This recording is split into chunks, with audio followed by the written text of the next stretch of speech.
Your Excellencies, distinguished guests, ladies and gentlemen, good morning and welcome to the Abu Dhabi Space Debate, defining the future of space, an incredible global platform we have for you today. I am Katie Jensen and I'm delighted to be your host. Thank you, Katie. Good morning, ladies and gentlemen. Once more, I'm Yunus Saif. The Abu Dhabi Space Debate sets out to define the future of space by providing global leaders the opportunity to come together and challenge the issues and opportunities of this sector. Over the next couple of days, you'll have the opportunity to hear from a series of experts, each considered leaders in their field, to ask some of the big questions facing us today. Primarily, how can we ensure the fair use of space, to ensure it's used safely and fairly and for the good of all humanity? What are the new geopolitics of space? How can we protect our national space assets? How do we deal with any potential threats or cyber defenses? And ultimately, how can we ensure that space is more sustainable to help us both here on Earth as well as beyond? Well, our aim over the next couple of days is to ensure that we have a lively and inclusive debate here on this special global platform. We want to be able to encourage some high-level conversations, and we hope that you find these sessions valuable during these times of change. Yes, we encourage an open, robust, and lively debate. We want to truly tackle the issues, not merely recognize their existence. Our aim is to provide a basis for concrete action in the development of a collaborative and cooperative global sector. We are truly delighted to be able to welcome some of the top space nations in the world, as well as a number of leading players from the public and the private and public sector as well. Of course, with all of that in mind, we do have a little bit of housekeeping for you today. We would ask that you kindly join us promptly for the start of each session to ensure that we can get the most from these valuable conversations. And we would also ask that you please place your mobile phones on silent when you join us here. Ladies and gentlemen, there will be plenty of opportunities for interaction with the panelists on stage. Please don't be backward in coming forward. This is all about your voice, and we value each and every contribution you have to make. So on that note, we are delighted to begin the debate today. It really is a great honor to welcome our first speaker to the stage. She is considered one of the UAE's foremost experts on space. She has been responsible for the country's remarkable achievements in this sector so far. From everything from sending the first Emirati into space, from sending the Hope probe to Mars, the UAE's lunar mission, and more. She has said, there is no doubt we are standing at the dawn of a new space era. Ladies and gentlemen, please welcome to the stage Her Excellency Sarah Al-Amiri. Welcome to the stage, Your Excellency.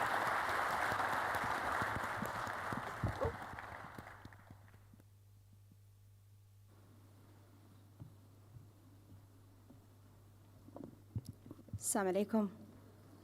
A very good morning to our distinguished guests, ladies and gentlemen. It gives me a great pleasure to welcome you to this first Abu Dhabi Space Debate. And I would like to start out by thanking you for being here.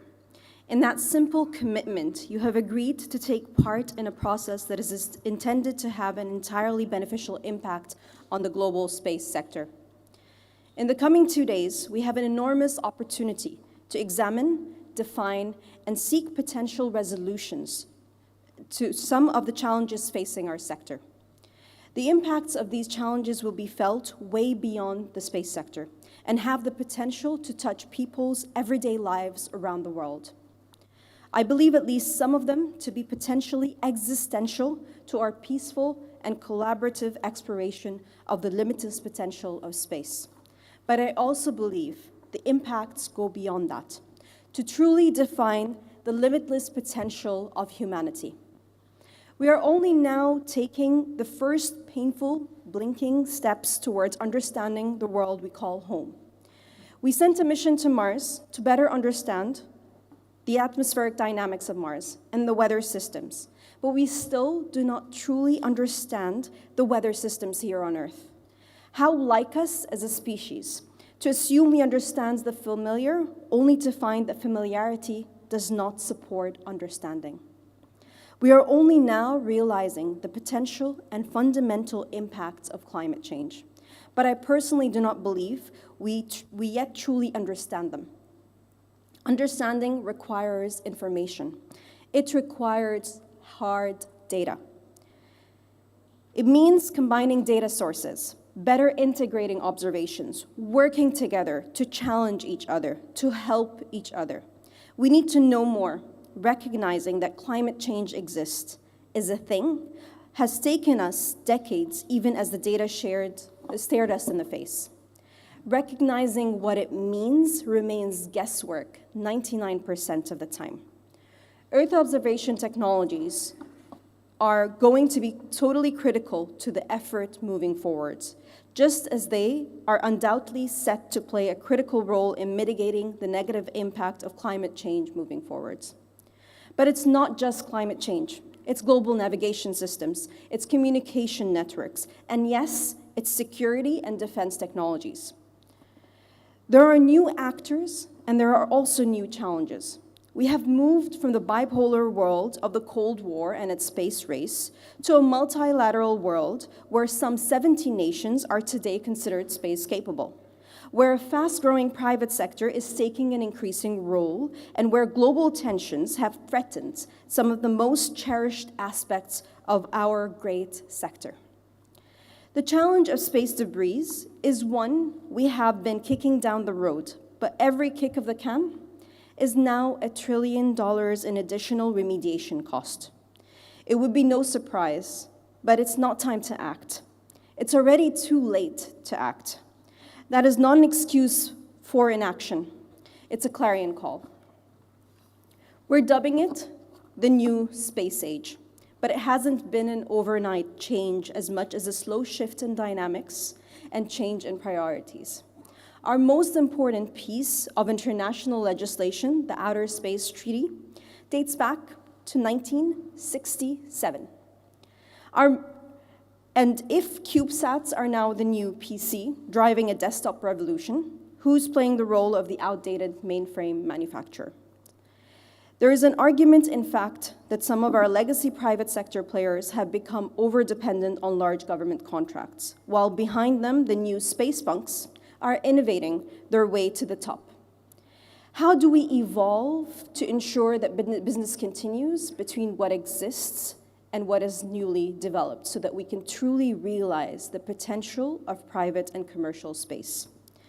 There is currently no global forum where regulators, governments, space commands, agencies, private sector, and academics can come together to take a holistic view of the development of this vital sector.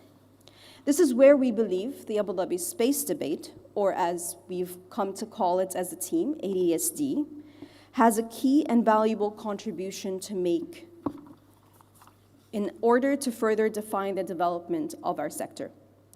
I wish you every success in the coming 2 days, and I am delighted to be here with you and committed to doing anything and everything in my power to help you to move this debate forward. Thank you.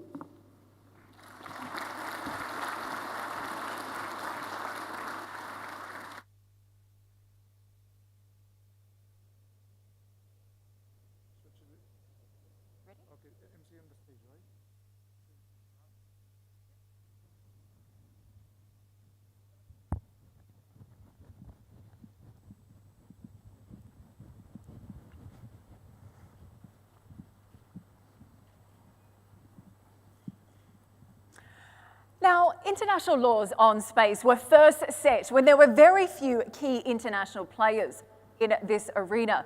However, unlike the space race we saw back in the 1960s, outer space these days has many nation states involved. So with our everyday lives even more dependent on the information that is sent through space, be it medicine, communication, security, and much more. How can we ensure fair access for everyone? Well, our first panel debate this morning is titled The New Geopolitics of Space, and it's going to be exploring how we can strengthen international law when it comes to outer space. We are delighted to welcome our first moderator for this session, BBC journalist and news anchor Stephen Sakor. He is particularly celebrated, occasionally feared for his incisive interview style on the very popular BBC Hard Talk programme. Let's give him a very warm welcome and all of his esteemed panellists today.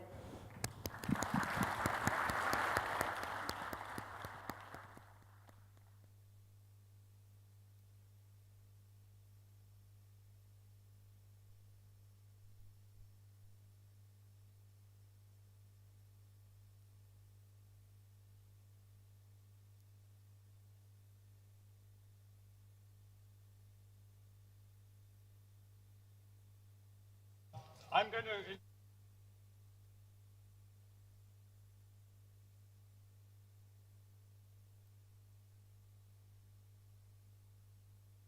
Ladies and gentlemen, it is my great pleasure to have a terrific panel with me today. I'm going to introduce you to all of them, but then going to get this debate underway as quickly as we can. Just to give you a sense of who I am, for those of you who don't watch BBC World News, my name is Stephen Sakor. I present a show on BBC World News called Hard Talk, which perhaps gives you a little indication that today I'm not going to give these panelists an easy ride. I'm going to ask them some tough questions. And there are, indeed, I think, a lot of challenging and tough questions when it comes to space exploration and the geopolitics of space. We're calling this the new geopolitics of space, and I'm very intrigued to tease out what is new about the geopolitics around space exploration, and that's why we've gathered this panel together, because we have a real panel of expertise with us. So I'm going to start on this side, ladies and gentlemen, introduce you to them all. Don't applaud them individually, because that will take too long. Just save your hands for a riotous round of applause when I've introduced you to all of them. So at the far end on this side, please do welcome Dr. George Friedman. Now, George has been a strategic consultant, a geopolitics forecaster for many years. He's authored a number of best-selling books, including The Next 100 Years. So at some point over the next 45 minutes, I hope George is going to tell us where space exploration will be 100 years from now. Next to George, we have Peter Round. He is president of the Royal Aeronautical Society. He was an Air Commodore in the Royal Air Force in the UK. He was capability director at the European Defence Agency.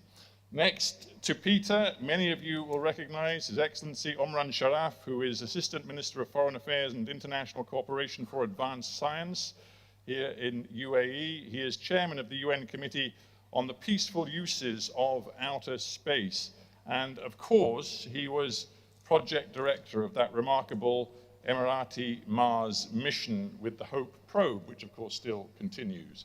Now, on this side, do give a very warm welcome to William Alberk, who is Director of Strategy, Technology and Arms Control at the International Institute for Strategic Studies in Berlin. And previously, William was Director of NATO's Arms Control and Non-Proliferation Center. And on the end, on this side, we have Neil Morissetti, who is Vice Dean of the Department of Science, Technology, Engineering and Public Policy at University College London, and was former commander of UK Maritime Forces. I think you'll agree, ladies and gentlemen, it's a panel packed with expertise and experience and insight. So now, do release your hands and give them all a very warm round of applause.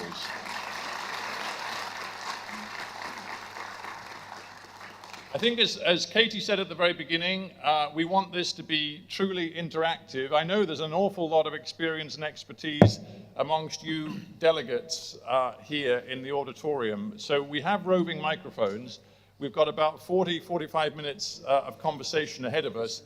I do want you all to be engaged in this, and you're going to come up with some much better questions than me, I can assure you of that. So whenever you feel the time is right to ask a question or air a thought, just raise a hand and we'll get a microphone to you, and we want you to be part of this conversation. So do not hesitate. That is my message to all of you.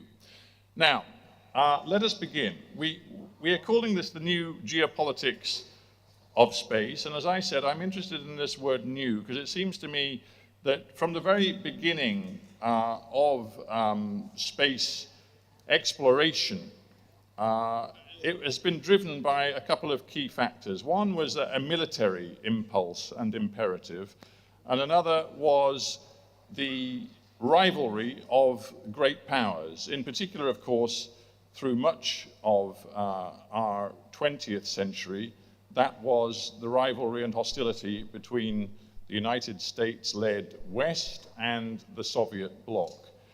Things have changed, but how much have they changed? I'm going to start with you, George, and ask you whether you think there really is a new geopolitics of space, or whether the drivers, the impulses are pretty much the same as they've ever been.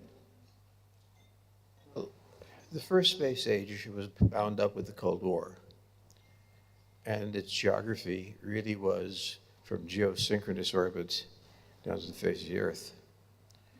And it was a place where we spied on each other. It was a space where we listened to each other, but it was bound up with a particular war.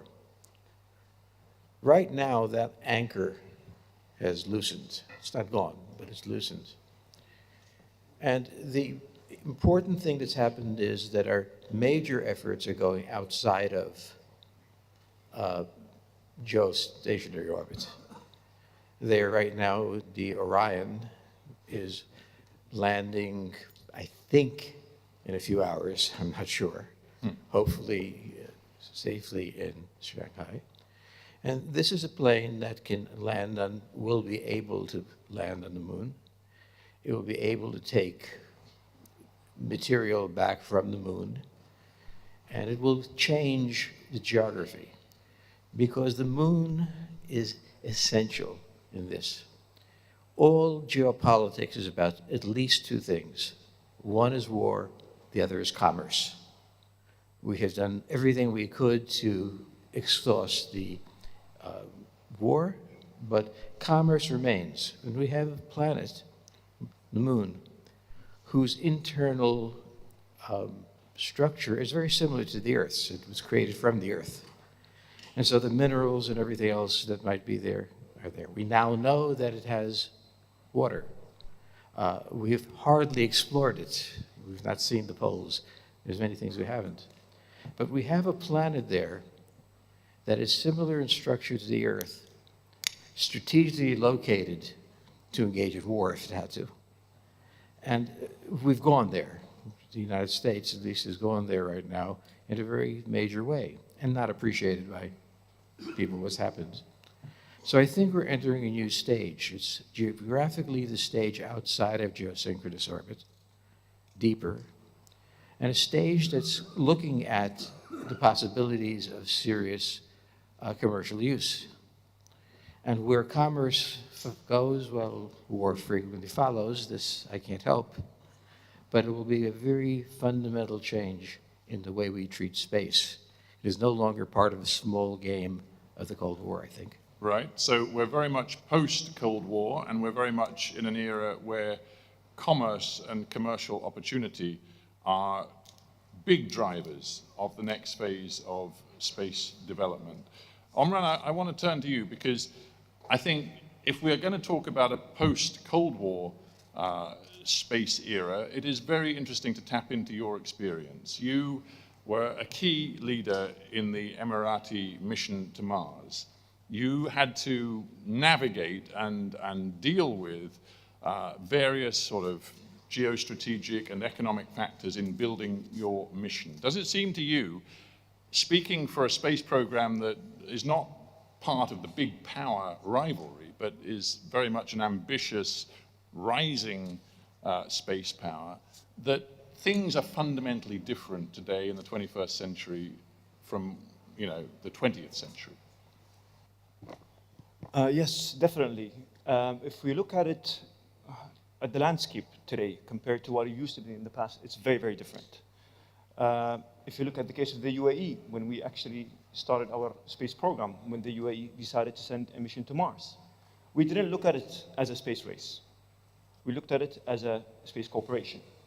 The reason why we were able to deliver a mission in a very short period of time was because we cooperated with nations. We didn't start from scratch. We started where others ended. Of course, there are some challenges with the changes in technologies. To be very honest with you, when it comes to science and technology, the landscape of the geopolitics changes. What you're not able to do in the past, you're able to do it because of the technology, and going back to what Dr. George mentioned earlier today. And how to maintain that kind of a balance of making countries comfortable to work with each other, to have an open knowledge transfer program, and at the same time maintain its national interest. So things are evolving very quickly, and again, if you look at the case of the UAE, an emerging space nation that was able to reach Mars in a very short period of time, was able to put more than 18, 19 satellites in space in a very short period of time. I think there's a lot of lessons learned. Is it primarily about national prestige, or is it clear-headed economic advantage to have a space program in a country like UAE? So in the UAE's case, it's about nation building. When we decided to build our space program, it's about the future of our economy. It's about building our science and technology sector. It's about building a competitive and a creative knowledge-based economy. So it's about the future of the UAE, and also building the capability and the capacity to address strategic national challenges, such as food security, water security. The set of skills that you get out of space programs, out of building systems that work in a very harsh environment, out of technologies you develop for a human to survive in a very harsh environment, will serve you on Earth. So that's the philosophy that was taken by the UAE. And each country has their own priorities and different interests or drivers for their space program. But in the UAE's case, it's more of a tool and a mean for a bigger objective. Okay, that's fascinating. Now, we are assuming we're in a post-Cold War era, but we're in an era also of frankly, rising geopolitical tensions. William, I want you to reflect on how those tensions are going to impact space programs and space ambition. I'm thinking, for example, of the fact that the European Space Agency has an ambitious Mars project to land a vehicle, a lander on Mars, which is capable of mining deeper than any vehicle has ever mined below the surface of the planet before. The problem is that that entire mission was predicated on getting to Mars via a Russian rocket. That is suspended. And in fact, it looks like the whole project may be jeopardized because there isn't another rocket available to take that mission to Mars. So how difficult is the current climate because of the geopolitical tensions which we see between the West and Russia, which we also, frankly, see rising between the West and China? Is that deeply problematic? Yes, in terms of the model that we had for what space cooperation looked like in the 90s and 2000s, where it was going to be a very supportive environment, countries working together, the International Space Station, with the return of great power competition, and particularly the UN Security Council being more divided than it's ever been, it is difficult to see that kind of model for cooperation ever coming back. At this point, the Russians have gone their own direction in terms of international cooperation, massive sanctions looking to cripple parts of their economy, and deservedly so. They've taken a very unlawful stance towards many issues. China, of course, seeking to become a preeminent power, and seeking to contest the US position in predominance. So yeah, we're looking at international competition. At the same time, you've got massive, massive involvement of smaller and medium-sized space powers, including not only nations, but industry. Yeah. And contestation between industry and space is another new frontier that we're gonna have to look at coming up. And how do we then manage national competition new powers coming in, great power competition, warfare on Earth, and industry in a way that makes sense. And that's why the UN effort at defining responsible behaviors in space is going to be one of our best hopes to try to manage competition and reduce the risks of unintentional escalation and war that could start in outer space, or at least reflect the conflicts that are happening on Earth. So I suppose the new geopolitics may be somewhat dangerous, even anarchic, in the sense that, you know, in the 50s, 60s, 70s, and 80s, essentially it was binary. You had two ideological foes who were indulging in a space race, and there was a certain predictability that came with that. Now you have many more actors. You have state actors at many different levels. I believe 70 at least countries have a space program of one sort or another. But as you've just alluded to, you also have a whole bunch of non-state actors, some of the biggest corporates in the world, who are now absolutely convinced that there are profits to be made in space and who have their own agendas. So, Neil, is the international community capable of regulating and ensuring the sustainability and safety of this more unpredictable environment in space? Very challenging question. I think if we look around other aspects of society today, because this conundrum that you described for space is not unique to space. It exists around the world in virtually everything we do. And the reality is, I think what we're going to have to look to is what is within the bounds of the possible. So we're going to have to look to what we could agree are the accepted norms of behavior in space. And then we're going to have to hold each other to account to those accepted norms. If you're looking for great treaties between 70 plus nations, I think we're wasting our time, quite frankly. But there has to be a conversation. We have to engage in that conversation, and nations have to be open to engaging in that conversation. And as I've said, calling out other nations when they failed to comply with what has been the accepted norms of how we're going to explore space, how we're going to democratize exploration, how we're going to manage the military elements and the economic elements. But you just said that it would be a waste of time, so it's no, I think it's a waste of it's a waste of time if you're looking for a great treaty on vellum with lots of signatures, right? Because you won't get that. You may be able to evolve existing treaties, but otherwise you've just got to get agreement on norms between nations. I mean, I'm a journalist, so I suppose I'm predisposed to take a somewhat bleak view of the way international relations work. But if one looks at the United Nations, for example, and the degree to which it is proving to be an utterly ineffective means of trying to establish norms, establish the rule of international law, one can only say that if the UN is to be the vehicle through which we try to regulate and ensure the safety of, space exploration going forward, we are very likely to be deeply disappointed, are we not? Yeah, if you try and get 193 nations to agree on this, I think we will be disappointed. But if you start with those 70 nations who are engaged in space, who understand what is required, where it is, then you have more progress. And you may well start this on a regional basis. The idea of getting complete global agreements at the outset is an unlikely occurrence. Peter, where do you think we should start then? If we are to try to put in place the building blocks for the next sort of century of space exploration, and we want to do it in a way that is collective, collaborative, and avoids outright hostility, and indeed avoids sort of despoiling space with debris and danger because of a lack of responsibility and regulation, where would we begin? Yeah, thanks very much. I think the beginning and the end have to be about cooperation. If we look at the space journey, in a sense, which started with military advantage, then to the provision for the sophisticated, then to the provision of services for all, and then learning about our planet, because we've got to remember that the services that space can provide can help us with the other great problem on our planet today, which is sustainability.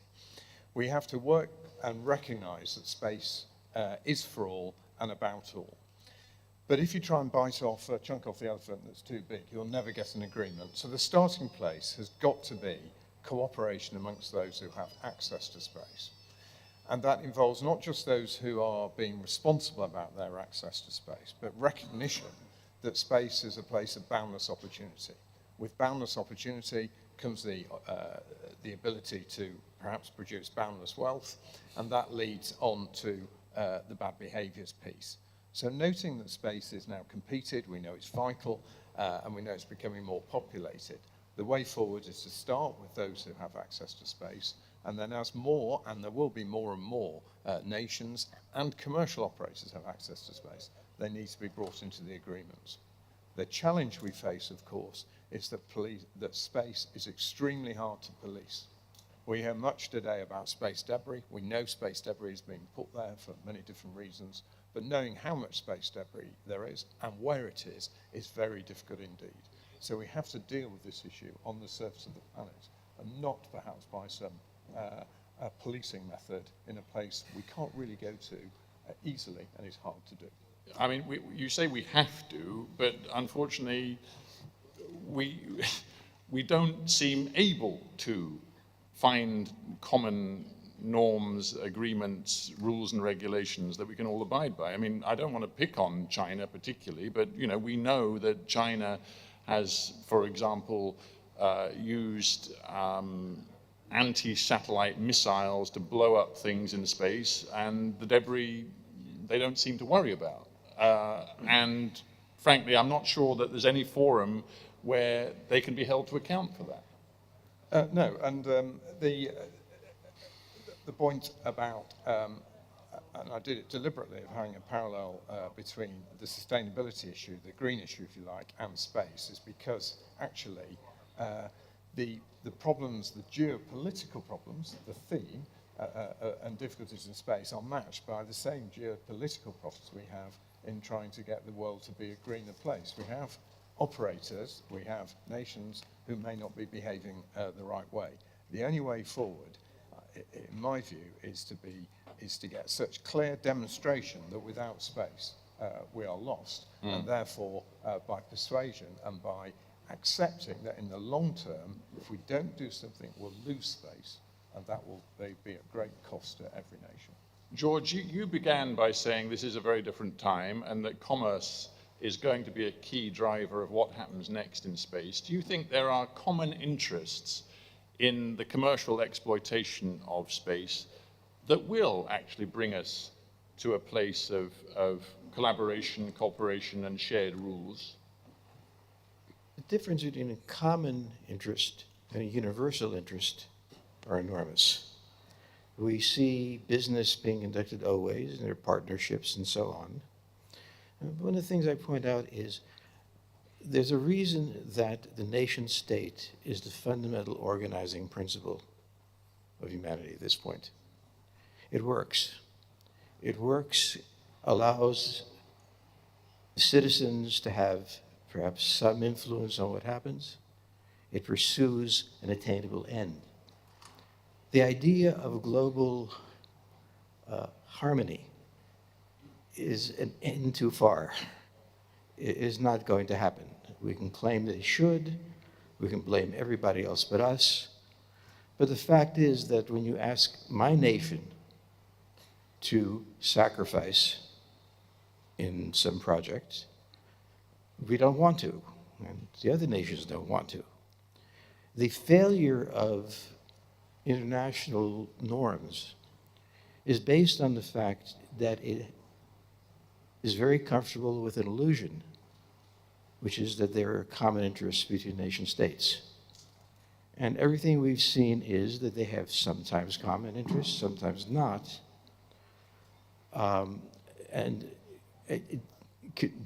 Demonizing those, well, is comfortable, but is not useful. We have to deal with the planet we're on, with the nations we have, with the interests that are present, and recognize that the one norm, or the two norms in human existence, one is commerce, the other is war. It is a constant thing. We can mitigate it, we can control it, and so on. But in the end, when it's waged, we fight for our country. And that doesn't necessarily mean there'll be norms. We can have norms between coalitions of nations, I would like to think that between the United States and the UAE, we have norms, and these are important. But a general set of rules of how the world works, well, that I think is a bridge too far and will mean that all the norms will collapse somehow beyond it.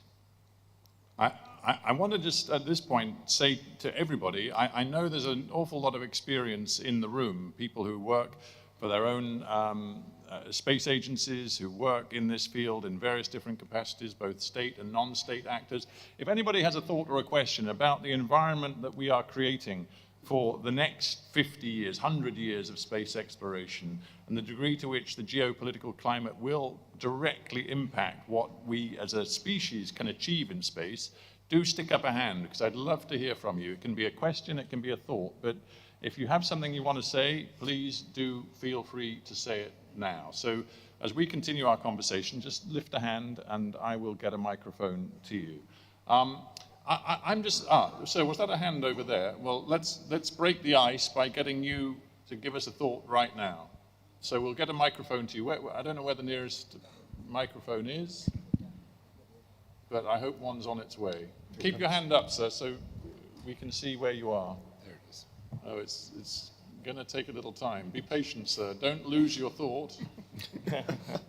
The mic is coming. By the time it gets to you, you may well be regretting that you raised your hand in the first place. It's slow, but it's sure, and he's almost there. We have the landing of the microphone. There we are. Thank you very much. Can you hear me well? Yeah. My name is Adrian Guzman from the Mexican Space Agency. I just would like to say that, well, I was trained as a scientist, and that's one of the conversations I have with many of my colleagues at the agency. And I try to think that when we need to solve problems, we need to think sometimes outside the box. Mm-hmm. And that's outside also boundaries. And we are very used to thinking in terms of boundaries when we speak of geopolitical, geo, Earth. And this is, I mean, the Earth is the box, so we need to think outside the box. Yeah. And one of the examples I like to use when I think in one, what was just mentioned by the Secretary of Education is that we need to train our next generations to actually think not only in science, but in every field outside the box, I mean, outside different boundaries. And a very good example is what happens with cyber things. I mean, the cyber space is boundless, and we experience a lot of different scenarios that we never experienced before as a humanity. And we are going to experience more and more and more with space exploration. So how to train this new way of not geopolitical thinking, but outside of the box political thinking is also necessarily and much more if we are going to have to work together, making policies, making science, making new generation projects. Well, it's a very good point, Amran. I think it's fair to say, looking across us, that you are the youngest member of this panel. Thank you. You also are somebody who achieved very young in terms of an extraordinary space mission, which you were heavily involved in and which brought great success to the Emirates space program. How do you and your colleagues go about, establishing a truly open and collaborative mindset, to use the cliche, thinking outside the box, not accepting the sort of silos and perhaps the geopolitical constraints that previous generations of scientists and space explorers have had to exist in? Thank you for the question, and it's something that I'd just like to highlight, that you cannot ignore geopolitics when it comes to technology. It's always going to be there, it's always going to impact your work, but that's when science diplomacy comes into place to try to bridge between the scientific community and the politics. So with the UAE's experience, what we did is basically, the key word is transparency. We were very transparent with our programs, we were very transparent with our intentions, we were very transparent with our intentions and the roadmap for our space program and how it serves our national needs. And I think this is where we can address a lot of those geopolitical challenges. And you collaborated with American scientists and R&D. You collaborated with the Japanese who provided your rocket launch. So you reached out to different scientific communities, and obviously you weren't primarily thinking of geopolitics then. You were just trying to get results by finding the right people to collaborate with. True, yeah, we did. But then, as I said, you cannot ignore the geopolitics. You have to understand the concerns of other nations. You need to take that into consideration, and you need to find a way or put a platform in place that allows you to work with multiple nations, protect their interests, protect your interests, at the same time, have the agility to address your needs as per the geopolitical landscape that's around you at the specific time. Do we have anybody in our audience right now who works for one of the private commercial space companies? We have several, right. I'm just wondering, panel, and then I'm going to get back to questions. Is the future going to be more and more about private enterprise as a key driver? I'm just thinking of just the raw economics of this. Some of the most powerful people in the world in terms of wealth are people like Musk and Bezos, who have an extraordinary commitment to space and are prepared to spend unimaginable amounts of money, more money, frankly, than many state space agencies are prepared to spend. So is that where we should be looking for the new sort of momentum and dynamism in space exploration? Yeah, I think a lot of the innovation is coming from there. Industry is going to supersede, in terms of numbers of satellites, governments in space very, very rapidly. And as we've seen, industry can be very nimble in terms of self-regulation. And so governments who typically work very slow in terms of agreeing to rules and norms can look to industry for how self-regulation is starting to develop, and then incorporate the best elements of that into how the government then tries to regulate space. But industry on innovation, on technology, on many things is going to be taking the lead over the next few years. All right. When you say self-regulation, what do you mean exactly? I mean, for instance, two companies in space deciding to divide up orbits for their space constellations. This is the kind of thing that if they went through a government process, an international organization process, might take months or years to organize. But because these companies need to be nimble, they need to act, they go ahead and they work together and they come up with their own ideas. And government can then take from that and try to, impose more control over the process. Right. I mean, Sorry, can I add to that? I think it's broader than that, in the sense that if you look at the 21st century challenges, none of them fit neatly into a stovepipe, whether it's a government stovepipe, government department, or a nation stovepipe. It's much more multilateral, much wider engagement, public, private sector, civil society, and space is no different there. And that's got to be developed, that's got to be encouraged in order that we can get that relationship, that understanding, and that working together and drawing best practice.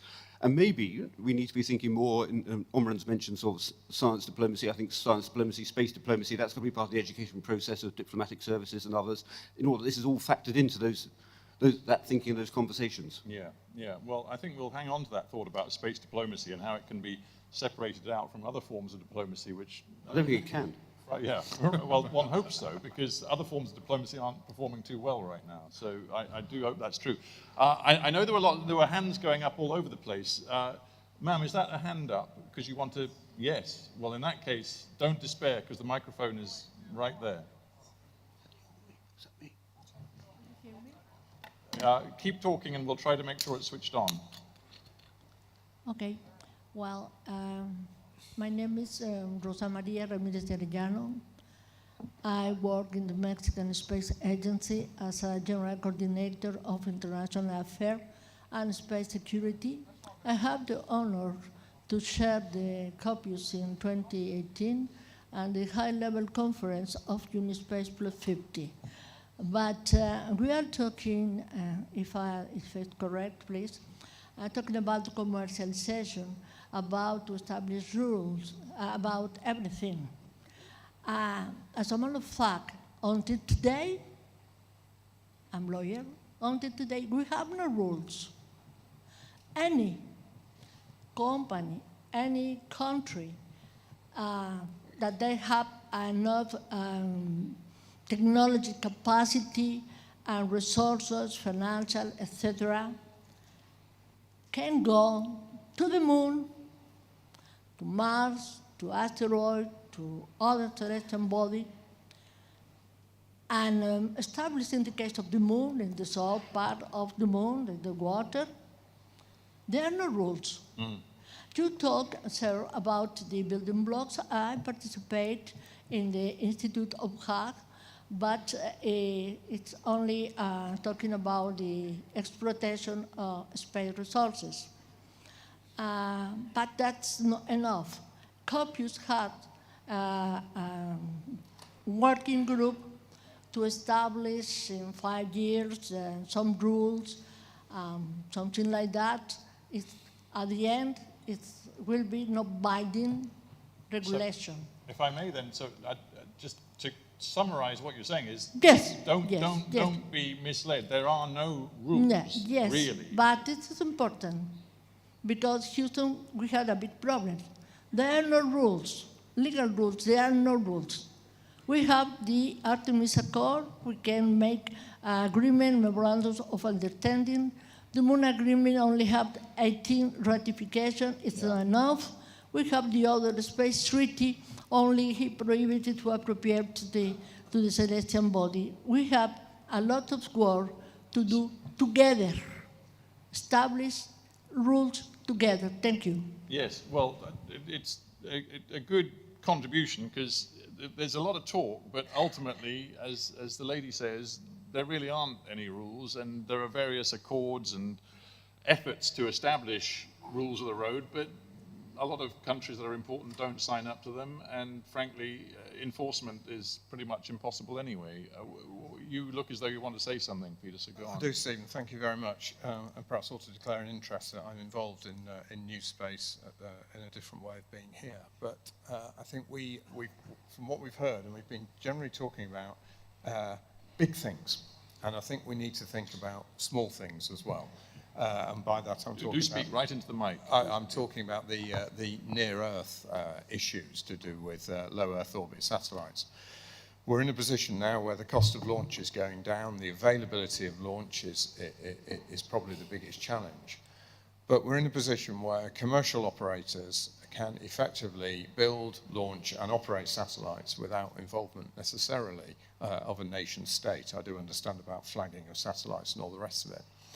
But that ease of access, which is continuing to get easier, will lead us to a position, I suspect, before too long, before we have nefarious use of space.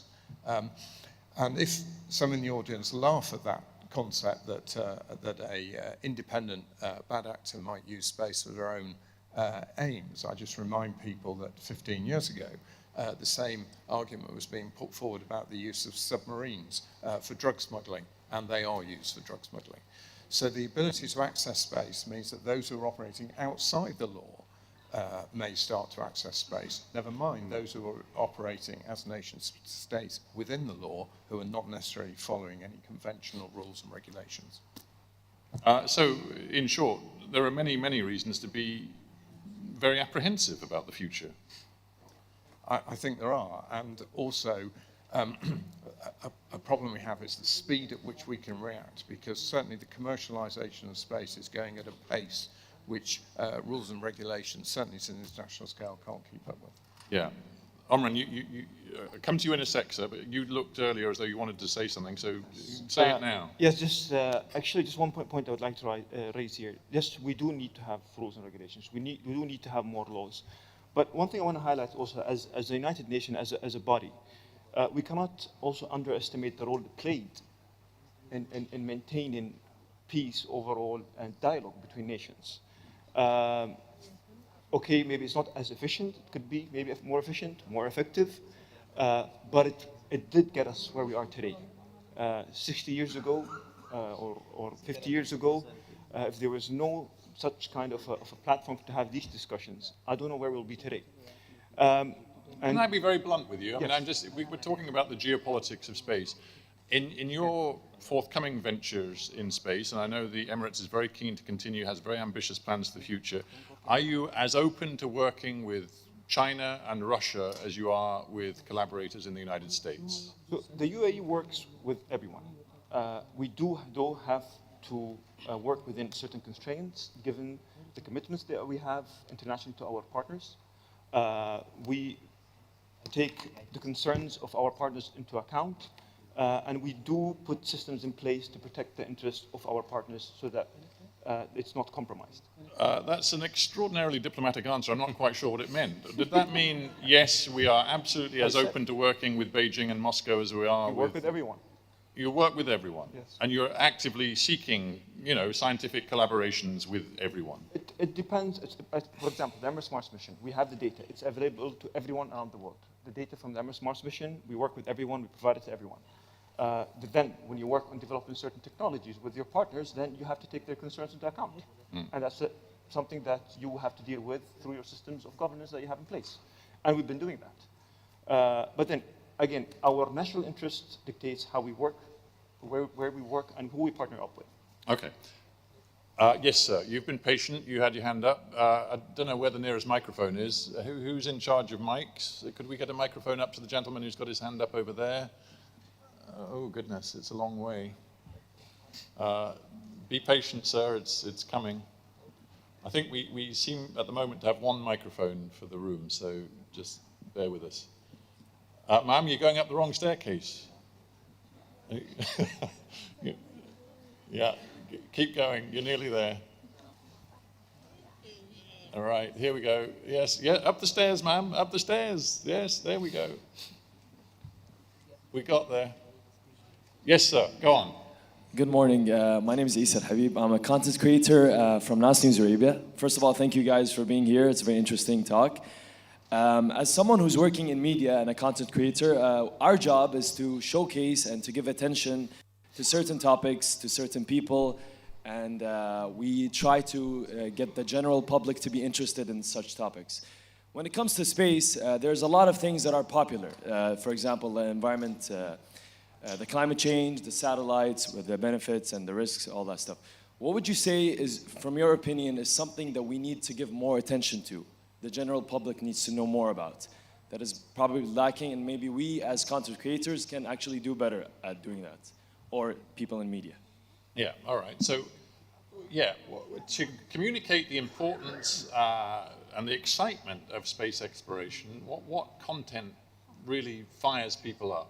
You know, how can you get people around the world convinced that space really matters? What kind of content really conveys that? That's me. Yeah, well, any of you really, but you're looking like you've got something to say, so go for it. If anyone else would like to... in our case, for example, I mean, as I said, like the messaging was very important. The Emirates Mars mission had a very clear strategy in getting the youth, the young ones involved, because part of that was changing the culture within the UAE, or building that R&D focused culture among the youth, build interest into it. You need to make it more layman for them.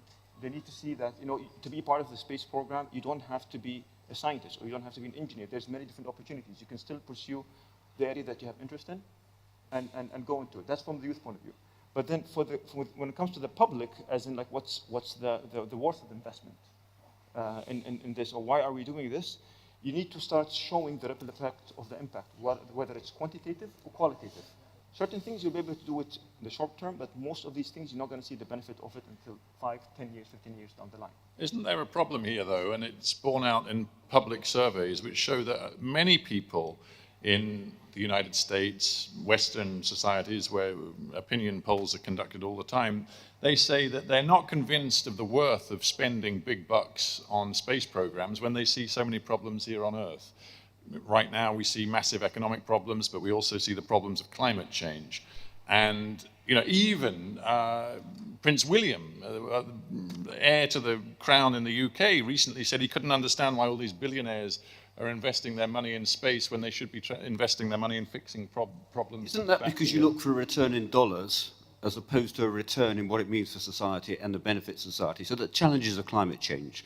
You need information, we need knowledge from space if we're going to address climate change. And it's that narrative that we need to get explain so, to the maybe public. that's part of the messaging that we're needing to hear. Yeah. That it's not pure sort of theoretical science, space science. It actually does materially improve our lives. This is what gives your society the skills to tackle the challenges we're facing today. Yeah, yeah. All right, we've got time for one more question. If there's a gentleman up there, so I'll tell you what. So you attracted my attention, so you're going to get the question.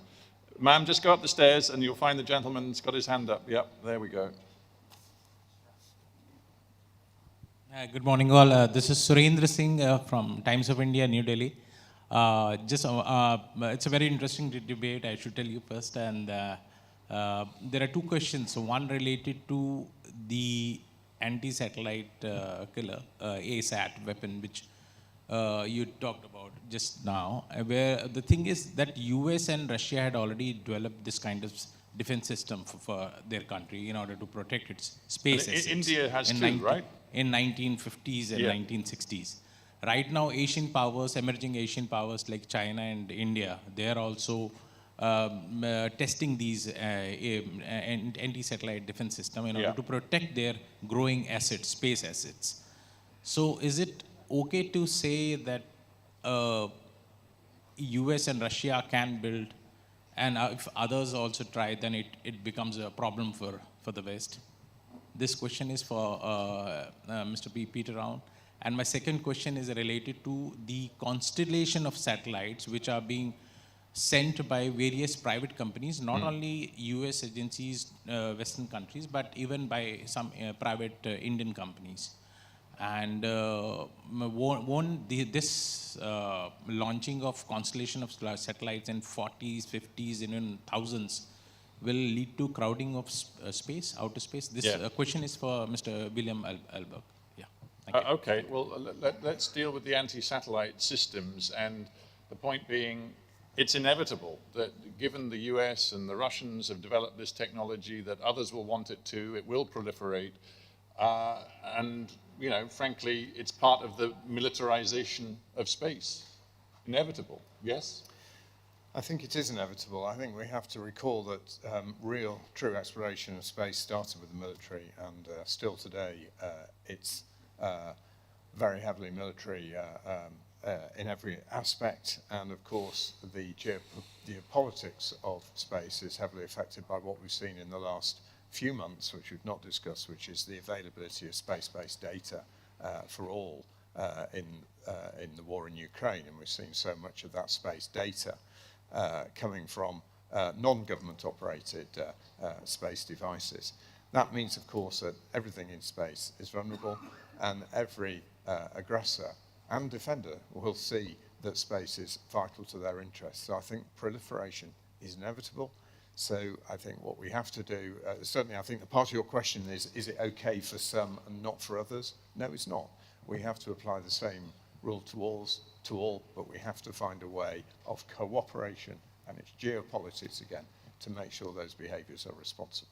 Yes, I mean, we're basically pointing out a lot of problems and expressing the hope that there'll be a new, I don't know, forum or a new dynamism to international effort to not to extinguish and eliminate, but to regulate these technologies. Yes, and I think it comes back to the previous question about how do we educate for space, that it's not just about education for the future. That's really important, but we have to look at how dependent we are today, and I'm not sure many of our population realise that. Right, and just briefly, William, it was the question about the mass launch of these hundreds and hundreds of satellites in arrays or series of them, and the degree to which that's creating new dangers. Absolutely. Congestion and contestation are two of the big issues for low Earth orbit, which is going to emphasize the need for some sort of space situational awareness, a common situational awareness, hopefully universal, but it could be built up from a regional level, as well as some sort of space traffic management.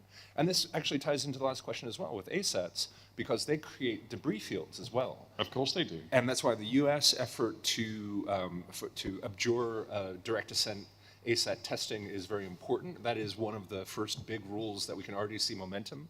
I think 9-10 countries have signed up to that, Japan the latest. And this is a way that you can see a sort of bottom-up approach, not going for 193 countries at first, but a bottom-up approach to governance, either through universal declarations like this or through regional efforts could contribute to space management. Yeah, so I guess, unfortunately, the red light is shining, which tells me that we've run out of time, and we've only just begun to scratch the surface. The good news, ladies and gentlemen, is that you've got 2 days to thrash out some of these issues and get further forward with them. I hope we've flagged up some of the important challenges that face us all as we think about the next generation of space exploration. But I guess what's become clear is that we're not going to slow down the pace of technological advance in space. What we have to do, both private sector as well as state sector, what we have to do is find new levels of transparency, new forums through which information is shared, exchanged, and frankly, new ways in which trust can be built. Whatever else is happening in the world, and as we've alluded to, the geopolitics of the world right now is extraordinarily difficult. There has to be a way in which space can be a place where trust is built and established, however difficult things may be here on planet Earth when it comes to geopolitics. So that's just, I hope, a thought that you can take with you to forthcoming discussion, because there are going to be many different ways in which we continue to discuss these particular challenges. But for now, ladies and gentlemen, we run out of time with this particular terrific panel. So as we depart the stage and hand you back to your conference chairs, let me just invite you to give our panel a very big thank you. Thank you all very much indeed. And we must leave now, everybody.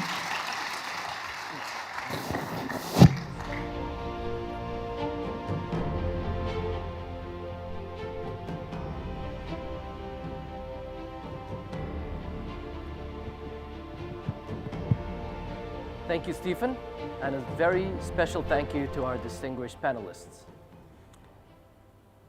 Certainly some fascinating insights this morning. Well, space development has reached an inflection point, transitioning from a phase of discovery to phases of commerce and security. And as companies and countries continue to harness new technologies in order to push new boundaries, our focus must now be on how we can create a future that is secure as well as prosperous. So with that in mind, we are very pleased to introduce our next panel today. Our next panel is dedicated to ensuring the stability of national space assets. We're very pleased to welcome our moderator for this session, Mr. William Alburki. He is the Director of Strategy, Technology and Arms Control at the International Institute for Strategic Studies. We're delighted he is also joined by Dr. Robin Gaith, the Director of the United Nations Institute for Disarmament Research, as well as Brigadier General Terry Blanc, the Deputy Commander of the French Space Command. We are also very pleased to welcome Colonel Kazuki Tamai, the Commander of the Space Operation Group at the Japan Air Self-Defense Force, as well as John Hill, the Deputy Assistant Secretary of Defense for Space and Missile Defense at the US Department of Defense. Ladies and gentlemen, please let's welcome our panelists today.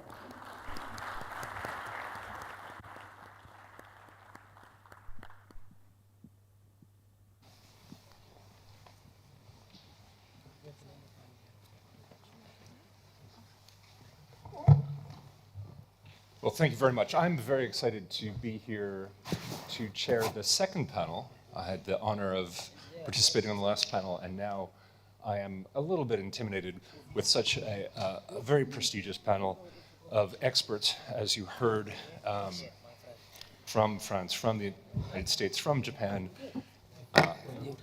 and from UNIDIR. Some excellent discussions in the previous panel that we could draw upon as well. I'm not going to bother to read the biographies of our speakers. They are well known to many of us in the field. The topic is very important.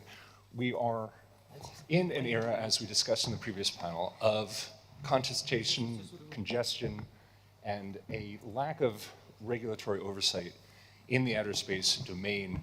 And at the same time, great power competition is accelerating, and industry in space, increasingly congested, low Earth orbit, and in addition, the capability to reach middle Earth orbit and geostationary orbit.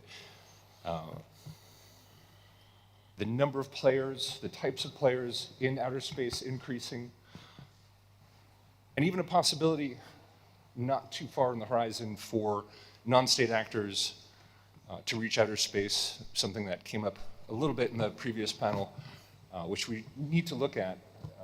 20 years ago, 30 years ago, the idea of non-state actors having access to guided missiles was fanciful, and now we see non-state actors with precision-guided missiles and using them in combat situations, including in this region. The idea then of a non-state actor, a terrorist organization, or a separatist group having access to low Earth orbit is something that can't be seen as out of the question in the future.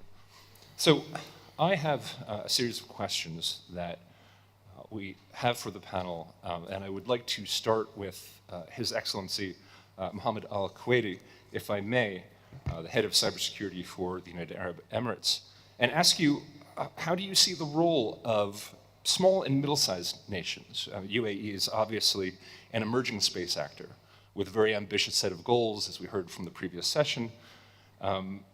So how do you see your role in shaping the security environment in outer space? And in particular, do you feel that the UAE has had a strong voice in ongoing debates in COPUS, in UN-USA, but also in the UN open-ended working group on defining responsible behaviors in outer space? Do you feel that you have a voice there? Do you feel that you have a role in shaping space behaviors? Thank you. Thank you very much for that question, and thank you very much for actually the organizers to bring us all together here to start that debate. And there was a great question actually in the previous panel, where did we start already? What are the main pillars of actually starting that debate, which we're already actually doing it right now? Today we heard UAE is actually already started many of those actions in order to fulfill and contribute, not only from an economical perspective, but also from a security as well as a humanitarian aspects in leveraging these technologies. Her Excellency mentioned a great important aspects of how UAE not only reaching that march for the sake of, again, prestiges in that perspective, but also for the importance of really contributing to the humanity parts in this perspective. Global warming challenges, as well as more other global challenges that we need to actually be a part of that. Knowing all of those challenges and knowing what is the landscapes of all of those challenges actually dictated through the equation of many of this world is actually changes. UAE is a part of many of those important contributions today in the United Nations, for example, open-ended working groups, or even the group of experts, as well as other entities that we actually been participating and working together and really voicing our sound there. And that really helped in not only setting the UAE as a model in contributing and really changing and bringing that model across many of those entities. We did that, as a matter of fact, not only on the space and that perspective, but also in our field, in the cyber security aspects. Cyber security, for example, UAE became number 4th or 5th worldwide in that perspective. And that didn't come out of just really participating in many of those working groups, but actually contributing and bringing a great added value across many of those aspects. Today, in the strategy of cybersecurity, for example, which is similar to that strategy of space, we need always to start with governing many of those policies, setting those rules, policies, laws, legislations, things that we could actually allow these norms to change. And then to start building many of those technologies, building capabilities, building human factors, as well as really enhancing and building those policies, those right policies. We call it, for example, in the cyber, the Geneva Cyber Convention, and that perspective, and how we ensure a real, safe, and secure environment for everybody once they actually comes and transfer to that digital transformation era that we are already actually on. Then there is the partnership. And that's an important piece that we've been hearing across the previous panelists, and I believe in the next 2 days we'll be hearing this a lot. Partnership not only on the private sector or academia or industries. Today the threats are really imminent in many of those aspects. And here we're talking about not a regular IT systems. It's more as an industrial control systems. It's an OT that needs to touch upon many of those security, resiliency, as well as collaborated efforts that need to be actually across many of those aspects of building that critical missions, space-related missions, as a matter of fact. And did our voice is heard here and there? Definitely, I believe. We have contributed in many of those aspects, and we're continuing contributing in that across many of those fields. Well, that's an excellent answer, and I do think you've touched on so many important areas. I mean, cybersecurity of space assets is a very critical issue. And in addition, there's a lot we can learn from the cyber domain in terms of designing governance for outer space. So I think that's excellent. Another domain that it strikes me we can learn for governance from outer space is the governance on the sea and above the high seas. And I'm glad that we have Brigadier General Thierry Blanc, Deputy Commander of France's Space Command. So France's establishment of a space force is very important, and recognizing space as an operational domain has been a critical part of both France's approach to space as well as France's approach within the NATO alliance. I wonder if you could tell me any of the challenges or advantages that you found in establishing the Space Force for France. Thank you for the question. I'm sorry for my voice, because yesterday I celebrated the victory of the French football team in the World Cup. Just to come to the question, the French Space Command was set up in 2019, and I was a member of the team of this creation at this time. The Space Command set up in 2019 was based on four principles. The first is and was and is always the same: simplicity. The second is consistency. The third one was visibility, and all this principle for one aim is operational efficiency. Regarding these principles, the following maneuvers was decided. First, we gather responsibilities, we bring together expertise and skills, and we try to play, and we are playing subsidiarity. And therefore, the French Space Command is responsible for many different topics. First, operations. The second is the requirements of operational needs. The third one is cooperation and international relation, training, and generation of skills. And to answer more precisely to your question, we faced, and we are still facing, many challenges. The first one is the acceptance by the others, and by the others including other bodies within the Ministry of Defense. The second challenge was and is always to manage everything at once, and everything is human resource, infrastructures, doctrine, organization, equipment, and the effort we want to put on the space domain awareness, to set up some demonstrators, technological demonstrators and operational demonstrators, to take into account the innovative process, training, operation, and the threat assessment that the threat is increasing hugely, and cooperation, and I will come back later on. And all that in a very, very constrained time. Another challenge is to maintain and to increase efforts over time with a balance to preserve, to be preserved between, in fact, the innovation process and the benefit from the unique state-of-the-arts, top of state-of-the-arts, which our major industrial players got, and continue to develop it. In fact, we have to stay on the edge between innovation and the top of state-of-the-art on industrial perspective. And to coming back to cooperation, as I said, the French Space Command is developing its partnership, and in particular with the aim of making space and space activities as transparent as possible. As such, we invite our partners to develop space surveillance capabilities and share data. In this case, reciprocity is guaranteed. We work with our partners on establishing norms for responsible behaviors in space, and the development of confidence and transparency measures is our leitmotiv.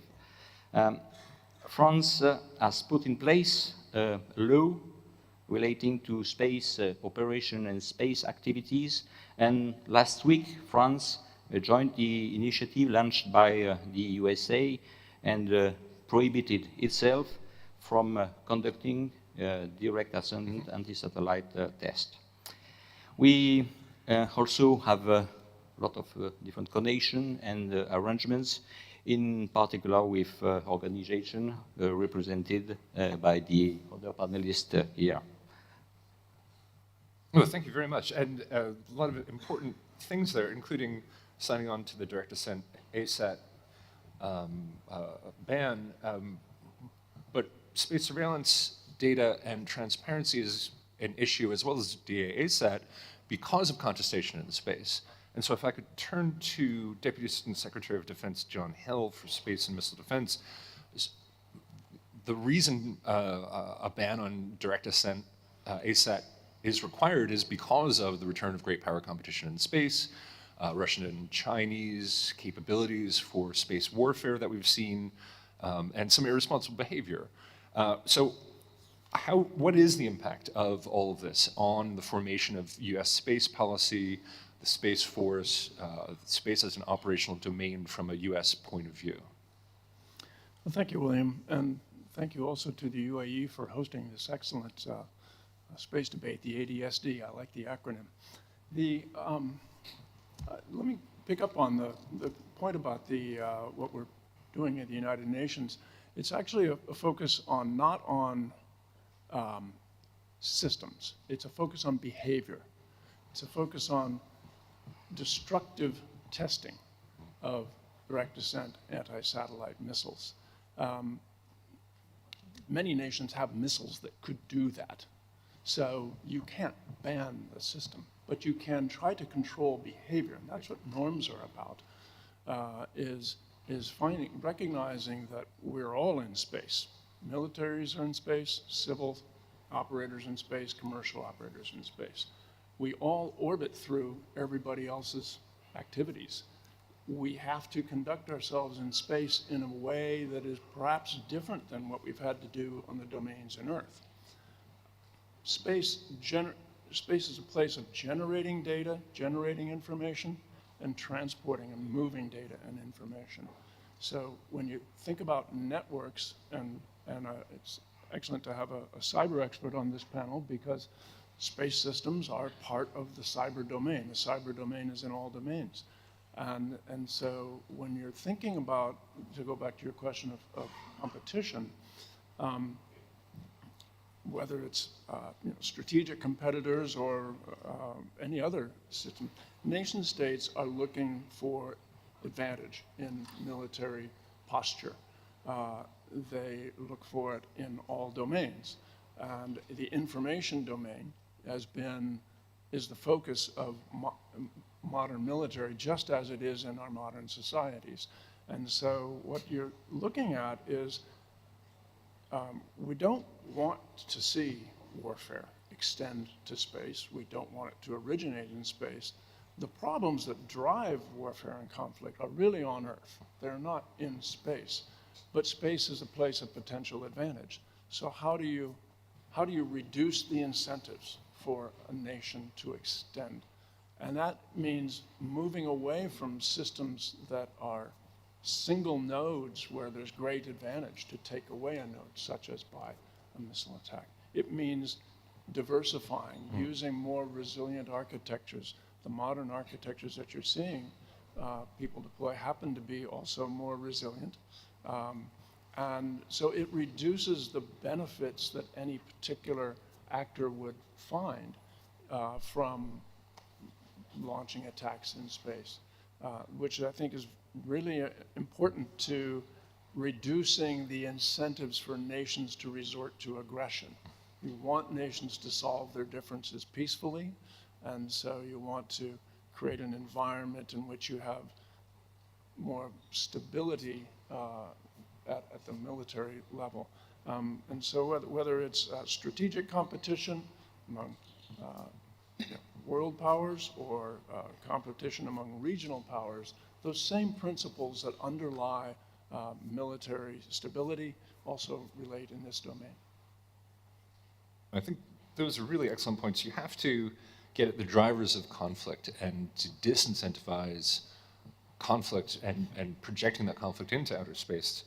And I agree, resilience is going to be very important, which requires distributed assets. I recall General Hayton of Space Force, before he retired, said that we're moving away from big, fat, juicy targets in outer space and more towards resilience, constellations, more nodes, so that you don't have critical points of failure in space. And one of the ways to build resilience, of course, is through international cooperation. So I want to bring Colonel Kazuki Tamai, commander of Japan's Air Self-Defense Force Space Operations Group, into the conversation. Colonel, can you tell me what's your view, what's Japan's view on the changing landscape of international space operations? Do you see lots of room for cooperation regarding technology and security to build resilience in outer space, to find cooperation? Japan is a technological leader in outer space and in technology in general. Okay, thank you so much. So first of all, so I'd like to try to introduce myself by Arabia. Assalamu alaikum. Is Colonel Tamai, Commander of Space Operations Group, Japan Air Self-Defense Force. Shukran jazilan. Ala da wati lil muttama. Satakam lilgata are in Inglaterra. Sorry, thank you. As a commander of Space Operations Group, just that, I have 5 perspectives for the changing landscape of international space operations. First, as the space industry develops further, the number of space activity and space objects will further increase. Second, as the private space service develops further, we will see more private space flights. Third, Lagrangian point and cislunar area will be increasingly important for space activities. So we will take advantage of Lagrangian points and cislunar area. Fourth, we will see large-scale development on Moon and the more need to transport large amount of supplies and personnel in space.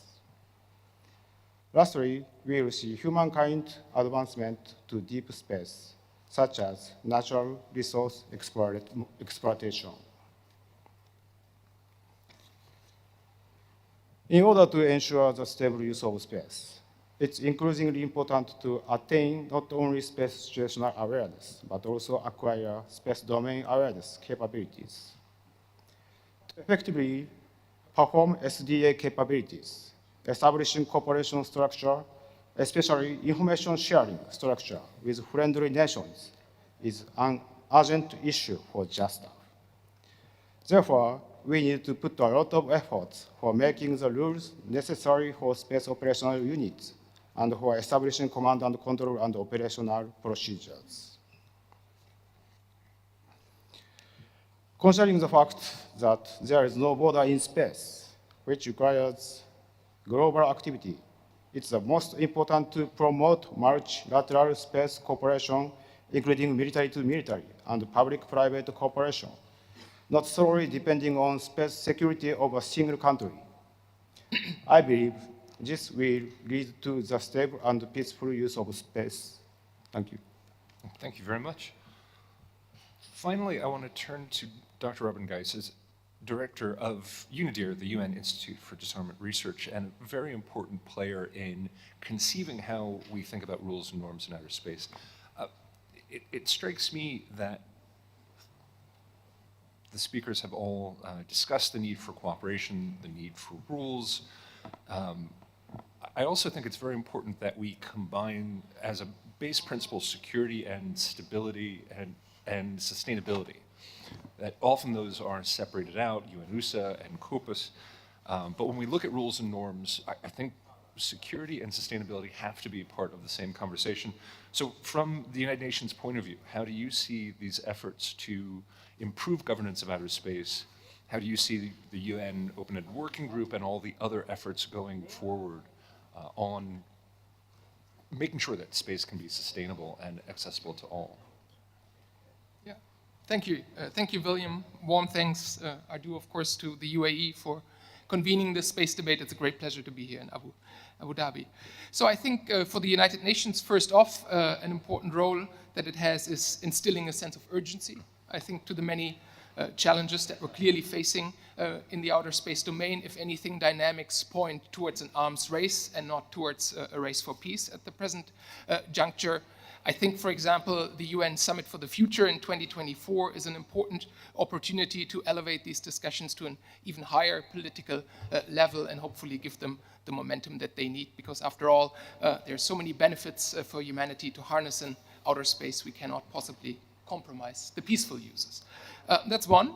Another is, I think, the minister in her opening remarks, she alluded to this need for a holistic view that we need to take on the many multiplex challenges and dynamics we're facing in space. And this debate today contributes to this, but I think the UN has an important role as being that hub that can bring together the various stakeholders involved, that can really think hard about effective multi-stakeholder approaches, harnessing the knowledge that we find in the private sector.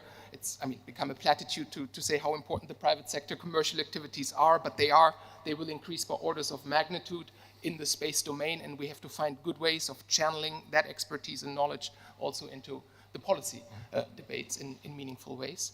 And then I think the previous panel, if I may, was a bit critical of what the UN can achieve, and the treaty is not in sight. And yes, that's true. We're not naive about this, of course. But it's also true that there's a lot of things we can do. Of course, further down the road, a treaty might become possible. But I think when dealing with a multiplex, multipolar security environment, we cannot possibly put our eggs in just one basket. It's not an all or nothing approach. It's not either it's a treaty or nothing else. If a treaty is not in sight just now, then there's so many other things we can do. The UN has a great role to play to socialize and cultivate common understandings about the type of threats we're talking about. It has an important role in protection issues. What assets do we actually want to protect? In understanding the complexities of the repercussions and ripple effects the loss of space capabilities would mean on different civilian commercial services on Earth. There's a lot to do there still, and I think the UN and its expertise and its hub function, again, bringing together multiple actors to discuss these items, there's a lot that can be done in that regard. Just to follow up, so the UN is very good at bringing together nation states and has often brought in civil society, for instance. Is there a way in the process of defining space behaviors to bring in industry in a constructive and consistent way so their voice is heard, while at the same time reminding ourselves that the UN is member states? Certainly, the UN is a member states when it comes to treaty making, and no one is putting that into any question. But in terms of collecting knowledge, compiling knowledge, the UN has an increasingly important role to play as the challenges we're facing have become so complex and interconnected. And yes, of course, there's various opportunities and ongoing efforts to bring in the private sector side. Our institute, UNIDIR, together with UNODA, we're hosting industry dialogues with this industry community in space. The doors are open to engage more of these actors. We're really working hard to compile that expertise and knowledge. Other low-hanging fruit, an example just to give is we're developing a space policy portal where we're now trying to bring together the various doctrines and policies that states, regional organizations, other actors are publishing increasingly on space. It's a small step towards more transparency and confidence building. Thank you very much. Unfortunately, we don't have a lot of time on this panel, so rather than turning back to the panelists and reflecting on the questions so far, I'd like to open up and see if we have any questions from the floor for any of our panelists. See one in the back there? All the way up the steps, all the way up. Sir, if you could please raise your hand again so she can see you. There we go. Please introduce yourself and give us your question. Hi. Can you hear me? Yes, okay. Loud and clear. My name is Mohammed Al-Ali. I'm one of the content creators with New Media Academy over here. My question is, now that we see through the industry of airspace that we have private companies that started to come in to also go hand in hand with the governments to explore the space or go with different programs. Now, would the government at the moment start to share the information with those private companies, or would they just let them do their thing by themselves? So is there going to be a cooperation in terms of exchanging of information, or there going to be a limited kind of sharing? That's basically my question. Would the panelists like to, panelists? Yes, Mohammed, allow me, thank you for the question. Definitely it's an important, and it's the pillar of that partnership we've been talking about. Transparency is, again, an important aspect of many of such collaboration and partnership. I will give an analogy from a cybersecurity perspective, for example, where we started sharing great information with that private sector. We understand and we know the private sectors own many of that infrastructure. They own the systems, they own the software, they own the hardware, they own many of those aspects from a development perspective. So definitely it is important to share many of this information so that they are aligned, not only on their R&D and the next 5-10 years strategic aspects, but also on the tactical things that we see. Many of that information sharing, as well as really working shoulder to shoulder towards many of those aspects, is important for them to help us as government to really deter as well as respond and recover from many of those threats if it, God forbid, happens. So sharing information really is an important aspect with the private sectors, as they are an important and integral part with us in doing many of those aspects. So that's in a nutshell. Yeah, can I turn to any of the other panelists? I mean, France, the US, and Japan all have very deep and long-standing cooperation with industry. Of course, this event being part sponsored by Thales, but also Airbus. But the US, a long-established relationship between the commercial and space sector. Either of you like to? Just want to make 2 points about these topics. In fact, we have to set up a new way of cooperation between a major industry and new actors. And a good way of doing that is bringing together all these players within a kind of body, a cell that we call a commercial integration cell or joint operation commercial. And in fact, putting them together, they will try, or they will help us to develop solution. And I think it's a good way of sharing know-how and to, in fact, to be able to tackle the challenges we will face in the future. It would be a good way of doing that. William, I would add that so space situational awareness is a classic example for where all space operators have an interest in sharing information. What's the ephemeris that our satellite is reporting? What are our sensors on the ground detecting of where things are? With more traffic in space, we want to, and more launches going into space, we want to deconflict these things. We all share that interest. For the United States, this is one of the reasons why we're moving some of that function from the Defense Department, which has the capability, but that's really a civil kind of function. It's not a military function. And that we already have agreements with over 30 countries and over 100 companies to share information and support those activities. But we really want to transition that into something that's more of a traditional civil type model. And Colonel Tamai, do you have anything on Japan industry cooperation? Also, so public and private information sharing is important. So in just that, so as for public-private partnership, we have already established a close cooperation with JAXA by dispatching two just that personnel. And also we are proactively seeking to cooperate with commercial satellite operations in Japan. Great, thank you. Unfortunately, we're out of time. I'd love to take more questions, but unfortunately, we had a very condensed period to tackle some very interesting topics. So I please want you all to give a warm round of applause for our speakers for doing such an excellent job today. Thank you all very much.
Thank you, William, and also a special thank you to our distinguished guests. We will now hear a message from Japanese astronaut Koichi Wakata.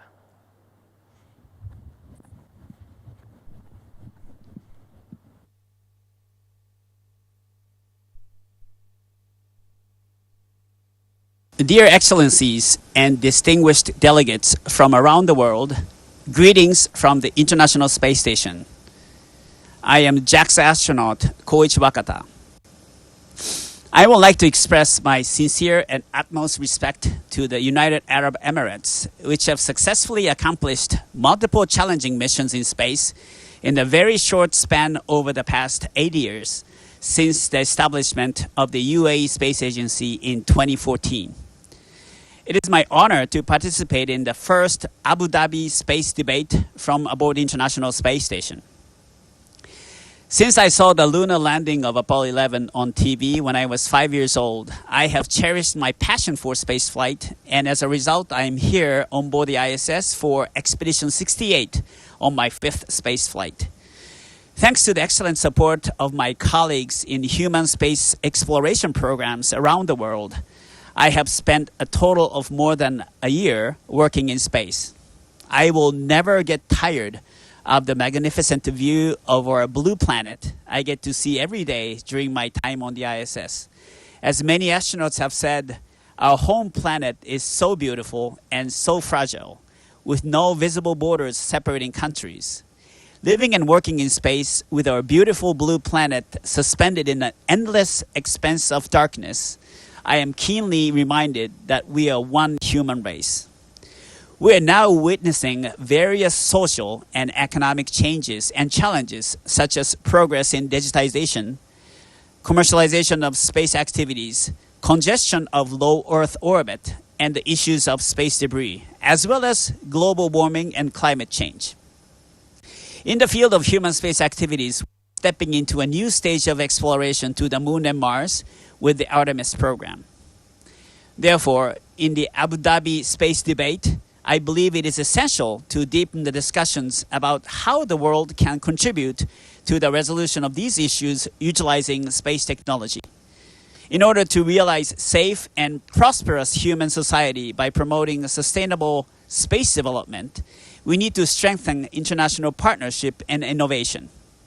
It is significant that the world leaders get together here in the World Abu Dhabi Space Debate and discuss the issues that face humanity and their solutions. It is impossible to overcome various challenges in space development without bringing together state-of-the-art technologies on a global scale. International cooperation is indispensable. The successful operation of the ISS over the past 2 decades symbolizes the significance of international cooperation. International partnership in which many countries work together by focusing on their areas of expertise as well as technologies that can be expected to have ripple effects is very important. As for space sustainability, the current 17 items of the SDGs do not clearly refer to the activities in space. However, I believe it is fundamental to continue our space activities sustainably by protecting our environment in space for the future of human society. I would like to see that a new goal in space will be introduced that could potentially be the 18th goal of the SDGs. This is my desire to the leaders here in Abu Dhabi Space Debate.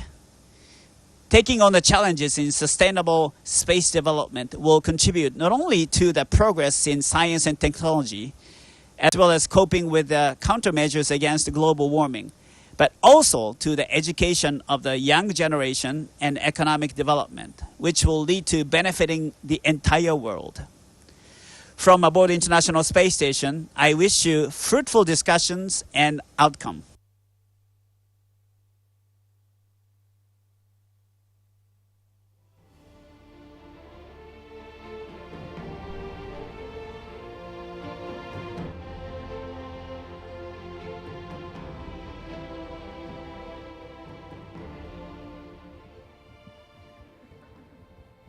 That was the Japanese astronaut Koichi Wakata, which leads us to our third panel. Our third panel session today addresses the issue of space exploration consortia and asks whether they are in a state of evolution or revolution. Your moderator is CNBC TV anchor and correspondent Dan Murphy, and he is joined by Dr. Sang Yul Lee, president of the Korea Aerospace Research Institute. Dr. Hiroshi Yamakawa, president of the Japan Aerospace Exploration Agency. And we are delighted they are also joined by His Excellency Dr. Mohammed Al-Tamimi, the CEO of the Saudi Space Commission. He's going to be joining us online today.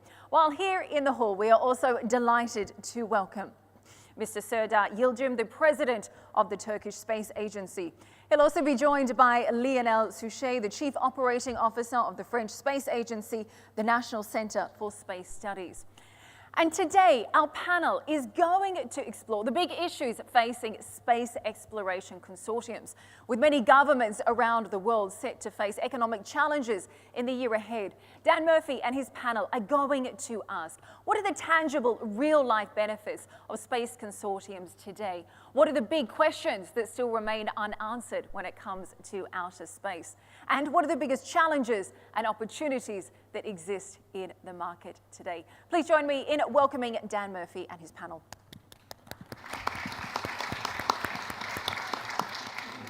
Thank you very much for that kind introduction, and good morning, everyone. Welcome to the Abu Dhabi Space Debate. It's a great pleasure to be here. As you've heard, my name is Dan Murphy. I'm from CNBC, and I'm thrilled to be joined on this panel by a very distinguished and dynamic group of experts in the field. So let's get straight into the conversation. 2022, as you've heard, has been a very incredible year, a landmark year, in fact, for space research, exploration, science, and development. So my first question to our panelists is, can each of you please update on the progress and challenges that you've seen through 2022 in your international consortium and efforts to achieve progress so far as well? Let's begin with you, sir. Sure. Okay. Korea became the 10th signatory with the signature of the Minister of Science and ICT in May 2021 as a follow-up to the Korea-US summit. For the specific Artemis, there is no specific plan after this. However, in 2022, we made the important the progress. First, we had our own the launch vehicle development, successful launch of the KSLV-2 in June. In July, we started the regional navigation satellite system, which is more than $3 billion US dollar budget. It's the biggest program. And in the early August, we launched the Korea's first space exploration project called the KPLO, Korea Pathfinder Lunar Orbital, in Korean, the Danuri, was successfully launched. And it is tasked with surveying the lunar resources, identifying the future man-operated landing site and others for 1 year mission. We carried the NASA Shadow Cam, which may contribute to finding Artemis landing site, and also the newly developed KDSA, the deep space antenna, may also be contributed to Artemis. KPLO is now near the lunar orbit of revolution and arrived at the south pole of the moon on 17th of December this month. Also, according to the future space economy roadmap announced by President of Korea just 1 week ago in Korea, Space Forum, ambitious plans such as a lunar lander by 2032 and the Mars landing in 2045 scheduled using our next generation Korean launch vehicle. It was also mentioned by the President of Korea, Korean space budget will be doubled in next 5 years. And with this, the Pulse Space Development Promotion Plan will be revised this month in accordance with that. And throughout the series of these processes, Korea is looking forward to active international collaboration. Yeah, thank you. Thank you, Dr. Lee. And of course, His Excellency also joins us via video link. Hopefully you can hear us, Your Excellency, but would you like to update as well on the status and progress achieved so far in 2022? Over to you. Thank you, Dan. Allow me first I would like to congratulate the UAE on its 51st National Day. And I would like to thank His Excellency the Minister, Sarah Al-Amiri, the Chairwoman of the UAE Space Agency, for organizing this great event and the ability to hear and debate among space leaders globally. So for me, if I may make it short, over the last 2 or 3 years, even after the pandemic, there is a great effort and potential when it comes to space and space activities and collaboration between the nations. One of them is Artemis Accord and the signing of Artemis Accord, and there is now 20 or 21 countries joining the Artemis Accord. And that's add to the discussion of consortium and the ability of consortium to solving bigger problem when it comes to deep space. Also, we see and we notice there is a great shift from government-centric sector to commercialization. That's the ability and the appetite for investor to join the space sector and investment in space companies. That's a good sign for both the private and government sector, that the private sector will pick up, especially in the downstream, but lately probably in the upstream. When it comes to Saudi Arabia, now we are working in our Saudi space strategy, which will be announced probably early next year. We are looking for more partnership in the coming future. We already joined the Artemis Accord a few months ago. We already started our human space flight after we announced it, I think, 2 months ago. We have the first Arab astronaut, Prince Sultan bin Salman, that's 37 years ago. Now we are back with more astronauts coming to space by 2023. One of the astronauts will be a female. It will be the first Saudi, probably the first Arab woman to go to the ISS. When it comes to scientific breakthrough, we have multiple partnership. Probably I cannot announce today, that will be announced from the private sector. One thing that I want to highlight, within our Saudi space strategy, we capitalize a lot in the private sector and partnership and collaboration. And while we're announcing the strategy, we would hope to see multiple private companies announcing their initiative and big tickets within the strategy as well.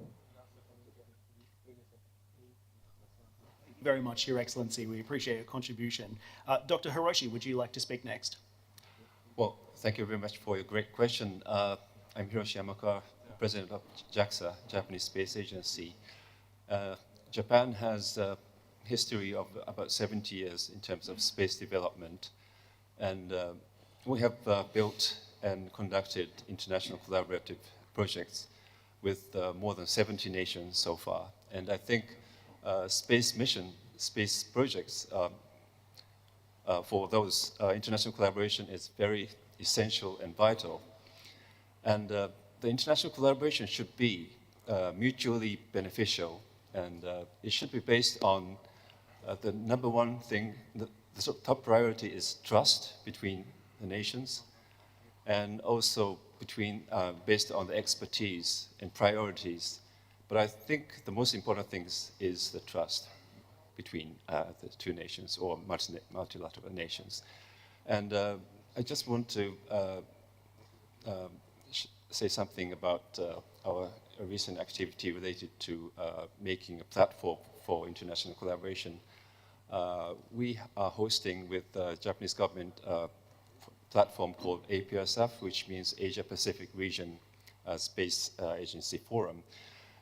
We are hosting this kind of forum in order to make sustainable space activity, and also to create trustworthy international international collaboration. And I think I can name so many examples in terms of international collaboration, but I stop here for this moment, at this moment. Mr. Suchet, you're next. Yes, thank you. Yes, for France, you know, France has a long history and long tradition, like Japan, about space domain, more than 60 years, and about cooperation and international cooperation. At the very beginning, for exploration, speaking about situation, we began to work with the United States on one hand, and the Soviet Union at that time on the other hand. And we developed all the time the capacity to work with all the actors in space, and we are going on that.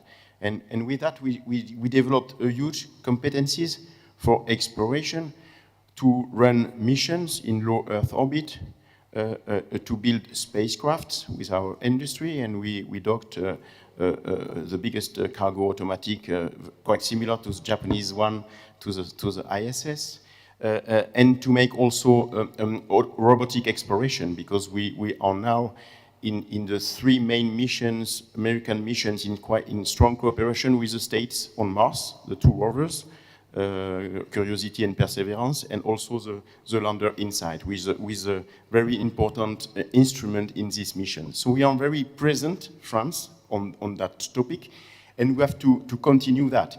It's not easy to have our scientists and our industry at the top level, at a world level, and we have to continue that, so it is a huge challenge. And what I see in the future as new challenges is, of course, the moon exploration, and to settle a permanent base on moon in the new challenge for exploration. And we have to do that in global, for our point of view, in global cooperation, and that's very important. And we have cooperation with Saudi Arabia, with JAXA, with all the people here. We have strong cooperation, and we have to continue that.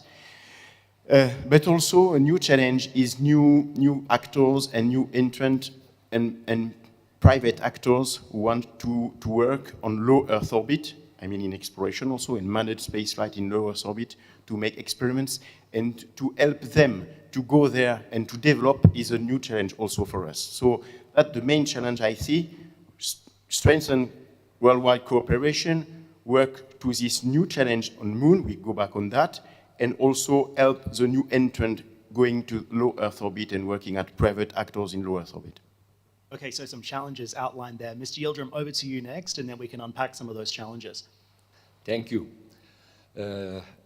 As an emerging space nation, Turkey is also working hard to keep pace with these developments in space, and we sincerely believe that future is in space.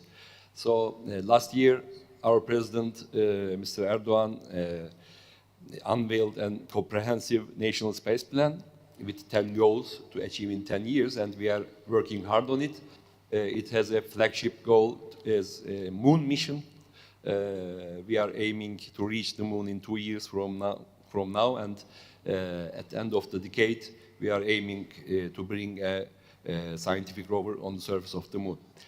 But regarding the international collaboration, of course, to reach these goals, it's very important to do that.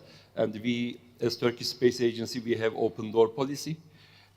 We are working with everyone, and we have excellent relations. We have bilateral agreements and MOUs, MOCs with more than 12 countries for the time being and counting. So we are looking very optimistic to the future.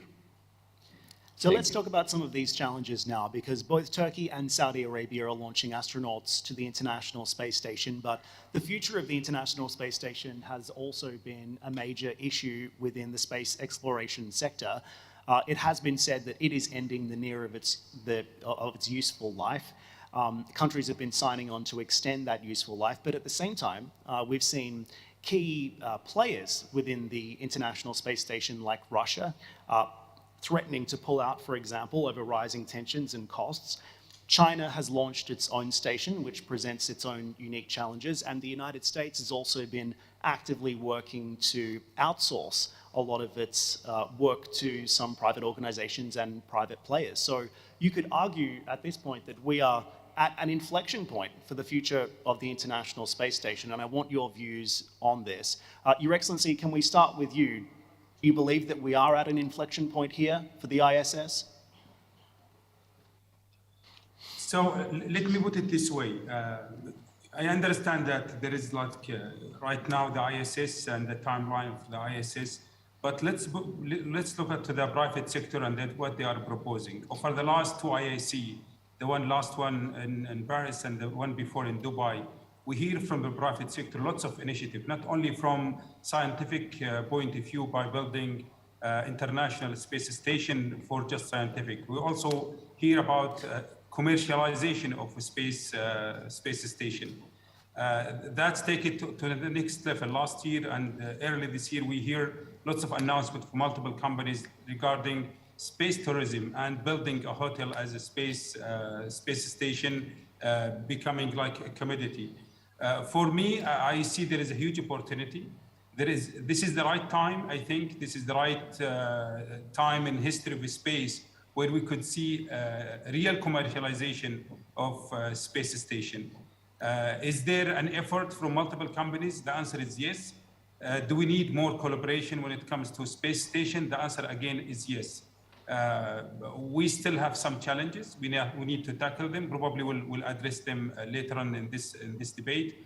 But I think over the coming 3 or 5 years, we'll hear lots of announcements from the private sector. I hear a couple of them under NDA. Lots of companies, they are willing to come big when it comes to space stations, tourism, and also there is more collaboration, active discussion right now between us and Saudi Arabia and other countries when it comes to building a new model for space stations.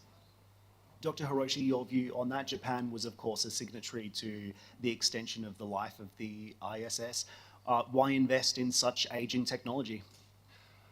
Well, thank you very much for your great question. Again, I think ISS used to be a kind of frontier for humankind, but right now it's a place for space economy. So I agree with His Excellency has said.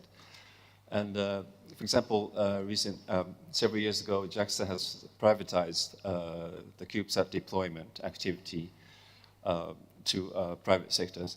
So it used to be done by JAXA, but right now it's done by private sectors in Japan. So this is just one example. I think it's ISS or as a whole, low Earth orbit is a place for space economy.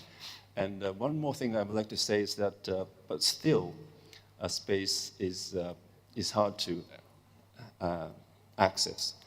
And so I think ISS is a place for testing future technologies, especially beyond low Earth orbit. I'm talking about Moon and Mars, for example.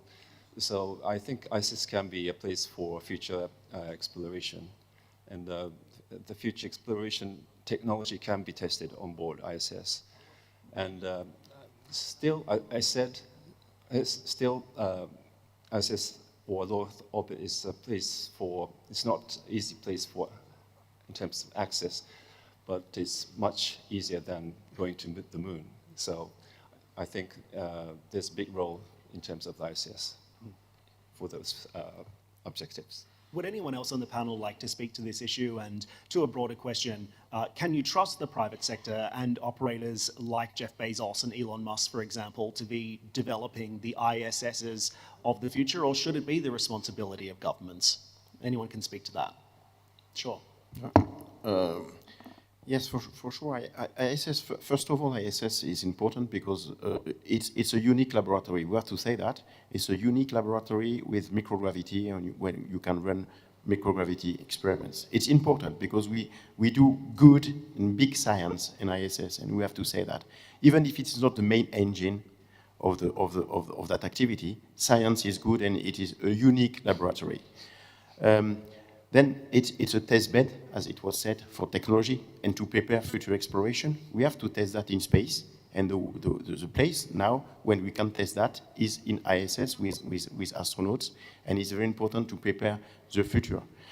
But of course, the main engine of all of that is political. It is political decisions and governmental decisions. And for sure, it will be more and more difficult for governmental organizations to put money for building a permanent basis on the Moon and then Mars, and also to run in a low Earth orbit to run the ISS. So we will have, it won't happen in one day, but we will have a shift between the low Earth orbit for governmental organization money and efforts to Moon and Mars. And it's not too bad because at the same time we have private activities developing into low Earth orbit. In France, for instance, we have more and more startups, more and more private companies working to develop a system in low Earth orbit, to propose to run experiments, to propose to make several activities in low Earth orbits. And so there will be this shift. We have to accompany this shift, but I think it will be this shift for the governmental organization from low Earth orbit to the Moon and Mars, and from the low Earth orbit to have more and more private activities. It's a good thing. Yeah, but I also sincerely believe the privatization of this issue. But ISS served well, of course, as a scientific platform. But in near future, maybe 10 years from this time, we will see at least 7, 8 commercial space platforms in near Earth orbit. So this is a real huge development. And this is not only for scientific reasons, but also commercial reasons. And there will be manufacturing in space. It's already tested, and we can say it started. So it's really an exciting future. And as Turkish Space Agency, we are trying to be a part of it in that manner. Dr. Lee, would you like to speak to that as well? We do have the space development much later than other countries. We didn't think about seriously about the ISS utilization. Only we have the one experience using Soyuz, the Korean women astronaut in 2008. And there is some discussion in Korea. We have to think about some manned mission and utilization of the ISS, but we do not have the specific plan for that. And I think we have to rely on some this kind of activities using the international collaboration. We do not have our own program yet. And we are rapidly running out of time, so I'll just do a quick rapid-fire question to you all. Tens of billions of dollars have been spent in space exploration, science, research and development over the years. I want to know what the tangible, real-world benefit of that investment is today for people on Earth. Your Excellency, we'll start with you. We have less than 4 minutes, so very quickly, please. Thank you. Can I go first? I'll start with His Excellency in Saudi Arabia. So for me, based on the multiple reports being published, one of them is Euro Council, the numbers talk louder than the words. All the indications shows that there is a huge move from private sector to invest in the space activities, specifically in the downstream. And investors usually, they don't go to invest when there is no business case, if we ask about the business case. But for me, I see two things. One, within the lower orbit, as His Excellency Hiroshi from Japan says, this is the test bed for us to be ready for the moon and beyond. So that's not a choice, even for government. If they want to subsidize or remove that risk for a private sector to invest within the low orbit to be ready for the moon, that's something they should do. This is one. The second one, we already see consortium working right now, and some of them announcing they have private activities investing multi-billions dollars when it comes to low orbit, whether in the space tourism, which is more complex than what we are expecting, and other activities like Sidar's mentioning from Turkey regarding space manufacturing. Is there a risk? Definitely yes. Space is complex. The global economy and political landscape is changing fast. Stability and prosperity can no longer be taken for granted.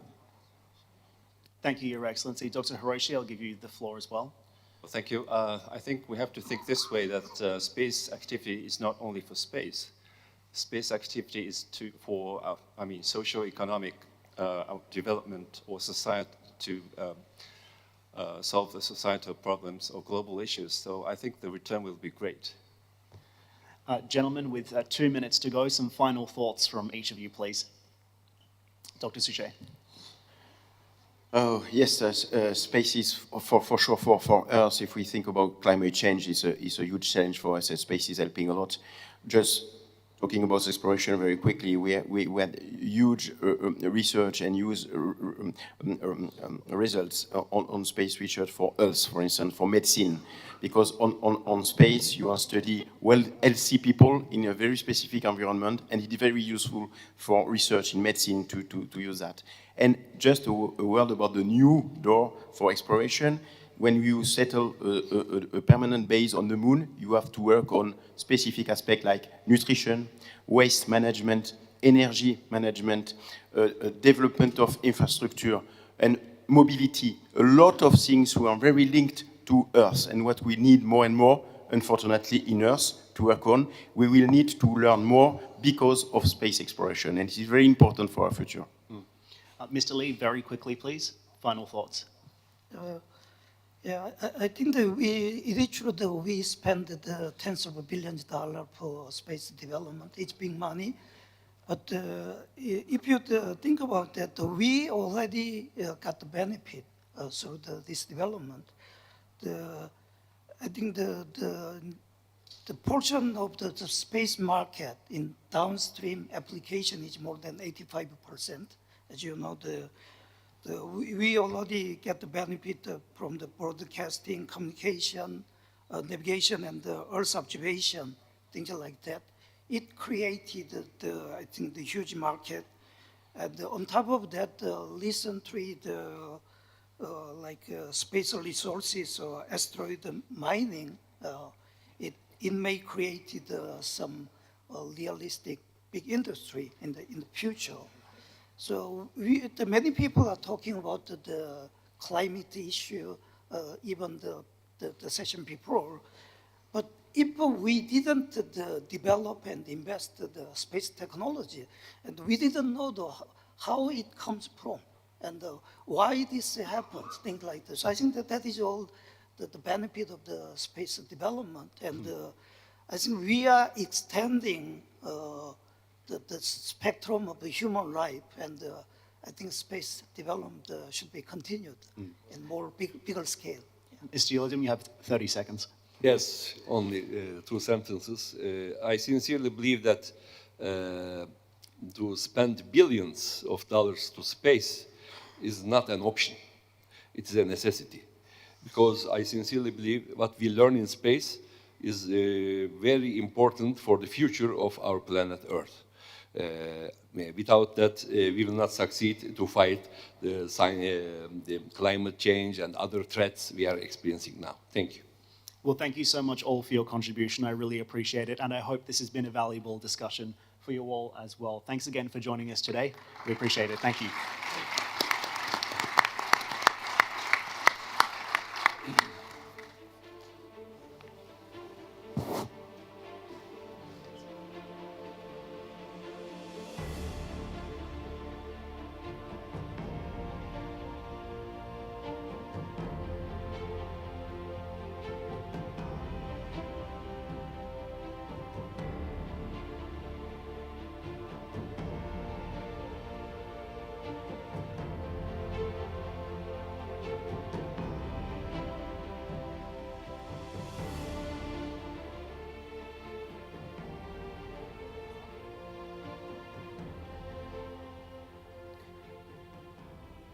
Ladies and gentlemen, please remain seated until the debate continues.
Ladies and gentlemen,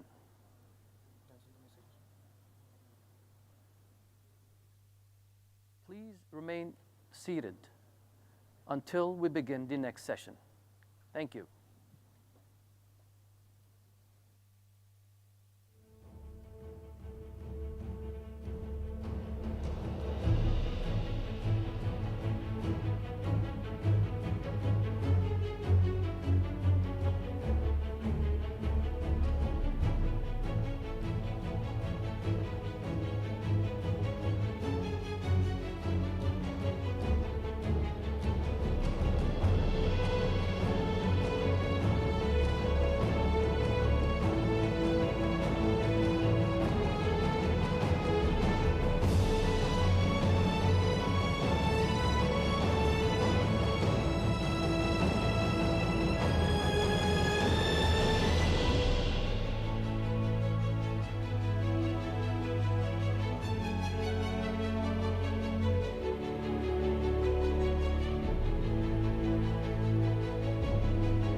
Good afternoon and welcome to the Abu Dhabi Space Debate. It is indeed a pleasure to welcome all of you today.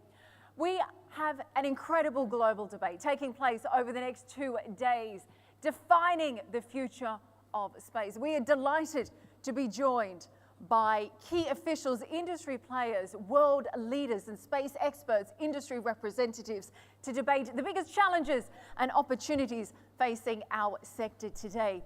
Over the next 2 days, we're going to be hearing from a series of experts, being able to question, discuss and debate the biggest opportunities and challenges in our market today, as we try to find a better, safer way to ensure that we can have global access to space to improve humanity for all mankind.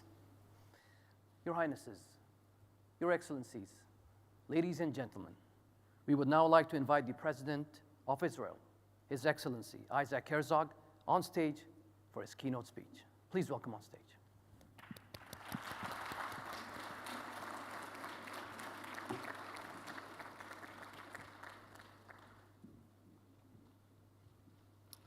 Assalamu alaikum wa rahmatullahi wa barakatuh. Dear friends, I'm so honored to be here today in Abu Dhabi. Your Highness, Foreign Minister of the United Arab Emirates, our good friend Sheikh Abdullah bin Zayed, Excellency, our good friend, Foreign Minister of Bahrain, which I just came from, and my good host, Abdel Latif Al-Zayani, our friend the Minister from the Prime Minister's office in India, dear friends, ladies and gentlemen from all over the world. I'm very happy to be here and take part in this timely debate under the auspices of my dear friend, President Sheikh Mohammed bin Zayed. I arrived from Bahrain with my wife Michal, where we held the first state visit of an Israeli president in the Kingdom of Bahrain, and I'm extremely grateful to His Majesty, the King of Bahrain, King Hamad bin Isa Al Khalifa. Dear friends, we stand here on the brink of a revolutionary new era of space exploration. The heavens are now open to a dizzying array of public and private actors, launching satellites, sensors, and spacecraft into the great unknown. This creates both paradigm-shifting opportunities and challenges unlike those humanity has ever known. The breathtaking images from the James Webb Telescope, for example, not only take us to the earliest reaches of our cosmos, they also raise the prospects of new scientific questions we didn't even know we might be able to ask. But as humanity gazes up at the stars, I wish to bring this discussion back to Earth. Because I believe that the greatest promise of space exploration lies not only in discoveries on distant planets, but also in rediscovering our potential for collaboration here on the blue planet we call home. It is often said that on international space missions, on the first day, astronauts point out on their countries. On the second day, they point at their continents. And by the third day, they are aware only of one Earth. Hundreds of kilometers above land, borders disappear and are replaced by an intense awareness that we all share one Earth, which we all have a common duty to preserve. And just as borders disappear, when Earth is viewed from above, we must work together across these divides to combat the climate crisis, a threat to us all. There's no doubt that in the future, the fate of humanity will depend on outer space. But in the immediate present, the ultimate value of space technologies lies in saving the planet we already have. I'm proud of Israel's close cooperation with NASA, with the European Space Agency, and our counterparts in France, Italy, Germany, Japan, Brazil, Austria, and many other countries. But I'm especially proud of our evolving space partnership with the United Arab Emirates. Our two countries are boldly leading our region towards new frontiers in space and leaving our mark on history.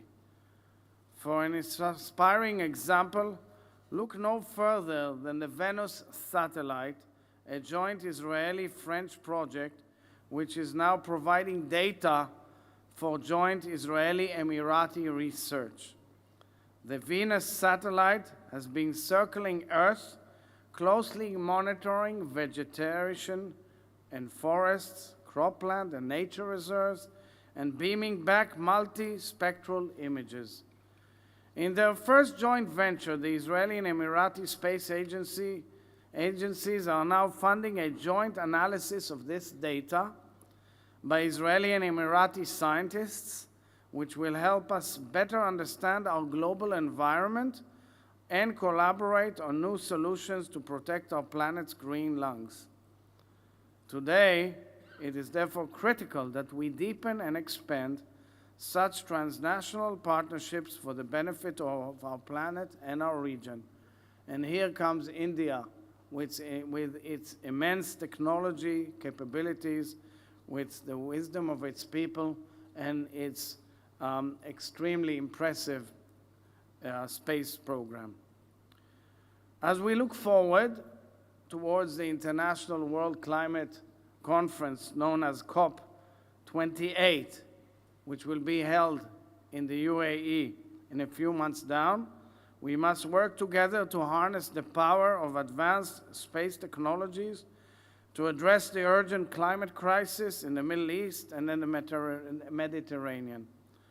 Our cooperation can turn our beautiful region into a global hub of climate solutions. And I believe that the UAE and Israel and India can lead the way for the entire region together with our friends and partners.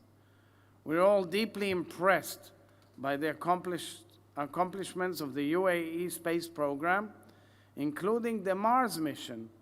It is a perfect match with Israel, a world leader in technologies for miniature satellites, high resolution and remote sensing capabilities, and cyber security in space. So, dear friends, this is a wonderful opportunity. And there is another area, besides cutting-edge technologies, where investment remains critical. Space education for the younger generation is the future. Our greatest natural resource is the curiosity of our next generation, our children. And as I've seen in their eyes, sparkle like stardust when they learn about space. So in Israel, we've introduced a Tevel program, which is already working with high school students from all across the country, Jews and Arabs alike. They are building, testing, and launching nano-satellites into space, and then using them to gather data and conduct experiments. Israel invites all the countries here to work with us to expand this program regionally and internationally. Together, we will harness the collective creativity, genius, and wonder of our youth. And I would like to invite all of you to partake in this incredible venture. Finally, I would like to thank once again our host, President Mohammed bin Zayed, and of course, the Foreign Minister, Sheikh Abdullah bin Zayed. You are truly visionary world leaders, and thank you for convening this space debate. It has offered an excellent contribution to the global dialogue on space and has helped us forge a joint pathway to a brighter future. Let us move onwards and upwards, not with the competition of a Cold War, but with the cooperation of our warm peace. Let us harness the power of space for the promise of Earth. Let us gaze at the heavens with our sights set firmly on our planet. Together, we can take space exploration to new heights and save our planet from new depths. Today, we can say the sky is just the lower limit. In the words of the great poet, Abu al-Tayyib al-Mutanabi, as he said, if you ventured in pursuit of glory, don't be satisfied with less than the stars. أذا جمارة في شراف مرumi, فلا تقنع بما دون النجوم. Thank you all very, very much.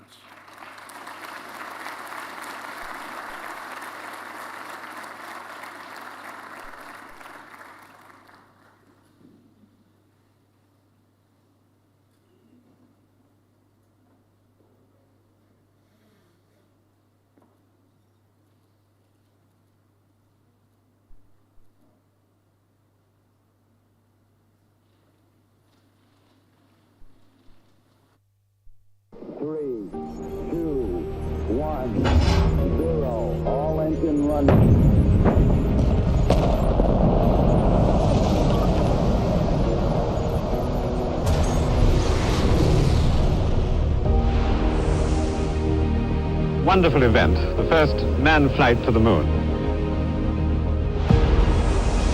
You see an S1C, the first stage cut off, and the thrust looks good. All engines, all sources show the second stage is burning perfectly.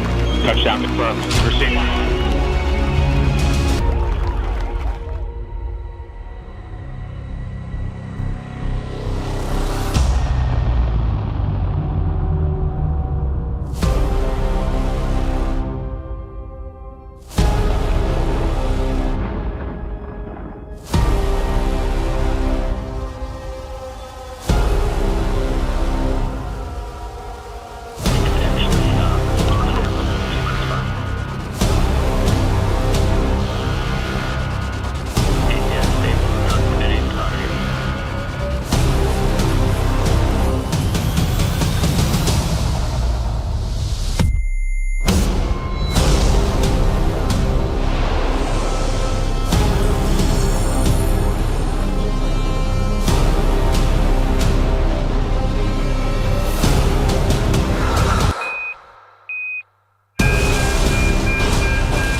Thank you once again, Mr. President, for your inspiring speech.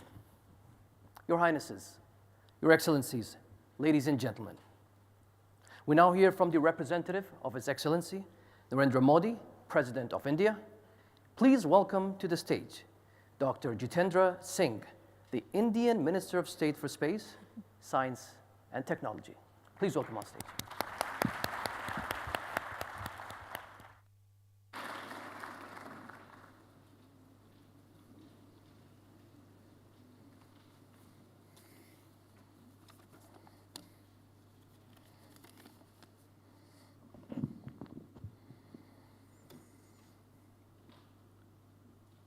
Your Excellency, Isaac Herzog, President of Israel, His Highness Sheikh Abdullah, His Highness Sheikh Khalid bin Zayed, Excellencies, distinguished guests, my dear brothers and sisters from United Arab Emirates, Namaste, greetings from India.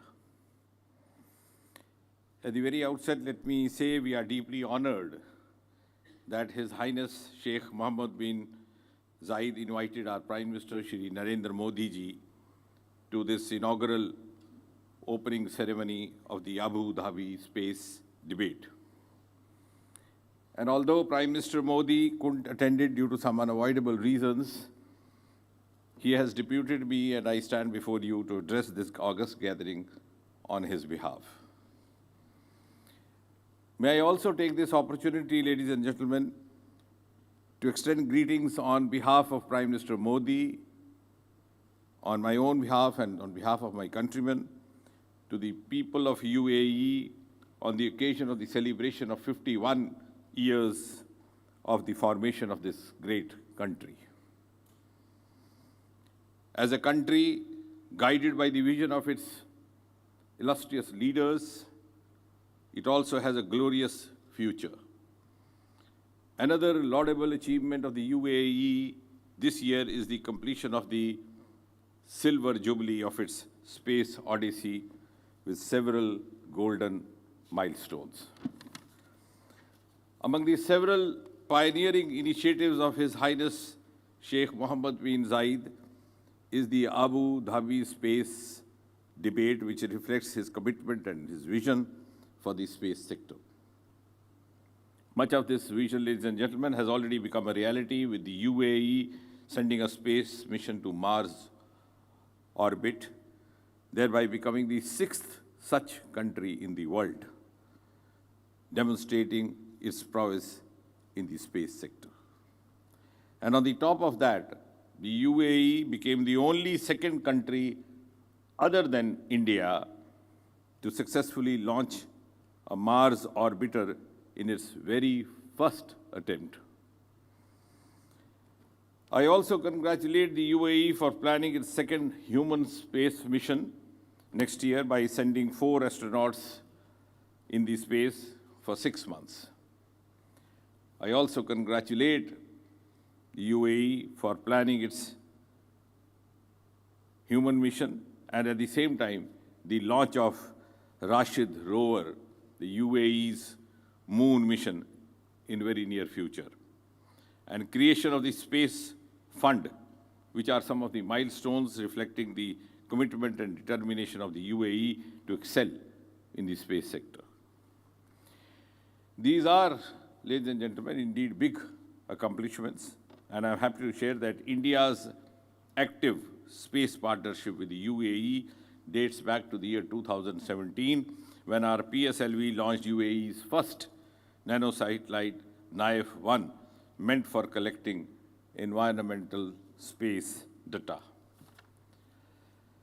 Development of space sector is one of the priority areas for the leaders of both India as well as UAE.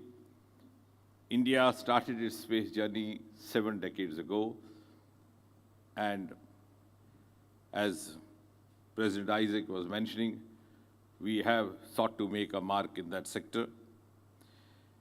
We started from a scratch, and it is today acknowledged as one of the leading space powers in the world. A highlight of this space journey of India has been our thrust on indigenous development through dedication and hard work of our scientists, guided by the commitment of our leaders, which Prime Minister Modi keeps reiterating as Atmanirbharta, or an Atmanirbhar Bharat, a self-reliant India. The Indian space industry today is renowned across the globe, primarily for 2 reasons: A, the reliability; B, the economy. India is proud to have the maximum success ratio in the world for its flagship space launching vehicle, Polar Satellite. The launch vehicle, or PSLV, just a few weeks back, India's PSLV launched as many as 36 satellites, including for countries from both the developed as well as the developing world. The list of achievements of India's space industry is quite long. The Indian Space Research Organization, or the ISRO as it's popularly known, has launched more than 100 satellites so far and has immense in-house satellite building capabilities for GSAT, Earth observation satellites, space-based satellite navigation systems, etc. India has also developed its own GPS, which we call the Indian Regional Navigation Satellite System, or IRNSS to abbreviate.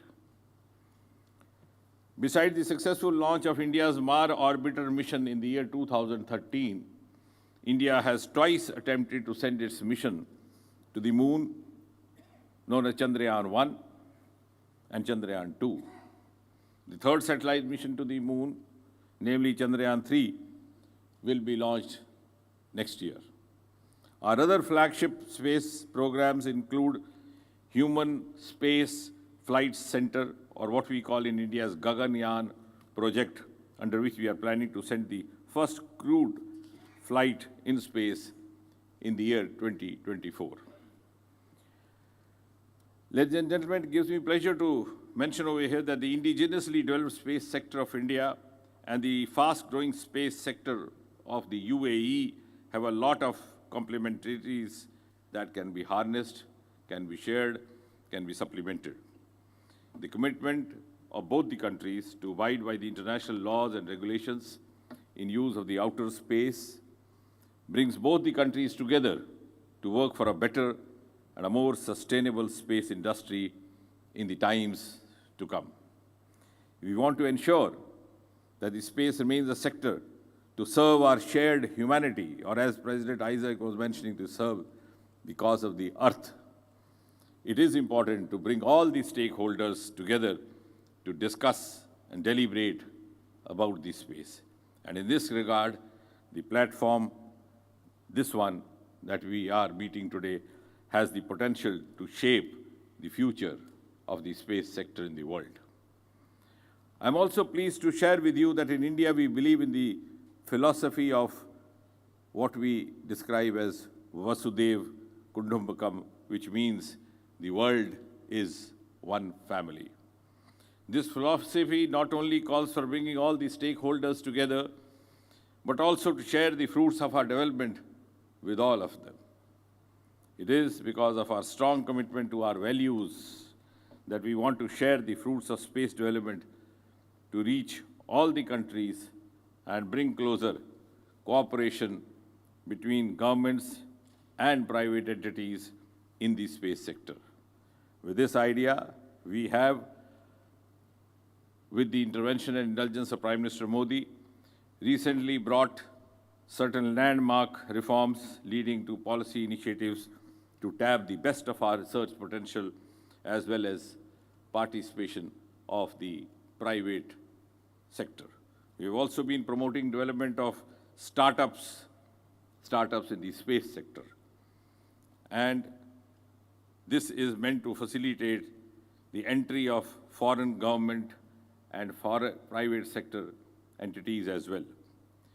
In this regard, India has recently established a dedicated organization called the Indian Space Promotion and Authorization Center, or abbreviated as InSpace, which is tasked with the objective of hand-holding our nascent private entities in the space sector.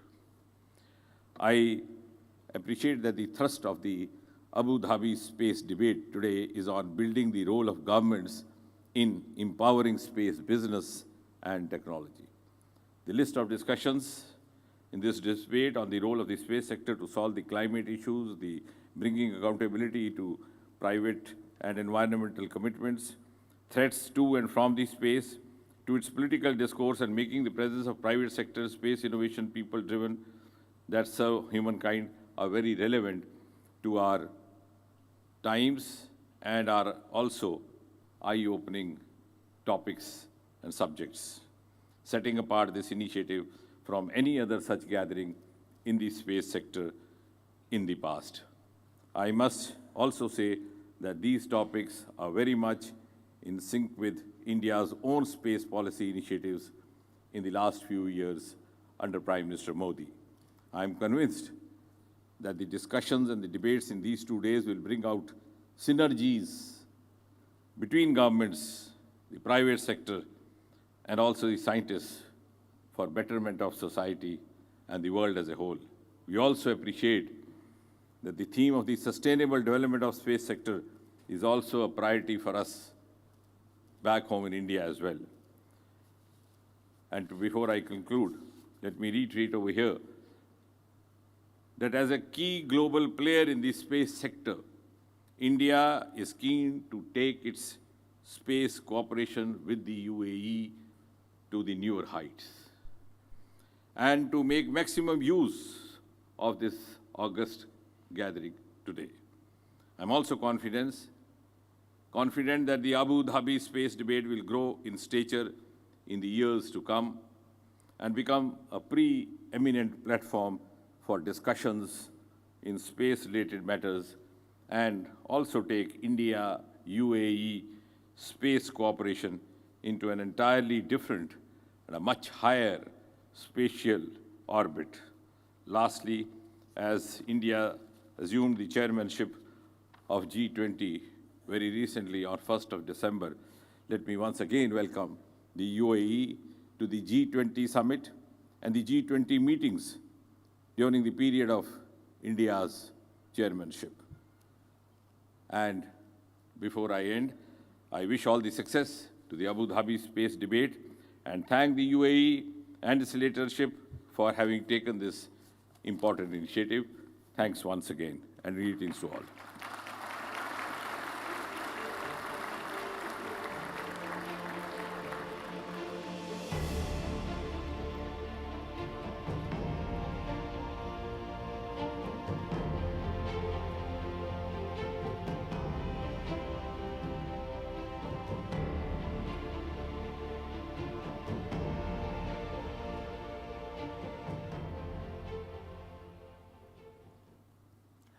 Thank you very much for your insightful comments. Well, what a wonderful morning we have had so far here at the Abu Dhabi Space Debate. We have discussed how to make space more sustainable. We've looked at how we can better protect our national space assets. We've looked at some of the challenges of space exploration and how we can take on better security and defence threats in the years ahead. It really is an honour to welcome all of you here today. More than 300 guests from 52 different space agencies and more than 45 countries meeting here in Abu Dhabi, our nation's capital, for this important discussion. We're going to be taking a break now for lunch, so we look forward to seeing you again at 1:45 p.m. this afternoon for another inclusive, exciting debate here at the Abu Dhabi Space Debate. Thank you.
Your Excellencies, distinguished guests, ladies and gentlemen, thank you for joining us for the afternoon session of the Abu Dhabi Space Debate.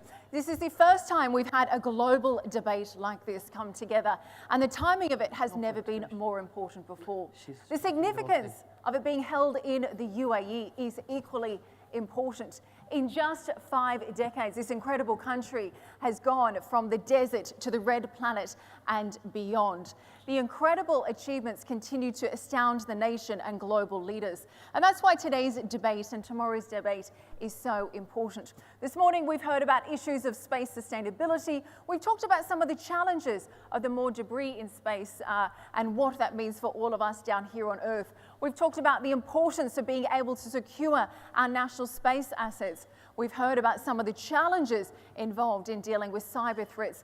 And this afternoon's discussion is going to be equally exciting as well.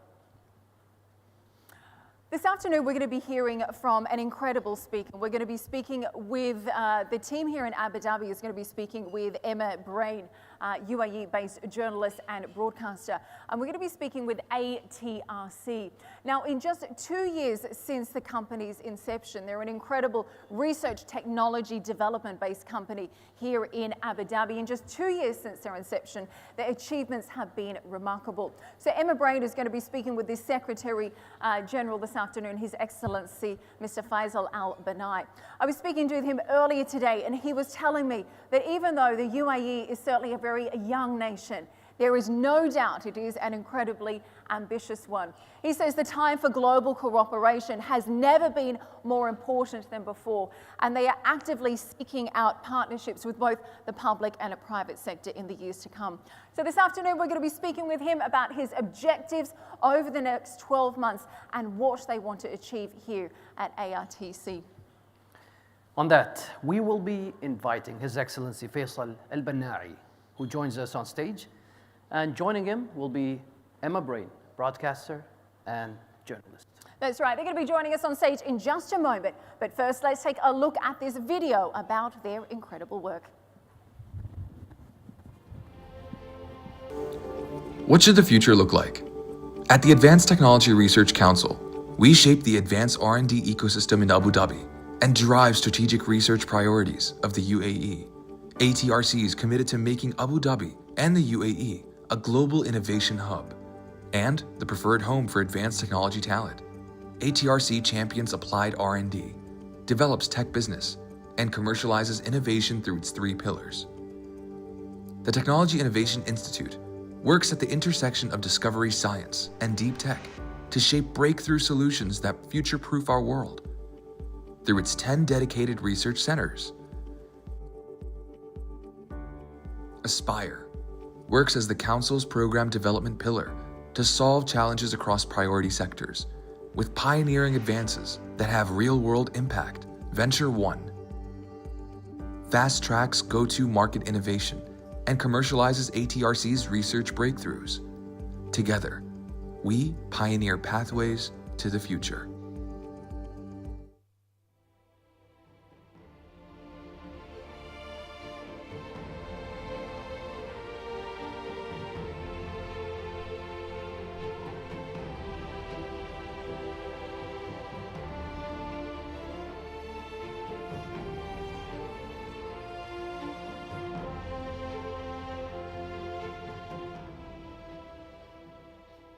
Good afternoon, Your Excellencies, ladies and gentlemen. My name is Emma Brain, and it's an absolute pleasure to be here today at the Abu Dhabi Space Debate with His Excellency Faisal Al-Banai, Secretary General of Advanced Technology Research and Council. What a pleasure to have you here today. Thank you. And first of all, can you please tell us about the objectives of the ATRC? And thank you for having us today in today's event. I think a good way of summarizing what ATRC, the Advanced Technology Research Council, does is really in 3 areas. One is our focus on talent. So whether it is attracting the best and brightest talents globally, and when I mean globally, I truly mean globally in this regard, and at the same time is nurturing the local talent here in the country to be part of this ecosystem. So this is one area. The second area is our focus on solving tomorrow's problems today. And it's really about, we are not a research center for the sake of research, especially in TII. We are an applied research center that is ultra focused on researching problem statements that our clients need, rather than researching something and then trying to find a home for it at the end. And at the same time, due to that focus, we are ultra determined to be part of the UAE knowledge economy and really exporting advanced tech out of the UAE. So to really play a key catalyst in this ecosystem that the country is looking to drive. The last point is us building the ecosystem. So we had the people part, we had the solution-focused part, and then building the ecosystem, one is through, which is very relevant for today's discussion, through partnering globally with different partners to accelerating our agenda and research field, and at the same time, developing the local ecosystem, whether it's policies, whether it's processes, whether it's connecting to the other parts of the ecosystem in the UAE to nurture and grow what's really required to achieve everything from research to final solution and commercialization of these solutions. So these are the three key areas that we focus on as ATRC. And last but not least is the part related to our focus areas. So we are focused on 6 areas, as you can see, and they span anything from health to food to transport, and of course our relevant topic here today is space and propulsion. These 6 areas are our domain focus areas, and the research centers we have works on problem statements related to each of these areas. And I love the fact you're recruiting talent globally and attracting them here to the UAE. It's amazing. And in such a short amount of time, just 2.5 years, the Advanced Technology Research Council has achieved so much already. So what are the key highlights of what you've achieved so far, and where are you going next? I think we are in an exciting time and period when it comes to research. So we've launched already and established 7 research centers. I'll talk later on about the 3 new ones. So, and they vary, as you could see, anywhere from directed energy, quantum technology, secure communication, autonomous systems. They each have their own focus domain areas. And what we've done is, in the last 2.5 years, these centers have been established. At the same time, if we look at the people file, where we said we are focusing on people, we have today nearly 700 research individuals in our research centers. They've come from over 71 countries globally. 140 are UAE nationals within that. And from the UAE nationals, 55 are female. One thing I'm proud to say to our team is, when we refer to the females and the research, by the way, there was no agenda to achieve 50% female in our research. Each one of these individuals got their right and slot with their credentials. I put 0 requirement to hire a 50-50 or whatever, because we believed we have the talent in the country, we have the know-how in the country, and these are the ratios we are achieving when it comes to people-wise during a very short time span. The part when we refer to our solutions, where we said we are focused on our solutions, we have nearly 50 solutions that range today between TRL4 to TRL7 in our research. Already with such a short time span, ATRC through Venture One started licensing. We already started licensing 2 of our products with over $100 million of licensing and royalty rights for such a young organization. And already next year, we will be launching between 2 to 4 deep tech startups that vary from advanced crypto technologies to autonomous technologies that are already moving in and going to start providing full solutions to clients in the space. And when we refer to the ecosystem and our openness to partner, we already have partnerships with 35 research institutes globally, and I truly mean globally, from east to west, from north to south. In that regard, these are 2 to 3 year, and these are not, by the way, these are not the MOUs. I mean, we have an allergy on MOUs. I mean, we don't sign MOUs. These are research programs with 35 plus institutes that are 2 to 3 year funded program. They are part of our research programs and our problem statements that we are working on.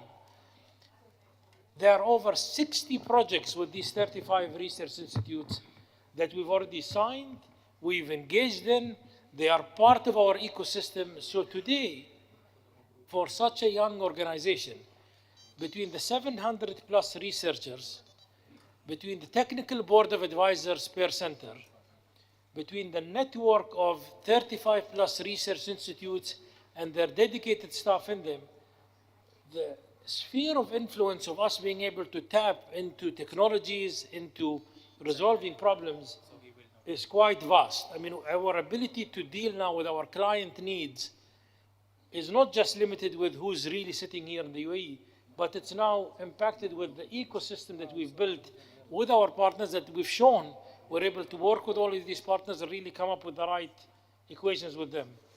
And on this point, T0 for all of this was 2.5 years ago. 2.5 years ago, ATRC did not exist. The research centers did not exist. None of these people existed in this regard. So the tone I'm leaving here is we are moving extremely fast in this space. You might say at light speed, and it's truly fantastic. And we are here, of course, talking about space and debating all things space. So what are your plans for space at ATRC? So space is one of the 3 new centers. I mean, we have a total of 10 centers that were approved. 7 are already established centers and growing. 3 are new centers: the Biotech Center, the Renewable Energy Center, and the Space and Propulsion Center. And we are now at the stage of ramping up our capabilities, aligning with our clients, the space agency and other stakeholders, on what are the real crucial problem statements that we need to work on so that we can really solidify this from the beginning. It's like the point I mentioned that we already started licensing our technology, we're already launching startups. The reason we're able to do that is from the beginning we lined up with the stakeholders and partners on their problem statements. This is what's happening now in the space, and we are focusing on space launch vehicles, we are focusing on space navigation, we are focused on space sensories, and it's a whole host of technologies that we are really interested to further build on the ecosystem that's already built in the UAE due to the past missions and past programs, and now it's really to add further fuel to the same capability and really solidify it in the next few months and really freeze our programs. Amazing. And what would you like to leave us with today? What are the takeaways you would like to give us? I think the best way you can summarize where we are, where we're going to go is 3 areas. One is our DNA. This is an entity and this is a country that has a very serious sense of urgency on this file. When it comes to research, technology, whether it's space or any of the other areas, there is a very clear sense of urgency.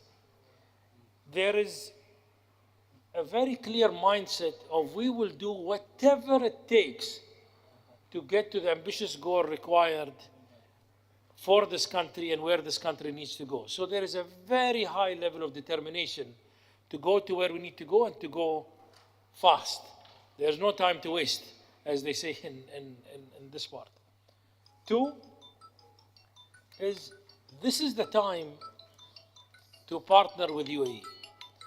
As we've shown as one of the examples from many examples that have happened in other institutions here, within 2.5 years we partnered, signed, detailed programs, 2 to 3 year research programs with 35 institutes globally, 60 programs with them. So this is the time to really partner, and we are extremely open for these partnerships to accelerate the common agenda.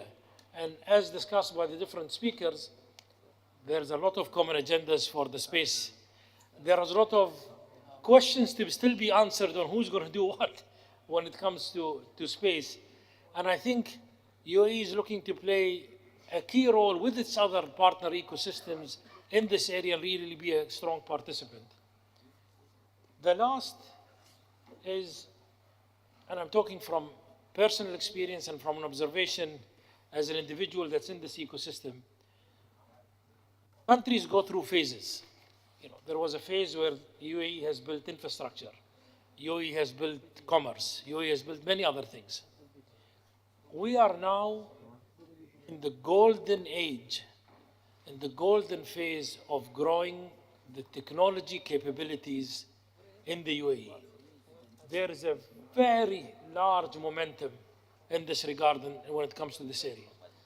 There is a very high level of focus. And when I say high level of focus, I am under-exaggerating if I say on a weekly basis, I'm under-exaggerating. Leadership in this country is following up the advanced technology file. What is happening on the different initiatives, on the different programs in this regard? And what that would lead to is an ability for us to move, to decide quickly with our partners, and frankly, stop wasting anyone's time. We're not here to waste our time. We're not here to waste our partners' time. If we partner together, one thing we can promise is we will run fast, and we will run extremely fast in that regard. And any sense of bureaucracy has already left, this train has already left that station in this regard. So I would say these are the key areas that I would leave you with. We are extremely enthusiastic of the coming next few years. I think talking to a number of colleagues that are here, there are a lot of areas of partnering. There's a lot of areas that we can drive a common agenda. And we are open for business. So thank you.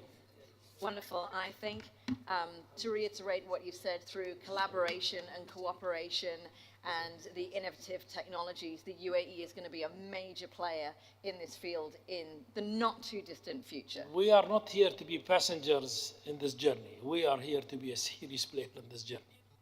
Wonderful. Thank you so much, His Excellency. Thank you so much for that wonderful chat. Thank you. Thank you.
Thank you very much to His Excellency and to Emma Brain for those insightful discussions this afternoon.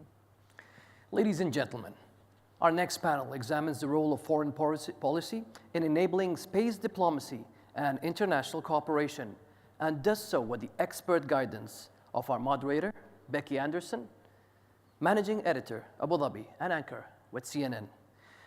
Becky is joined by His Excellency, Dr. Abdul Latif bin Rashid al-Zayani, the Minister of Foreign Affairs of the Kingdom of Bahrain. Her Excellency, Reem bint Ibrahim al-Hashmi, Minister of State for International Cooperation of the United Arab Emirates, and Dr. Jitendra Singh, Minister of State, Space, Science, and Technology of India. Also joining us virtually will be Her Excellency Orit Farkash HaKohen, the Israeli Minister for Science, Technology, and Innovation. Please welcome on stage. We really are delighted to welcome these high-level speakers for this special panel this afternoon. I had the opportunity to speak with our esteemed panelists a little bit earlier, and I think they all agree the UAE is certainly a young nation, but a very ambitious one. In the last few years, the UAE has been responsible for sending the first Emirati into space, the Hope probe reaching the red planet last year, and some incredible lunar mission ambitions as well. And the overarching feeling is that Abu Dhabi has been chosen to host this debate for the first time ever. It's of great significance. Now, they say it's important that we continue these discussions beyond today, beyond tomorrow, to really have that impact and ensure that we can create the safe and secure space of the future that our world so desperately needs. Thank you very much for joining us. Becky Anderson, one of CNN's favourite anchors. We're very excited to have your panel this afternoon. Thank you. Thank you very much indeed. Excellencies, ladies and gentlemen, a very warm welcome to this session at the first edition of the Abu Dhabi Space Debate, which I have to say I am extremely excited about. On CNN, we've been following the UAE's journey in space and on space for years now, and it is fantastic to be here at what is the global platform defining the future of space. And let me just acknowledge the support of the sponsors of this debate. Thank you very much indeed. For much of the past 60 years, you could argue that space has been the final frontier in international diplomacy. But let's be frank here, there are very real challenges today testing that assumption. The involvement of multi-nation state and private sector actors, the burgeoning space infrastructure and satellite internet service providers, launch and space junk risk scenarios, deep space regulatory issues, all of which I hope we will get into in what is a 45-minute session today, so it should be packed. These are providing very real concerns about the new era in space. Increasing congestion, increasingly contested and weaponized even before the war in Ukraine. The conflict has only heightened concerns that geopolitical tensions on Earth can and increasingly will spill over into space. So how do we ensure that the very real issues that we face here on Earth are not transferred into the great cosmos? The purpose of this panel is to explore with my esteemed guests today the role of foreign policy in space diplomacy and international cooperation at a time of what is, I think we all agree, unprecedented challenges in the world. So we will crack on. My esteemed panel has been introduced. I'm absolutely delighted you are all joining us today, including our esteemed guest from Israel who is with us remotely today. Let me start with the three signatories here of the Abraham Accords, because I think the prism of the Abraham Accords for the purpose of this panel is a really good starting point. We are now in the second anniversary of the signature of those accords. They normalize economic and diplomatic relations between Israel, Bahrain, and the UAE, plus others. And on the space front, the agreement shaped a new technological covenant. So within the premise of that and the prism of that, let me start with you, Minister of Foreign Affairs from the Kingdom of Bahrain, Dr. Abdul Latif bin Rashid al-Zayani. Can you briefly outline the opportunities and challenges that your country sees in this new era of space? Let's do that briefly, and then we can sort of take a deep dive, as it were.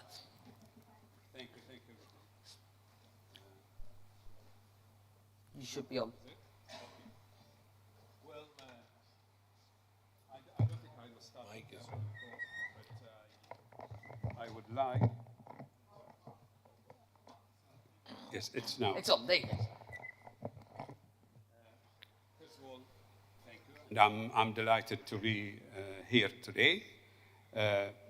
Before going any further, I would like to congratulate UAE and its leadership for the National Day and for a successful space program, which has included landing of a vehicle on Mars.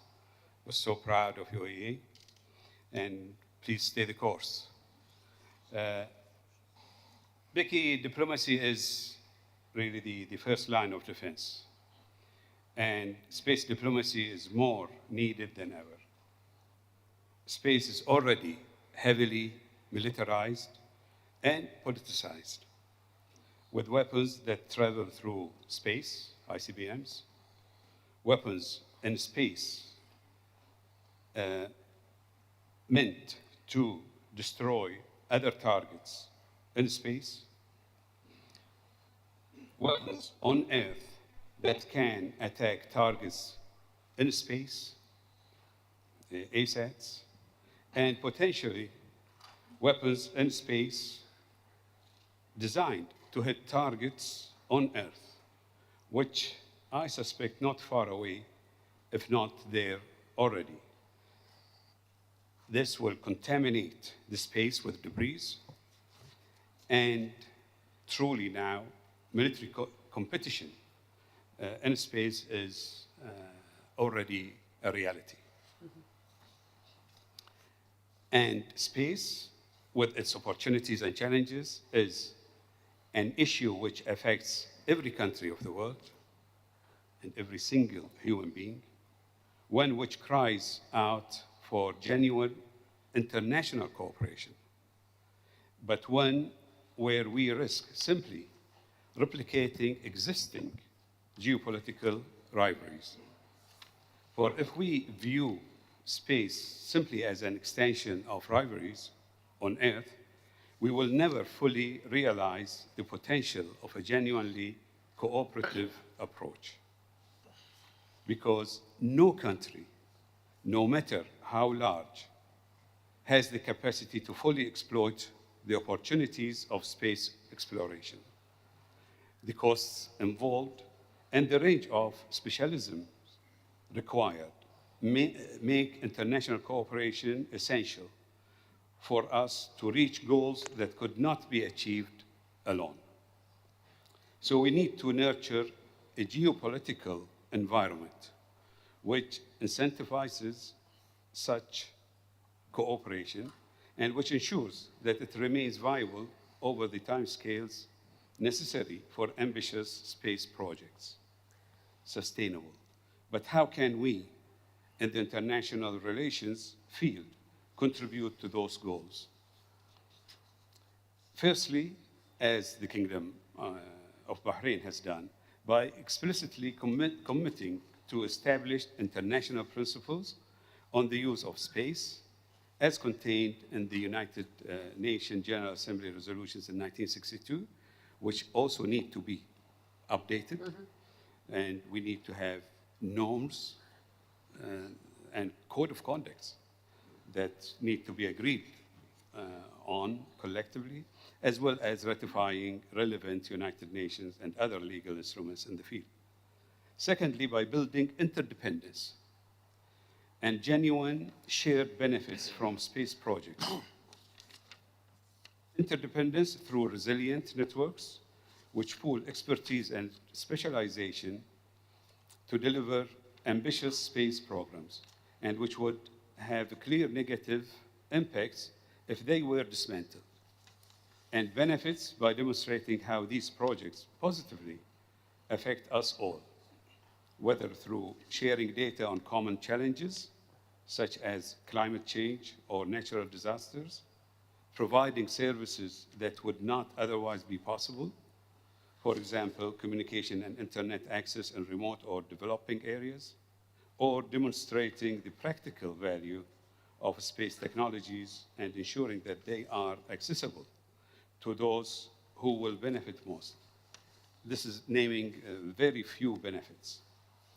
Thirdly, and I think thirdly is by leveraging cooperation on space projects to deepen security and prosperity here on Earth, whether by utilizing satellite imagery to avert conflicts or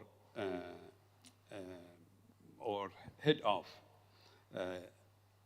terrorist attacks, or more broadly by demonstrating the value of those networks of cooperation and interdependence, so that these principles become more attractive strategic choices for all international actors. These are some thoughts on the crossover between foreign policy and space technology, and how we in international relations can help maximize the benefits of space projects while providing the best environment for them to succeed. I don't think anybody could have put it more eruditely, so well done. Thank you very much indeed, Your Excellency Reem Al Hashmi. Briefly, if you could outline the opportunities and challenges that you see in this new era of space, speaking, as I'm sure, to some of what we have just heard, which I'm sure will very much resonate with you. Thank you, Becky, and thank you, Your Excellency, Dr. Zayani, and to all those present here today. It's lovely to be with you and lovely to share a panel with such esteemed panelists. Last year, we celebrated 50 years as a nation, and to put it into context, a couple of years before that, our Prime Minister, Sheikh Mohammed bin Rashid, assembled a team of incredible human beings. Some of them are here. Sarah Lamiri, one of our heroes and champions, my personal one as well, but also Amran Sharaf and a whole series of others, to put together a UAE-led team with international partners from all around the world to deliver the Hope probe. And the reason why I mention it is because if you look at the story of us as a people, you will see that way, way back then, or when, we started to focus on science. So in 2009, if you remember, we campaigned to host the International Renewable Energy Agency, and we started talking about renewable energy at a time when it wasn't that big of a buzzword. This was 2009. I know because I was part of that campaign. Fast forward to the Hope probe, and then COVID hit. And in COVID, we all learned the importance of science, and we all learned the importance of being fact-based and scientifically oriented and technologically oriented. So as we tried to shed away COVID, we started to look at different and new partnerships, and you find the Abrahamic Accords, you find I2U2 with India and with the United States, and you realize that we are a country oriented towards these scientific discoveries and these scientific explorations, whether on Earth or in space. Now, the greatest risk would be to do nothing in this space. And so we find ourselves through this forum, but also through many other forums, very intent on building the types of collaborations and partners from almost untraditional sources and voices. And so you'll see us as a nation, but also as a character, seeking out these new partners and also seeking out technological collaboration.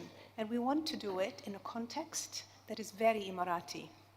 And what does that mean? It means very collaborative in nature, where we bring people together, where we focus on the essence of what unites us and not what divides us. And as we explore this space, seems to be a popular word, but as we explore this space, we find and we discover that there's much more that could be done in space to better understand Earth.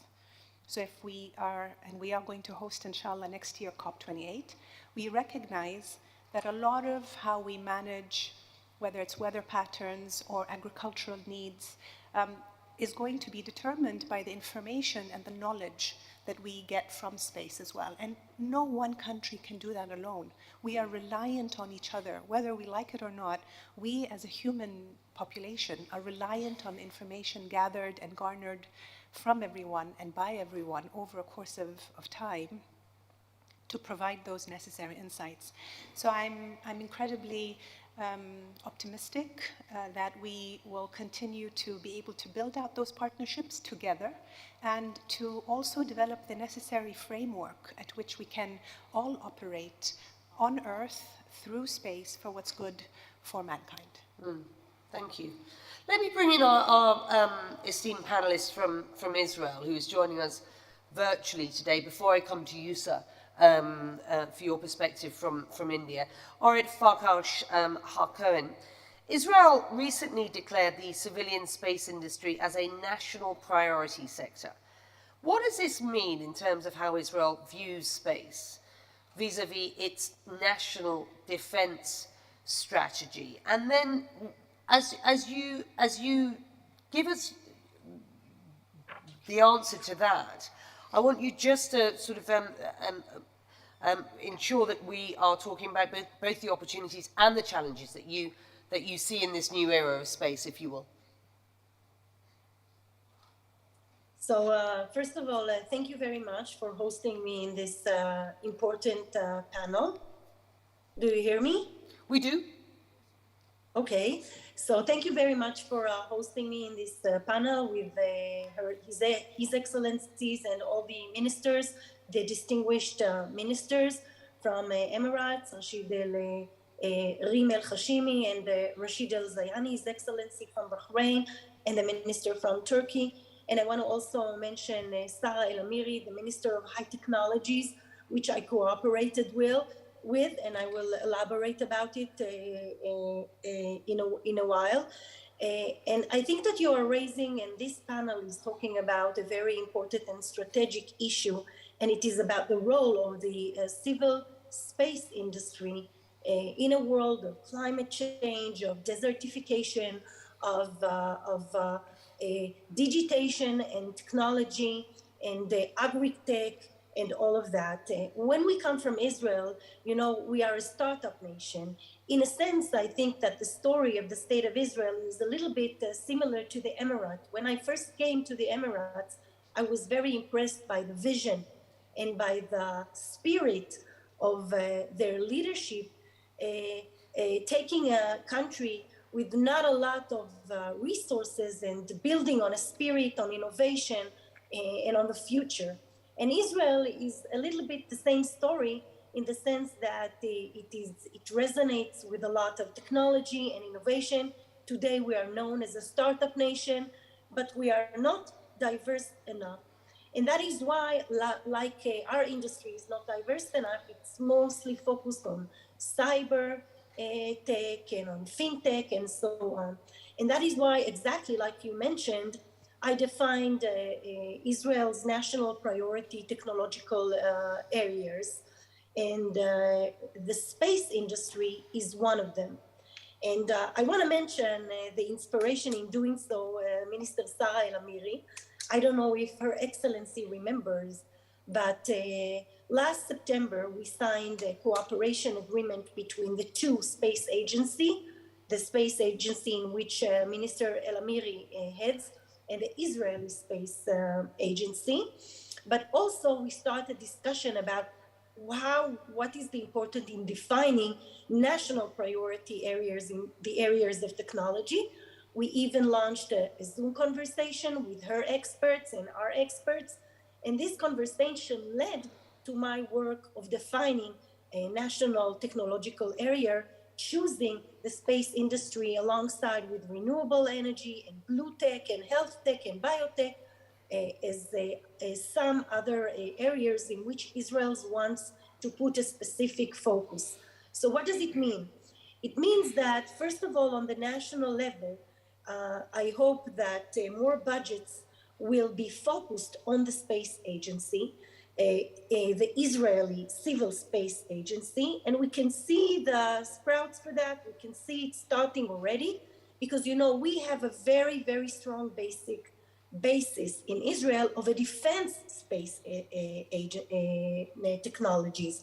We are using a lot of space technologies to protect ourselves, to keep Israel safe, and my mission is to build on this strength and to push forward the civil space agency. We started doing that in several means. First of all, by approving a national new plan for the space agency, pushing it forward, meaning and targeting to employing more Israelis in this industry, to make multiple sales in that areas, because now we see that the space industry is going through a revolution in terms of cost, in terms of benefit, right, and in the terms of relevancy to all the other challenges in the world. And if I can mention some specific programs that Israel has done in that area, is first of all is our joining the Artemis program.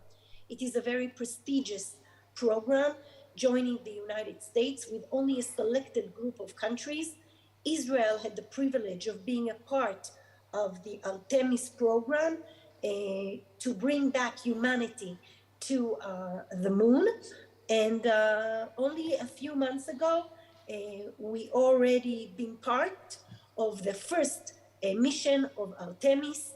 In December, it was launched already, the first pilot with Israeli technology and products on that spaceship. I want to also mention a specific program that we started already with the Emirates, building on our cooperation agreement from a few months ago. When we're talking about the project Venus, which Israel is collaborating with France. So one of our achievements was to bring in the Emirates into the Venus project and to launch and to initiate a collaborative research that is being conducted with Israeli researchers on one hand and researchers from the Emirates that are dealing with all kinds of issues that are relevant to both countries. And this is already started and it is underway. Can I stop you there, because I think I want to come back to the Artemis Accords, because I think those are an important issue to discuss while we're here. And you've also spoken to some of the collaboration, not least with the UAE here, which I think is important as you consider the role of foreign policy in space diplomacy. I just want to stop you so that I can ensure that we give as much time as possible to all of our guests. Dr. Jitendra Singh is the Indian Minister of State for Science and Technology. So I started this by suggesting that for the past 60 years, you could argue that space has been the final frontier in international diplomacy, but suggested that there are very real challenges today testing that assumption. The cooperation of China, Russia and India with the rest of the world going forward will be vital in ensuring responsible behaviour in space, particularly and not least because those three countries, including your own, all possess anti-satellite weapons. I want to get the view of all of our guests here on what type of diplomatic efforts countries are prepared to begin in order to ensure that these state actors commit to the safe exploration and use of space. But let me just put to you how you perceive the role of foreign policy and international cooperation to be going forward in this new space era for India. Thank you for bringing me in. I think at the outset I must compliment that all of us, the space has brought us together to think about the well-being of the earth. So that is one good reason to be here in this room. Now, one of the last questions that you asked was how best to integrate or to come together. My first response to that is, do we have a choice to that? There's no option. It's virtually become a necessity. We have to come together. We have to integrate. And just to pick up the cue from what Her Excellency Hashmi just now said about the renewable energy and the peaceful methods, I think India, right from the beginning, we have, and we saw it for ourselves, we have also pledged that our space program, as also our atomic energy program, is dedicated to peaceful purposes. And we did that at a time when I think the world was not very easily ready to believe us. Just imagine India's nuclear program or the atomic energy program began in early 1950s. The Hiroshima and Nagasaki had not happened a decade, not even a decade earlier. So the world hated anything which carried the name atomic with it. And still, we had our founding scientists like Homi Bhabha going on to say that our atomic program is dedicated to peaceful purposes. And we have now actually walked the talk and vindicated that. And same also is the case with our space program. I think India distinguishes itself also because, and very illustriously, that we have successfully used space technology for bringing in ease of living for the common citizen. We have made it an essential tool of working in different sectors, whether it's the railways, whether it's the smart cities, whether it's the roads and buildings, highways, whether it's digital health, telemedicine. We have actually very successfully carried out that experiment. That's a success story in itself. And therefore, and I think now that very recently in the last 2-3 years, with the very path-breaking indulgence of Prime Minister Modi, a decision was taken to open it up to the non-government entities or the private participation. And within a span of 2-3 years, we have more than 100 startups. And 2 of the startup groups recently did the launchings you must have seen in the media. So there was so much of talent waiting to happen. Possibly it was not happening because we were not giving them enough outlets. We were not integrating the private sector. We have now done that, and I think the next level would be integration of research, academia, industry, public sector as well as private sector, domestically and then also overseas. And that holds good when we collaborate with UAE as well, because UAE is, though it's just been about 25 years, but they have the passion and enthusiasm to move on. So I think we can look forward to a very progressive partnership. Can I talk about the opportunity for international cooperation, not least within the realm of governance and regulation, because I think that is where I would just say that now that we are increasingly, all of us, regardless of whatever our ideology, whatever our individual leanings, we are increasingly becoming a part of the global world. So the benchmarks are global, the challenges are global, the journey is global. So it's just like riding a bus, a travel bus. You may not be seeing eye to eye to each other, but if the tire bursts, everybody gets affected. So there's no other option. We have to move together. The UAE, Israel and Bahrain all signed the Artemis Accords, which embrace a common set of principles to guide cooperation amongst nations participating in NASA's Artemis program. India did not. Why not? Can we just have this discussion? Sorry? Why did India not sign the Artemis Accords, for example? Because we are talking here about the need for sort of fundamentally coming together. I would request you not to be judgmental about it, because the final word is not there. We are still studying it. Because we have our own lunar missions. And we have our human space mission also in 2024. In fact, the first human being would have been there. Of course, the first Indian to be in this space was way back in 1980s. But the first indigenously developed mission is going to happen in 2024, which would have happened in 2022. It could not happen because of the COVID. So we have our own stakes and our own missions, which we have to actually take the decision in the context of that.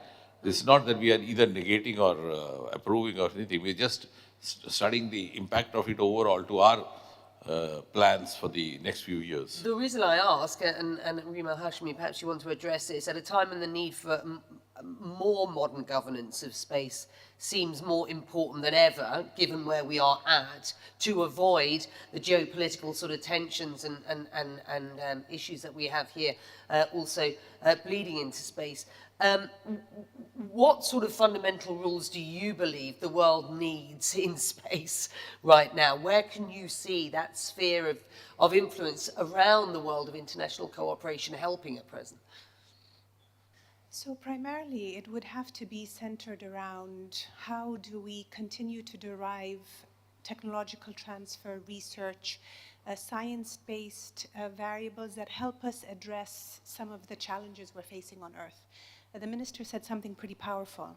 He said that their space technology has alleviated suffering of the common citizen. I mean, just think about that, alleviating the suffering of the common citizen. That there is nothing more noble or necessary for a government to undertake. And so whatever discussions we have, whether it's in this pioneering forum, and this is the first of its kind that brings people from all around the world who would traditionally not speak to one another, not for political orientation, it's just the world doesn't bring this type of group together. But Abu Dhabi managed to do that through this space debate. Or it is in continuously doing the hard work of actually talking about something you still don't know. Because we still don't know this framework. If you caught the video at the very beginning of today's session, the laws aren't clear, the governance structure isn't clear, the punitive measures are not clear. We know that the private sector is coming in a strong way, and we know that there's competition at a time when there's also pollution, apparently also of space, and we're all somehow at risk. So there is no easy, these are the four things, at least not in my mind. But I do know that, just like Dr. Zayani said, we are interdependent of one another. We need to figure this one out together, and we need to do the heavy lifting collectively. And we're at a time when, whether we like it or not, our destinies are so intertwined that whether we realize it or not, we're going to have to find a way through it, because that's the only way we're also going to collectively either benefit from it or be harmed by it.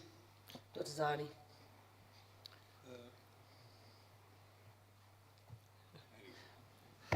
Okay. I think you got yours. Once you finish. Well, Becky, I think we all agree that we need cooperation. We need to emphasize the interdependence and the importance of the interdependence. We all agree on the ultimate objective is really to have a safe, secure, clean space that humanity can truly maximize the benefits of the space. And actually what your clip or the video at the beginning of today's meeting showed that innovation really leads the regulations. And there's a gap. And that gap will always be there, because in innovation, we need to maintain the market and the technical surprise that nations have the right to protect. So to be pragmatic and see how we can move forward and out of lessons learned on Earth, I believe we should call for, what's the word? Countries of the willing, who can get together and really write voluntary kind of code of conduct, norms, regulations, and build from there within the framework of the international laws and regulations. And you talk about countries of the willing, that's not necessarily countries in this region, because what we haven't talked about here is potential for a Middle East. Of the willing who are concerned of having really safe, secure, and clean. I cannot overemphasize the word clean. Just by destroying one in the size of probably a toaster, a satellite, can cause a lot of contamination in the space. Imagine having hundred thousands of those satellites flying in the air, and if just small portion of them being destroyed, this space will be contaminated. And that common citizen that is enjoying all the services provided by the space will not have it then. So we need to get together, reduce that gap of innovation and regulations, get everybody on board, and have a worldwide ISS, International Space Station, not only for number of people, but the entire world should benefit. Well, that would be a wonderful idea at present. It feels like we're at a point at which we are moving away from that, which is the concern. And we've only got a couple of minutes left, so I will ask my esteemed guest from Israel just to provide a little bit of insight from your perspective. We're talking about avoiding sort of destabilizing scenarios in space. I know we've alluded to preventing the weaponization of space. Nobody wants to see an arms race at this point. So just your thoughts on any sort of new grand strategy, as it were, speaking to what we've heard from our other panelists here. What sort of new diplomatic sort of instruments do you believe might be needed at this point to ensure this wider international cooperation in the world of space?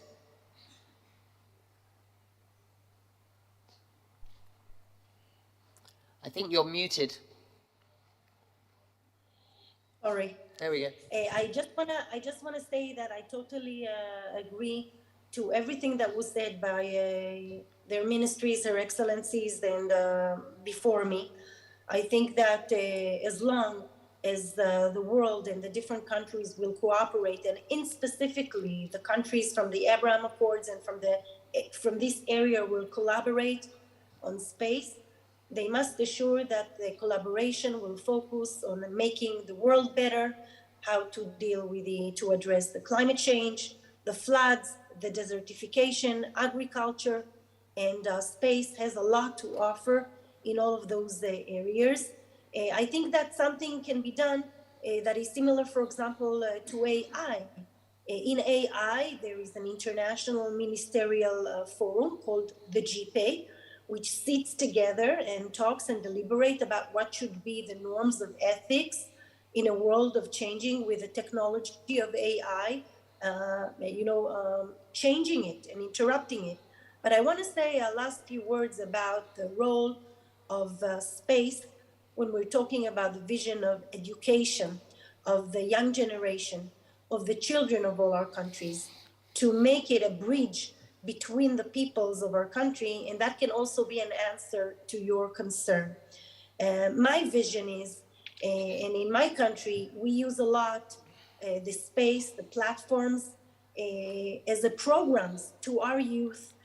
We are doing programs that involve Arab Israeli teenagers with non-Arab Israelis teenagers, and we want to extend and offer to each member of the countries that are participating in this panel to expand our programs to kids from international, that can be multinational children and teenagers, to collaborate, to build satellites, to send them to space, to learn from it. And we are using a lot of educational purposes. We're using and we're building on the space area, because this is also the future, but it's also an important tool of bridging between people and, bridging to our youth the challenges of this world. With that, I'm going to have to leave it there. We could have done with a lot longer on this panel, I have to say. But thank you very much indeed for at least, your overview on and insight into what is such an important topic. Let's hope that the new era of space, as some are calling it, iteration sort of 3.0, allows for international diplomacy, that we ensure that, you know, this last 60 years wasn't the final frontier in international diplomacy. I know you'll all agree with me on that, I'm sure, given your positions. Thank you very much indeed. A very positive take on where we must go, as opposed to where we are and where we feel that it is impossible to progress from. So thank you very much indeed to all of you, including our guests from Israel joining us remotely today. It's an absolute pleasure to have you and all of you on this panel today. Thank you.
Thank you very much to Becky Anderson from CNN and her incredible panelists this afternoon. Well, ladies and gentlemen, we now turn our attention to the issue of sustainability in space. Because as space exploration continues to grow, so too does the number of satellites orbiting in outer space. And that means we've seen more space debris than ever before, because every mission into outer space causes some amount of space debris. And while some of it is unavoidable, policymakers are now understanding they need to take urgent action to ensure that the same consequences we've seen here on Earth, with our oceans becoming more polluted than ever before, to ensure that the same fate does not apply to travel in outer space. Ladies and gentlemen, discussing space sustainability versus the sustainability of space, our next panel is led by a moderator, the BBC's Stephen Sacker. Stephen is joined on stage today by Stephen Freeland, Professor of International Law at Western Sydney University, Mike Gold, Executive Vice President of Redwire Space, Wang Cheng, Secretary General of the China Space Foundation, Anton Ivanov, Executive Director of the Space, Propulsion and Space Research Center at the Technology Innovation Institute, Lynette Tan, Chief Executive of Singapore Space and Technology Limited, and finally, Erica Wagner, Senior Director of Emerging Markets at Blue Origin. Thank you. Please welcome on stage.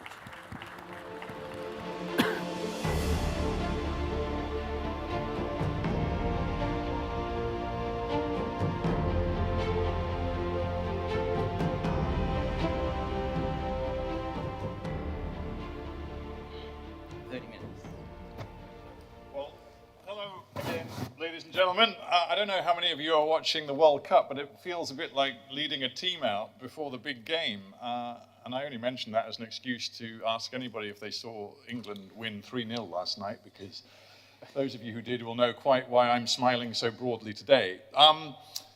It's great to be back with you, and as you've already heard, we've got a terrific panel for this this panel discussion, which has got this slightly mysterious, cryptic title of Space Sustainability versus Sustainability of Space. We've been mulling over whether we will truly understand the title.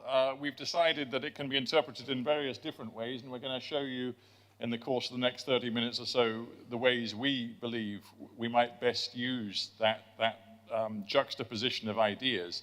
Let me, again, just very briefly tell you who's on the panel and then give them all a very warm welcome to the stage. So starting over here, we have Professor Stephen Freeland, who is the Emeritus Professor of International Law at Western Sydney University, but for this discussion also, very importantly, is Chair of the UN Working Group on Space Resource Activities. Next to Stephen is Mike Gold, who now is Chief Growth Officer at Redwire. Mike has a long career behind him at NASA. He was one of the leads on the Artemis Accords, which no doubt will feature in this discussion. Next to Mike, Anton Ivanov, who is Executive Director of Space Propulsion and Space Research Center and Technology at the Innovation Institute and here in Abu Dhabi.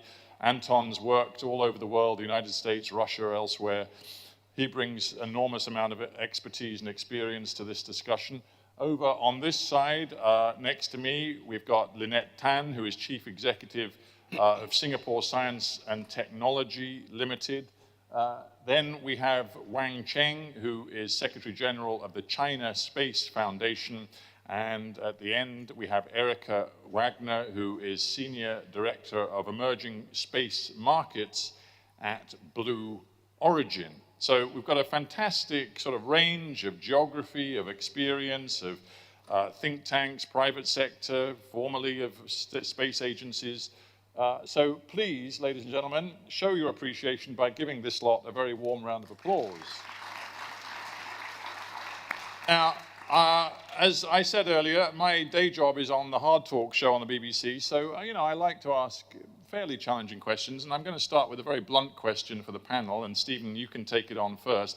We humans have managed to screw up our own planet pretty badly, and we're wrestling to save our planet from the impacts of dangerous climate change, of toxic pollutions of different sorts, of deforestation, all sorts of things that we've done harm to our own planet.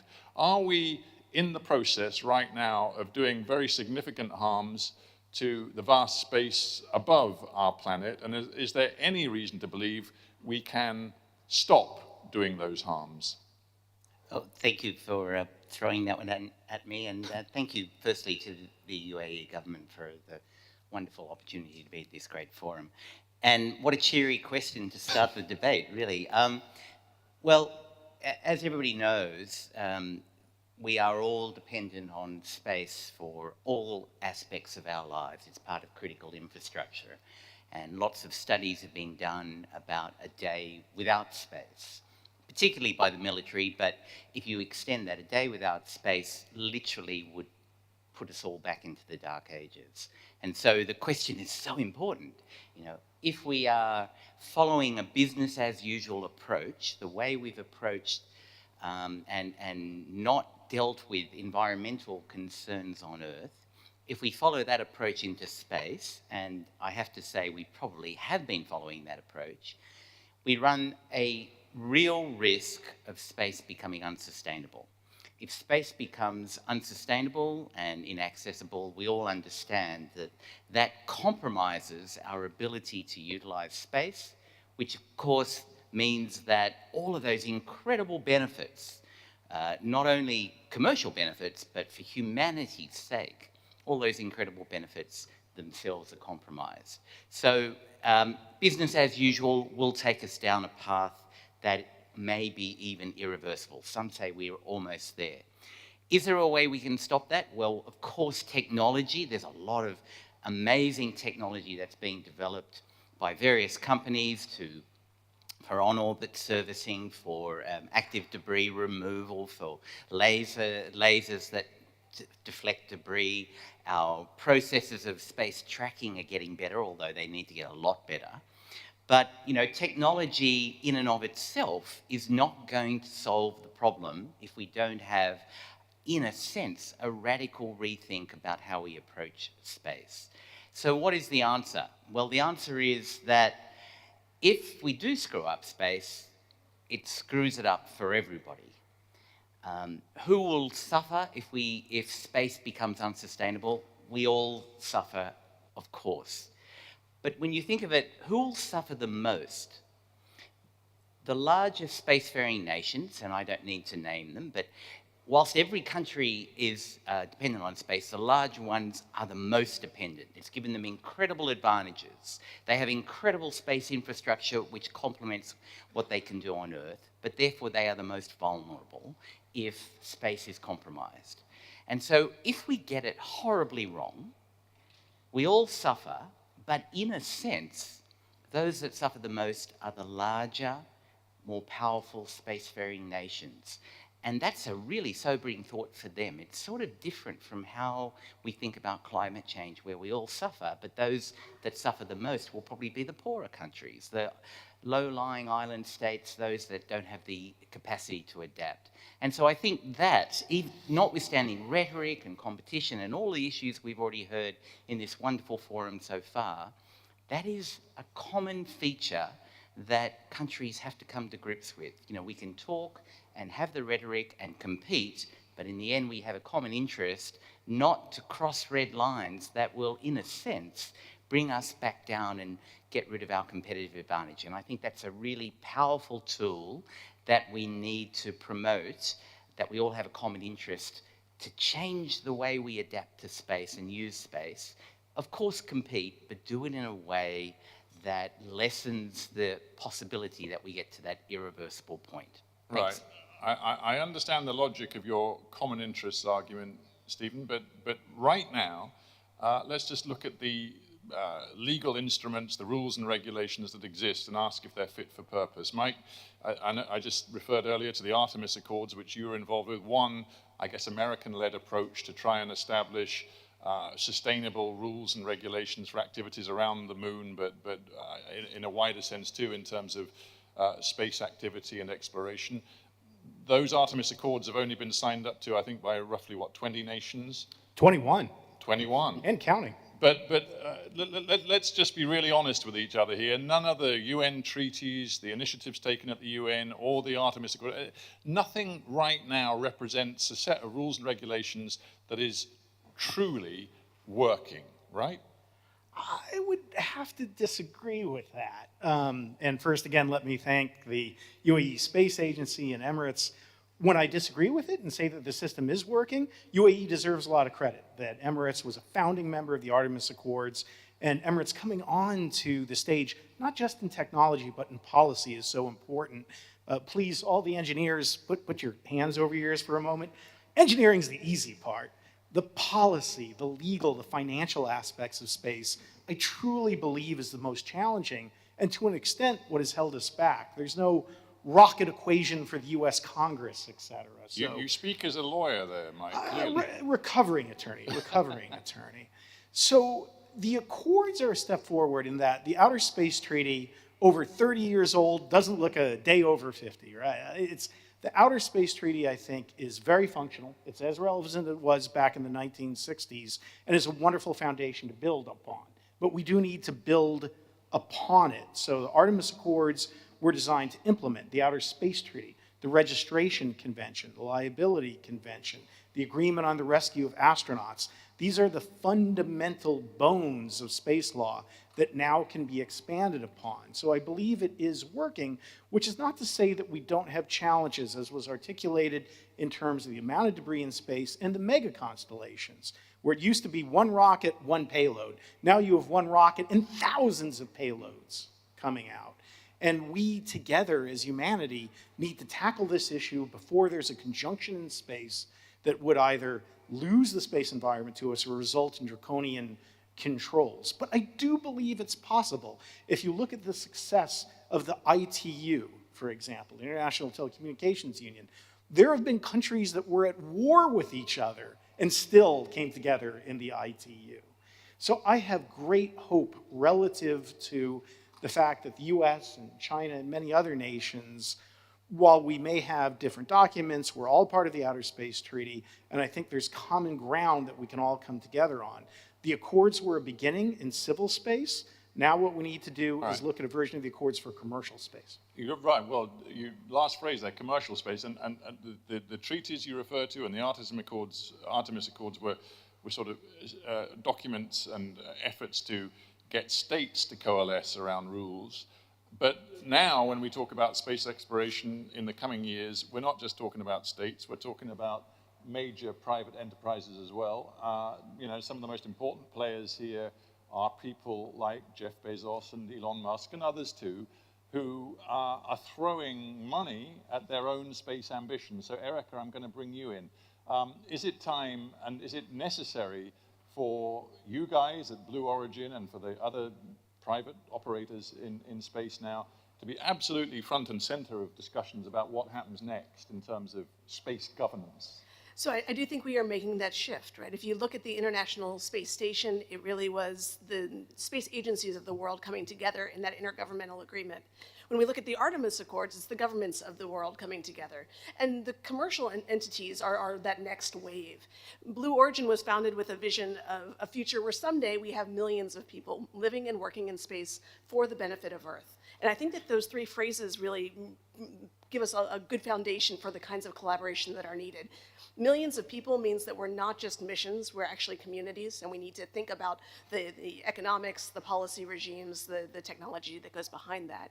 Living and working in space means we don't just go, but we go to create value, and the value we are trying to create there is for the benefit of Earth. It's not about abandoning Earth. It's not about creating an unsustainable environment that we can't live in.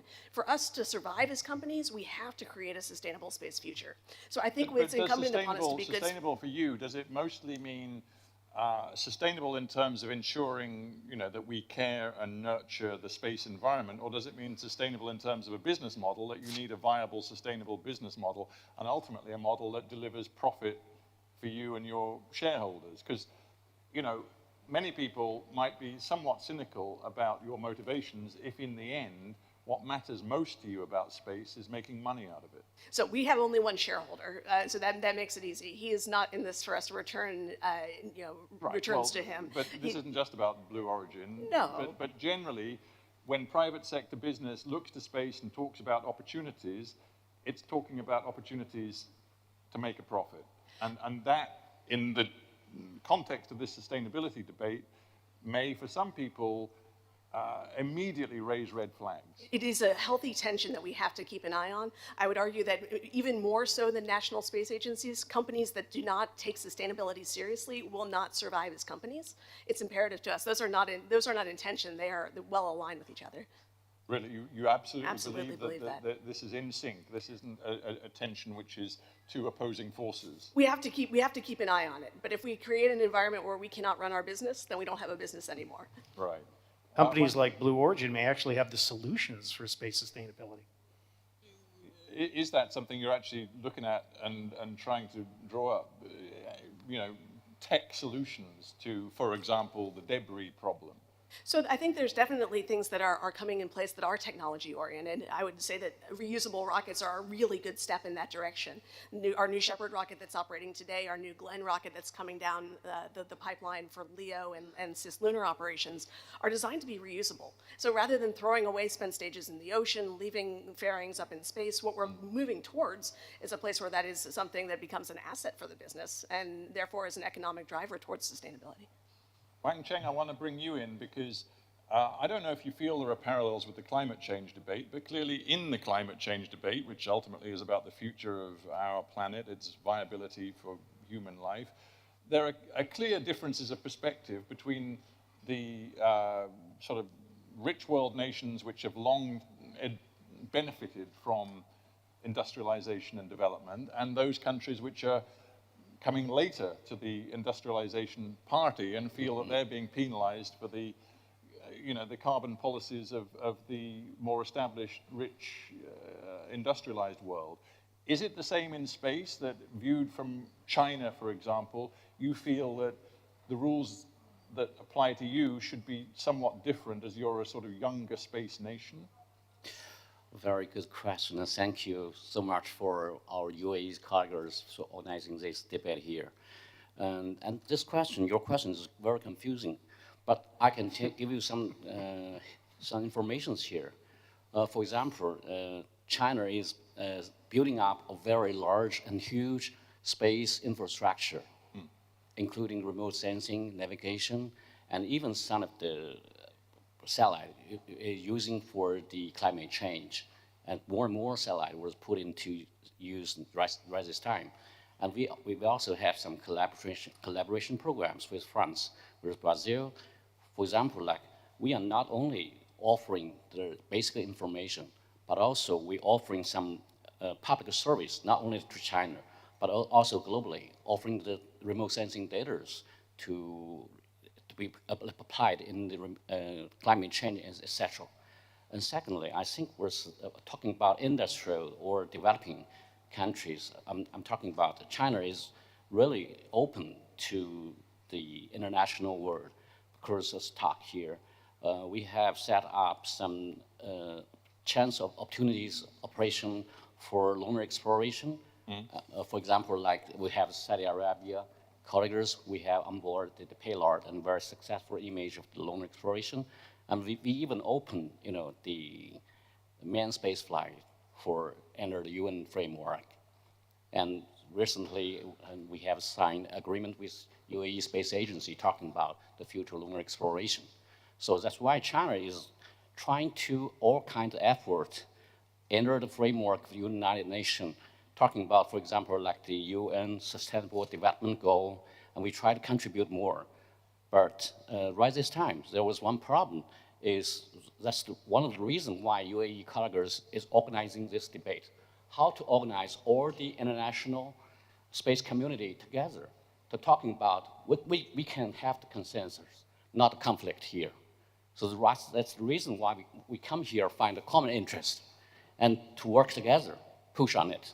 Yeah, I mean, all this sounds great. Everybody talking about common interest and everybody seeing clear logic of developing space in a sustainable way. I just wonder, truly, whether actions speak as loud as these words. So, Lynette, you sit in Singapore. You're listening both to what's coming out of the United States, out of China. What's your perspective on the degree to which the rhetoric of respecting the need for sustainability is being matched by action? Actually, I think we're all talking about different things, but we're all talking about the same thing. And what has not yet been firmly established in many dialogues is actually the first principle. We talk about regulation, we talk about, is it for profit? For government, it's about prestige, it's about socioeconomic benefits. For non-profit groups, it's about the benefits of space technology to help the planet. And for enthusiasts, it's about deep space exploration to push, the frontier and the limits of human imagination and how far can we go into space. But what we can all agree, and we don't talk about this as much, and I would like to encourage all of us too, is that the first principle of space.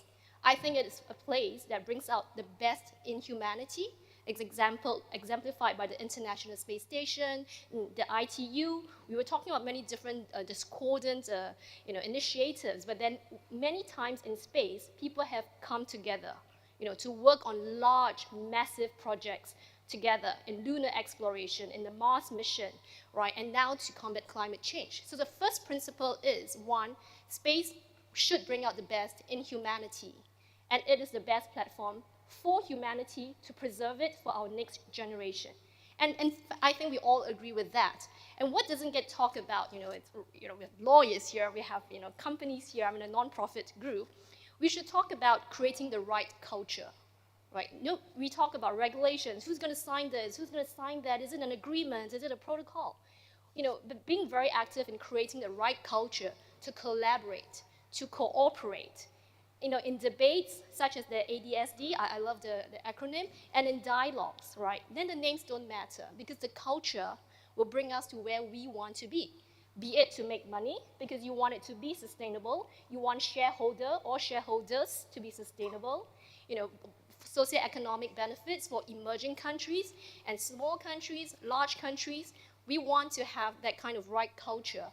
And that we understand that we have to have differences because that gives us challenges and positive tension. But we also want to know that we have to use space as a place that will bring out the best in us for future generations.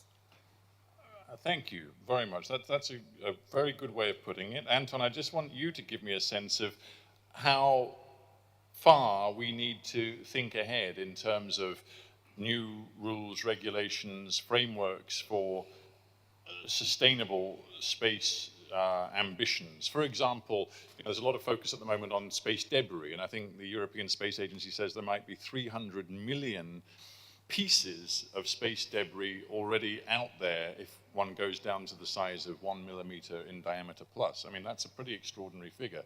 But I'm now thinking to myself, if indeed the next step is to establish sort of industrialization on the moon, for example, and mining on the moon for, I don't know, rare earth minerals or whatever, do we need to start planning for sustainable approaches to resource exploitation?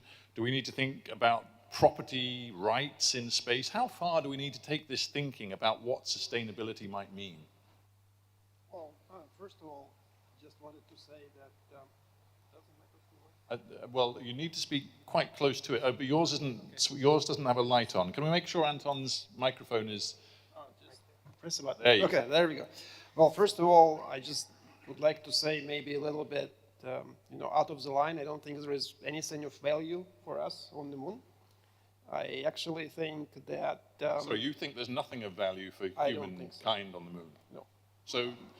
It's my planetary science background talking, I'm sorry. Yes, no, I'm speaking as a scientist. I want you to speak as a scientist. That's kind of interesting. I've heard other people tell me that they think there is commercial value in the moon, but... I don't think so. All right, good. Although... Those of you who invested massively in moon-based resource companies, forget it. You've already lost your money. It's worse than crypto. But space tourism is definitely of value. I will definitely go to the moon maybe with Blue Origin, if it's affordable, if it's like within something that we usually spend on vacation with family. Right. But what I wanted to highlight is responsibility of commercial, of governments. This weekend in UAE, as you well know, is a national day, 51 years. So congratulations to UAE, very young country. And we all have a long weekend. So with my family, we went to the desert, camping, very nice, under the stars, very nice. When you're camping, the main rule is you have to clean up after yourself. So you keep the desert the way it is when you came. It's actually the same thing for hiking in Switzerland. And it's exactly the same should be applied to our activities in space. And it's very simple, it's very basic. This is something that we teach to our kids. So why don't we behave the same way in space as opposed to what we teach to our kids? And this responsibility can be enforced through treaties, through some commercial operators. Actually, another... But it can't, that's the truth. I mean, you say it can be, and maybe in some theoretical future it will be, but right now it cannot be enforced. Yeah, look, when your car breaks in the United States, you call... So it can be enforced. Actually, that was one of the nice parts of the Artemis Accords, that for the first time, there was a repercussion if you violate the Outer Space Treaty, that any country that violates the Outer Space Treaty will not participate in that program. So there are repercussions now to violating the OSC. I think you can make it much easier than that. When your car breaks in the United States, you call AAA, right? Got the card right here, absolutely. Exactly. In Switzerland, it's TCS. And you pay some sort of insurance in advance. So why don't we just have all the companies that launch huge numbers of satellites pay to some fund, which will be later on used for active debris removal or for development of technologies. So, and AAA worked, right? It's been working there for how long? For more than 70 years.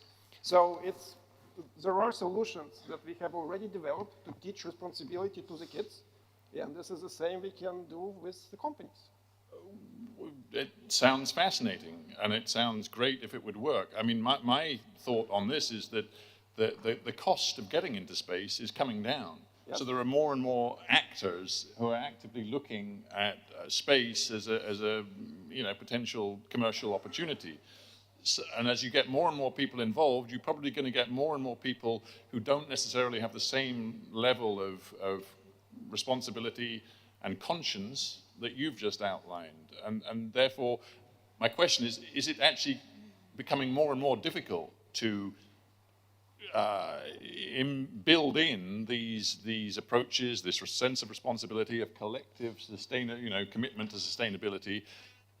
Is that actually becoming harder and harder to instill? I absolutely agree that it's much harder, but look at, as Mike said, the ITU. The frequency domain is way more polluted than it is right now. But there are heavy fines, and everybody is afraid of FCCs, that they will come down after them if you turn on your transmitter at the wrong frequency.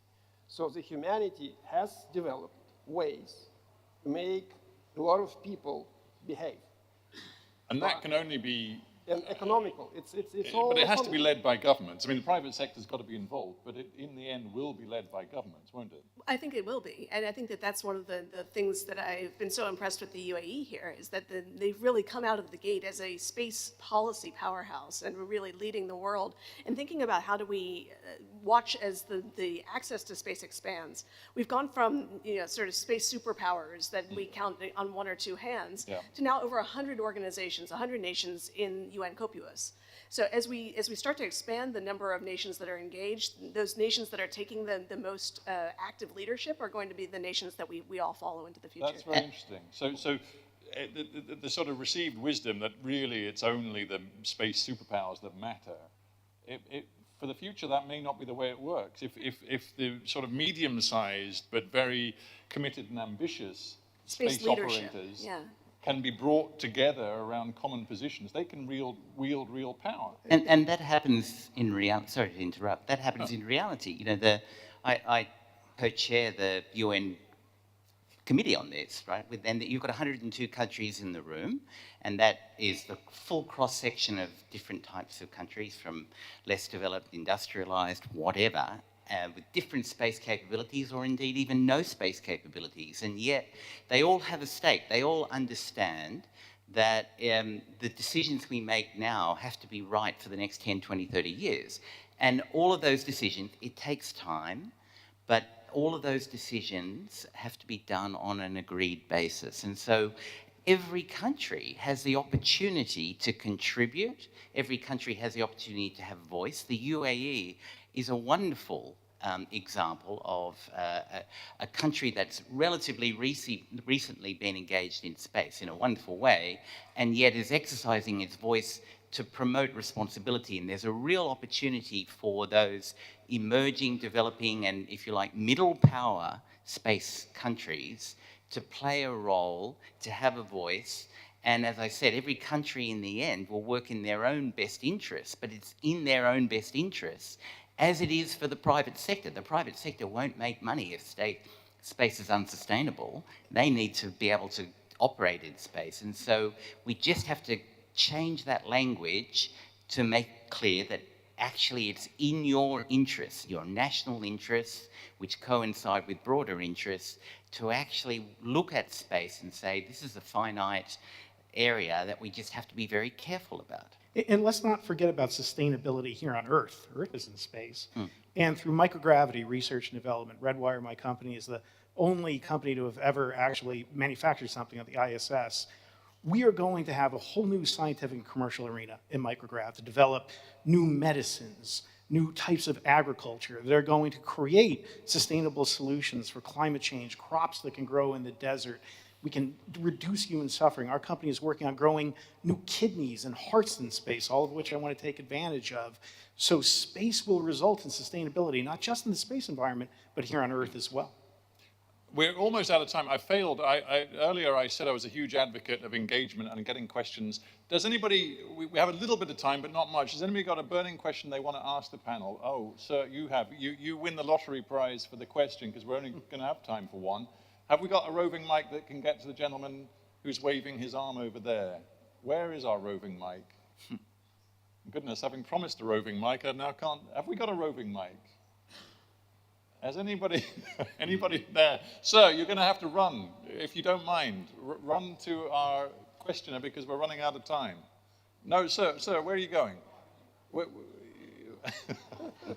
While we're getting the mic over there, I think that one of the things that's really interesting is this debate is continuing, is that it's not just about the technology, and it means that we have to work with our next generation to start looking forward and leaning forward. Yeah. Organizations like the International Space University, like the Space Generation Advisory Council, like the Carmen Fellowship, are really doing a great job of building those bridges across disciplines and across nations. So Mike's point is very interesting, that actually to be talking about this, it's so important to understand that when we're looking at what happens over the next 20, 50 years in space exploration, it is going to be not just the engineers and the technologists, it's going to be the lawyers and the politicians, and everybody has to come together. It doesn't make sense otherwise. Yeah. My foundation is ready to sponsor the young generation of different nations, for example, exchange visit to China and to each other. Visiting the launch site, to have dialogues with the astronaut and the expert engineers of the space area, and this exchange ideas. And when they, in the future, they grown up, you can be proud of it. So the young generation plan for exchanging different nations here. Very important message. But sir, I did promise you a contribution, so thank you very much for as that. Quick as you can. Yes, thank you very much. I'm just going to go to the point.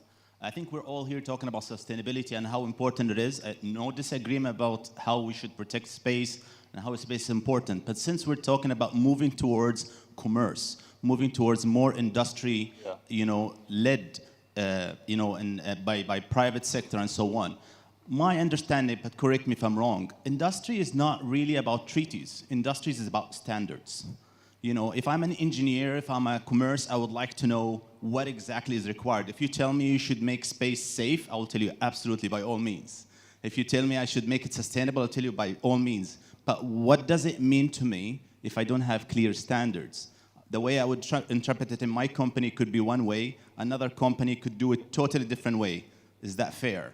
But yes, that's where I guess states have to come together and define standards and set rules. Your point is a good one. We're going to have to finish because I've got a blue timeout in my face, and that's telling me we've got to stop. But Erica, just speaking, as a key player in the private sector. On behalf of all industry. Yeah, on behalf of all industry, just respond to that. No, I think that that's exactly right, that we are reliant on our nations to set good norms and good policies. We're beholden to the regulations in which we operate. And we are coming together as industrial bases to commit to standards that make sense for an entire sector. So I think it's both. Yeah, all right.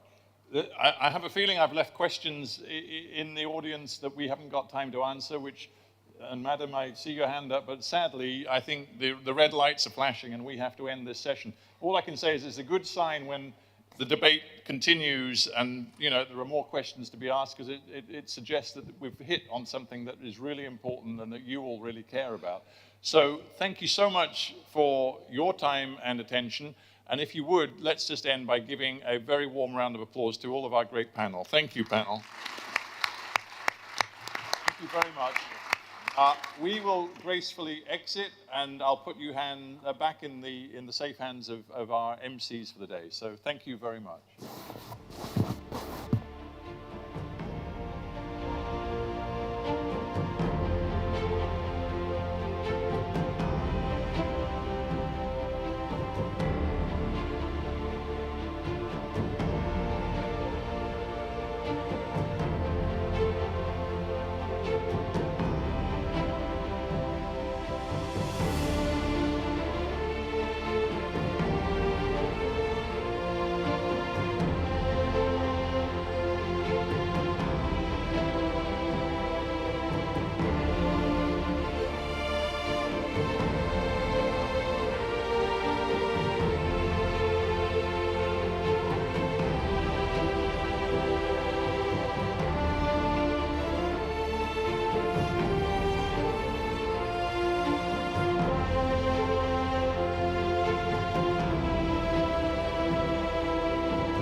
Thank you to Stephen Sacco of BBC's Hard Talk and to all of his esteemed panellists this afternoon.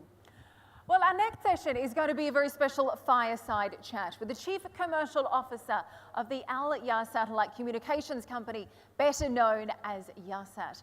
Now, it's certainly been a busy year for Yahsat, and it will continue that over the next 12 months as they prepare to launch their latest satellite in 2023 and to continue to expand to new markets. We're delighted to be speaking this afternoon with Sulaiman Al-Ali of Al Yahsat. He's going to be interviewed by Emma Brain, UAE journalist and broadcaster. Now, I was speaking with him a little bit earlier, and he said he sees the role of private companies in the space sector here in the UAE as more important than ever before. He says their success in the space sector will depend on just how quickly they can adapt to new technologies, whether they can be efficient and agile when dealing with everything from Internet of Things to direct to device. We're delighted to welcome them both this afternoon. Please let's give them a big round of applause.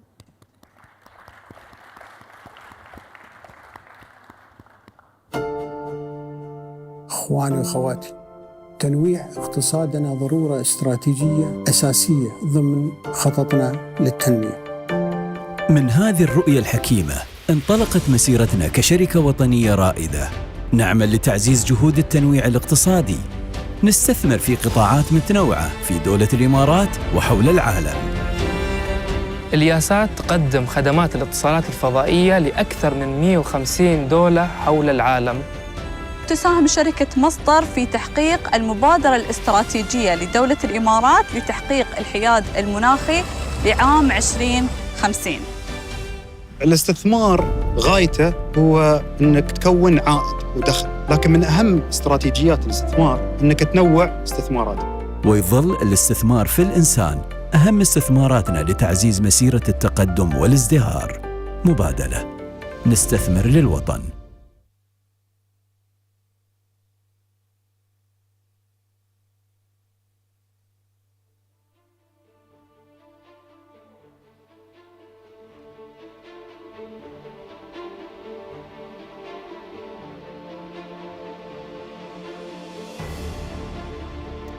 Good afternoon, everyone. My name is Emma Brain. Lovely to have you here. And I'm chatting to Yasat's Chief Commercial Officer, Sulaiman Al Ali. And we're talking about how the UAE's space and satellite sector has evolved over the years and the opportunities it presents. Good afternoon. Wonderful to have you here. Good afternoon, Emma. So first of all, how do Yasat's programs build national capabilities in the development of the space sector? Thank you, Emma. If we look at Yasat, we started in 2007 with a vision to have a sovereign satellite communication in the UAE. And that vision expanded to beyond that. We went commercially in UAE and even beyond UAE. We are operating 5 satellites today, and we are operating in different segments within the market, and we are delivering leading satellite services globally. We operate in more than 150 countries, and we are a leader when we talk about satellite services.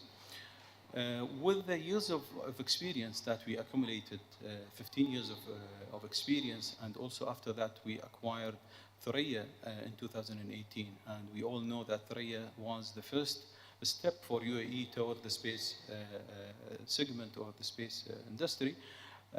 That come with the 25 years. So if you combine these, you are having 40 years of experience in the satellite industry. These years of experience build up with it, you know, the talent and the knowledge. And this is what you need to start your space segment within any country. We started also working with institutions within the country, where we collaborated with Khalifa University and the UAE Space Agency. Khalifa University, they launched in 2017 their master program in space science and technologies, and they started Khalifa University Space Technology and Innovation Center. And we as Yasat, we contributed to that development. And just imagine, you have people who are enrolled in that project, which is considered to be the first curriculum to be endorsed by MIT in the region. 36 of the graduates of the master program, plus 20 of the Bachelor in Science students, they contributed to the design of 6 CubeSat projects. That shows that we started to have in-country capabilities of building, you know, satellites. Another also program that we are running within the organization, which is called GROW. GROW is a program that we are running with human capital resources within the organization, where we identify leadership potentials within the organization, and we put them through a specific program to elevate their skills and knowledge to be leaders in the company and in the industry in the future. Today we are talking about 60% of the leadership positions within Yasat Group. They are from Emiratis, who most of them graduated from that program. Also, with the mega projects that we run within the company, like building a new satellite, that is a unique experience that we wanted our team to be exposed to. So when we built Aliyah 3 and we launched it in 2018, we created what we call as a project management office. This project management office they will be with the manufacturer of the satellite from the time we sign that contract until we deliver that satellite and it is launched and operational. That experience is very unique and it's rare, and I think we wanted our team to be part of that.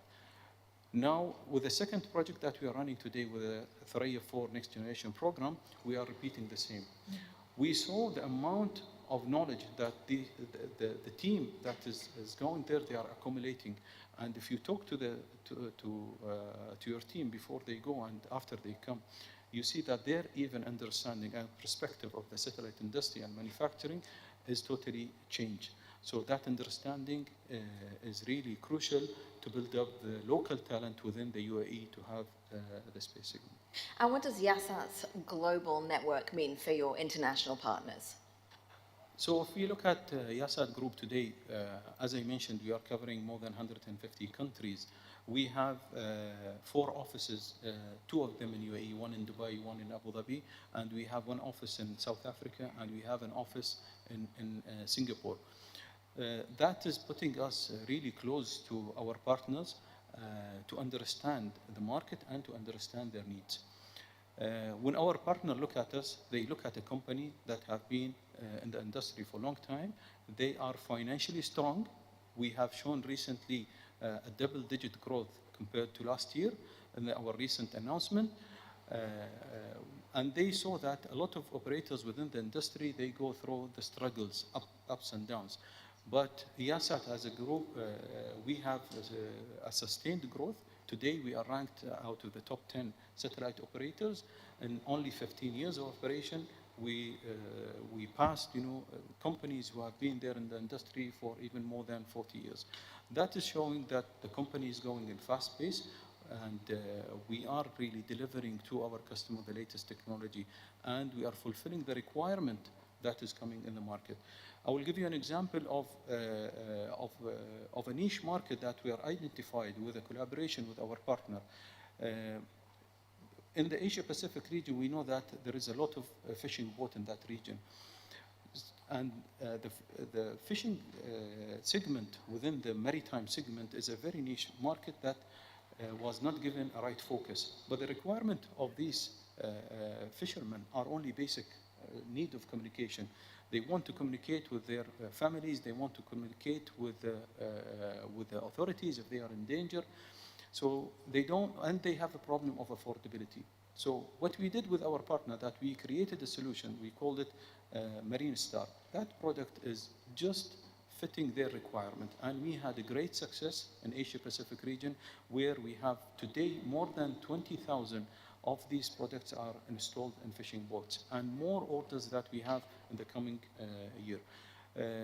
Also working with the government entities within the Asia-Pacific region, they wanted to monitor these fishing boats and monitor their trips and their activities to sustain the maritime, the marine life in these regions. So we created a program, an application that's called SatTrack, which was well accepted by the government, and some of these government or fishing authorities, they are using it to monitor the fishing activities because they provide some subsidies based on the activities and how they are following the rules. So our partners, they look at us in a way that this is a company that are flexible in terms of providing the needs of the market, flexible also in their approach. They are approachable, they are near to the customer, they are near to the real reality of the ground. And the UAE has goals to be a global hub for space tech. So what strategies are there in place to move towards those goals? I think, or I believe, UAE have already started to build the ecosystem around the space tech and to be a global hub in the space tech. Starting with whatever I mentioned at the beginning about building the right knowledge and talent within the country, being within the organizations or being also with the institutions within the industry. Like UAE University, we have also Khalifa University, where both of these institutions, we are collaborating with them to build up the local talents.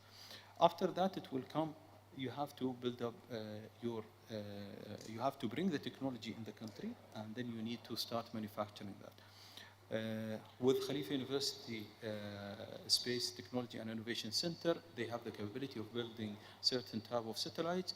With the National Space Science and Technology Center in Al-Ain, that is with the collaboration with UAE University and UAE Space Agency. That's also a facility that can build up to medium size of satellites. And the trend in the market today in terms of satellites, you'll see that most of the satellites are going today in the medium range for the LEO constellation. So I think we build up the base for the future, because we know that the future is always going into that range. So we build up the knowledge, we build up the talent, we brought the technology in country, and we have the manufacturing in the UAE, but we need to expand that manufacturing, not only to build up satellites, but we need to manufacture also other elements within the satellite, let's say, ecosystem, where we collaborated with Tawazun to create a Star Technology company. That is a company that will be creating components and equipment that will be used in the satellite communication. And we are looking also to partner with others within the industry of UAE to create that within UAE. The last part of revolving that ecosystem is you need to have an R&D center. This is what we are trying to create today in UAE, to have a really successful research and development center that will keep that cycle running, and in each cycle it keep evolving and improving. That is an ecosystem that is called, future-proven ecosystem. And the startup ecosystem is huge here in the UAE, and it's growing exponentially. So how is Yasat helping to support that and encourage that innovation and growth? I think this is a very important part, and I think we need the entrepreneurs here and the startups to hear us really. This is an element that will really contribute a lot to the industry if they give it a focus. And there is a huge room for the entrepreneurs and also the startups to come. And we need them, and we encourage them as well. If we look at the country, UAE was ranked the 4th globally in the Global Entrepreneurship Index in 2020. So I think we have built the infrastructure, we have created the infrastructure to smoothen the entry of the startups into the industry. And we as a private company, we are supporting that. There are a lot of incubators within UAE who really take these ideas and help them to be a real product that can be, commercialized. Last month we have signed an agreement with Hub 71. Hub 71 is an Abu Dhabi-based incubator for entrepreneurs and startups. And immediately after we signed that agreement to support entrepreneurs and show them that we have an interest on them to really come and show us the fresh look, the path-breaking innovation that they bring, because usually they come with a different perspective from the traditional way that we have, spent our life looking at it. They will come with a different way of how to utilize this technology in a different way. We signed an agreement immediately with Mental VR. Mental VR is a VR company, a programming company that they create programs based on virtual reality. And they will be building for us a training program that is based on virtual reality, that our employees or our personnel who are in the field, and instead of communicating with them in voice or video communication, you can have that training for them on a virtual reality. So just imagine, a new fresh perspective from a startup changed something in our daily life. I mean, it's amazing. Things happen so quickly here, and I think that's what attracts people here. Can you elaborate some more on Yasat's ambitions and strategies for the future growth, please? Yasat have been a major player and contributor to the growth of the space segment within UAE. And we will continue to support that segment, and we will continue to really enrich that segment with talent, with knowledge, and with all the capabilities that it needs. Looking also at Yasat in the future, I think the dynamic of the market, and as you said, the market is changing very fast, and we need to be also fast in adopting to these new technologies. We are giving focus today to high growth segment within the industry. One of these areas is IoT, where we shown recently our interest in, and we have invested in a company called ESAT, the one who will be bringing low cost, low power, and low latency devices for IoT application that can be utilizing our current asset. That will be launched in 2023, and the market for that is huge, and the potential for it is huge, and we are also actively looking in different also investment in the same segment. Other segments within the market now, there is direct-to-device where this is the talk of the market today that everybody is talking about, you know, the application that can talk from the satellite direct to your devices. This is also an area of growth that we are really closely monitoring and looking at it. There are also Earth observation and advanced satellite communication solution that will come in the future. Also, we have the new Thuraya 4 satellite project that will be launched in the coming years. That project will open for us new markets where we will be covering the whole Africa instead of, you know, like having a portion of it missed in the previous satellite, but now we will be covering the whole Africa. That is opening new maritime market for us, new markets in southern countries in Africa. And also, we will be launching a new portfolio of product that will be one of the biggest, if not the biggest, in the L-band industry and the mobility industry ever. They will come with a lot of innovation. We will be launching the highest speed that is available in the L-band spectrum. We will be entering new segments like aviation. We'll give it a focus. We will enter into maritime with a different focus. And we want to continue being a leader in the industry and move from the traditional way of doing business to the new and advanced and innovative way of approaching the market. So it's fair to say the future is very bright and exciting. Thank you very much. Looking forward to that. So Suleiman Al-Ali, who is the Chief Commercial Officer at Yasat, thank you so much for chatting to us this afternoon. Lots of exciting things to come. Thank you so much. Thank you. Shukran.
Thank you, Suleiman Al-Ali and Emma, for these insights. Well, ladies and gentlemen, we have arguably saved some of the best for last today. Because I think some of the conversations, some of the discussions we've heard so far today has highlighted, has talked a lot about the role of governments and international space agencies in shaping this sector today. But I think one of the exciting developments is that the space sector is no longer just the domain of major governments and big defence companies. Increasingly, the role of the private sector is having a major impact on how we explore and develop our space. And I think while private sector companies like Blue Origins or SpaceX tend to grab a lot of the big headlines, there are a lot of really exciting private sector companies that are launching their own satellites and rockets.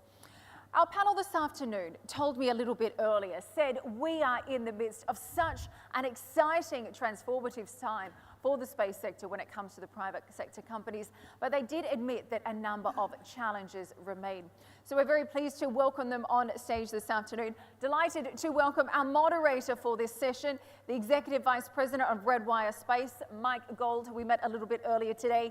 We're delighted that Mike is also joined by Thomas Reiter, the Interagency Coordinator and Advisor to the Director General of the European Space Agency.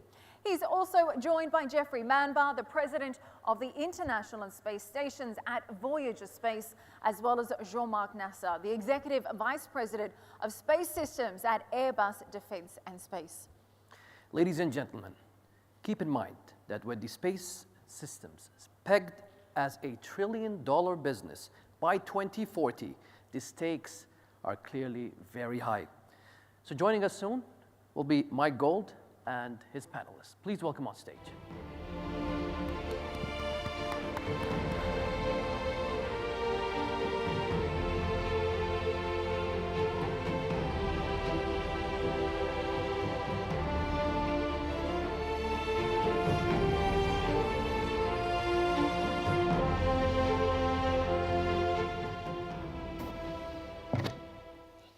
Well, deja vu. I feel like I was just here recently. All right, who's ready to hear about the private sector, the power that is creating this second golden age in space? We've saved the best panel for last for you today, so thank you for hanging with us as we get into this incredibly important issue that's driving so much change and, yes, creating some challenges for us in space. Our introducer took care of who we are, so I'd like just to jump right into it and go to our friend Thomas. Thomas, there's been some discussion of the Artemis Accords already. Could you talk about, do you think we need a commercial version of the Accords? Do we need new legal agreements to address many of the challenges with commercial space, or new groups like the ISEC-G? And if you could even describe what the ISEC-G is for our audience, what do you think has to happen evolving in policy to accommodate these new changes that commercial space is bringing?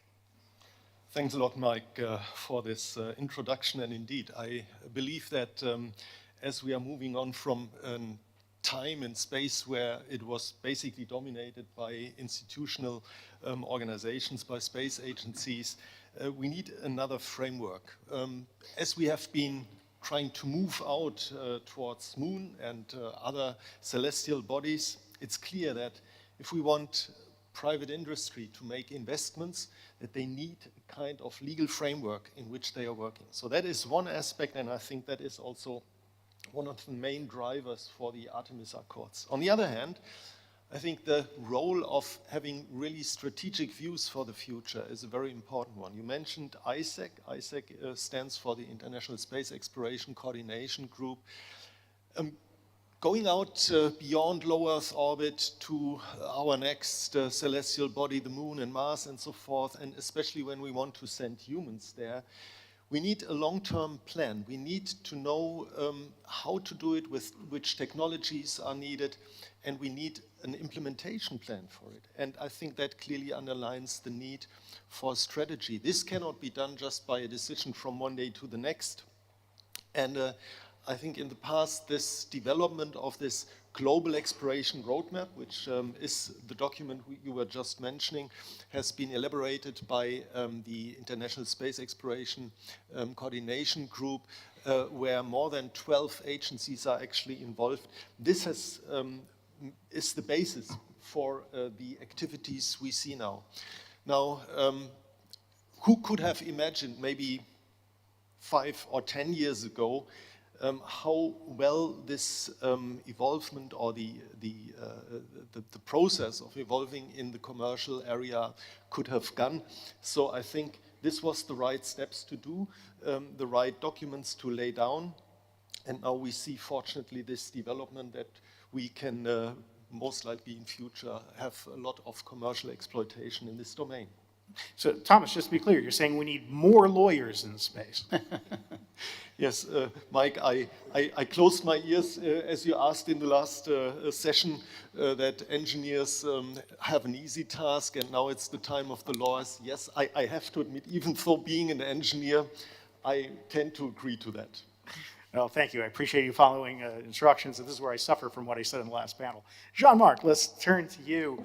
Yeah, I mentioned the second golden age of space, or the revolution that's happening commercially, but we already have seen tremendous commercial growth in space, particularly in the telecommunications sector. There was a time when there were only a few satellites and they were controlled by governments. Now, billions, tens of billions of dollars, and our cell phones and every aspect of our modern life are influenced. I wonder if there are any lessons we can draw from the commercialization of satellites and telecommunications towards this new era of space commercialization that we're seeing today. Well, thank Mike. Good afternoon, everyone. So, of course, space is living a second revolution today that happened in Earth observation and telecommunication something like 15 years ago, where before that, satellites were responsibility of governments, and they were developing technologies, and the companies were producing for governments and exploiting for governments. This has changed for Earth observation and telecommunication in the last 10 years. And two examples, we have developed, especially in Europe, leading edge technology for software-defined satellites, and my colleague Hervé will probably mention it. This is an investment of private industry for cutting edge technology for telecommunication. And when it comes to Earth observation, we, Airbus, have developed a constellation of 4 high-resolution observation satellites. Pléiades Neo, 2 are in orbit, 2 will go in 10 days from now. A constellation of 4 satellites, 30 centimeter resolution, 100% paid by us. Why is it so? Because the industry is mature.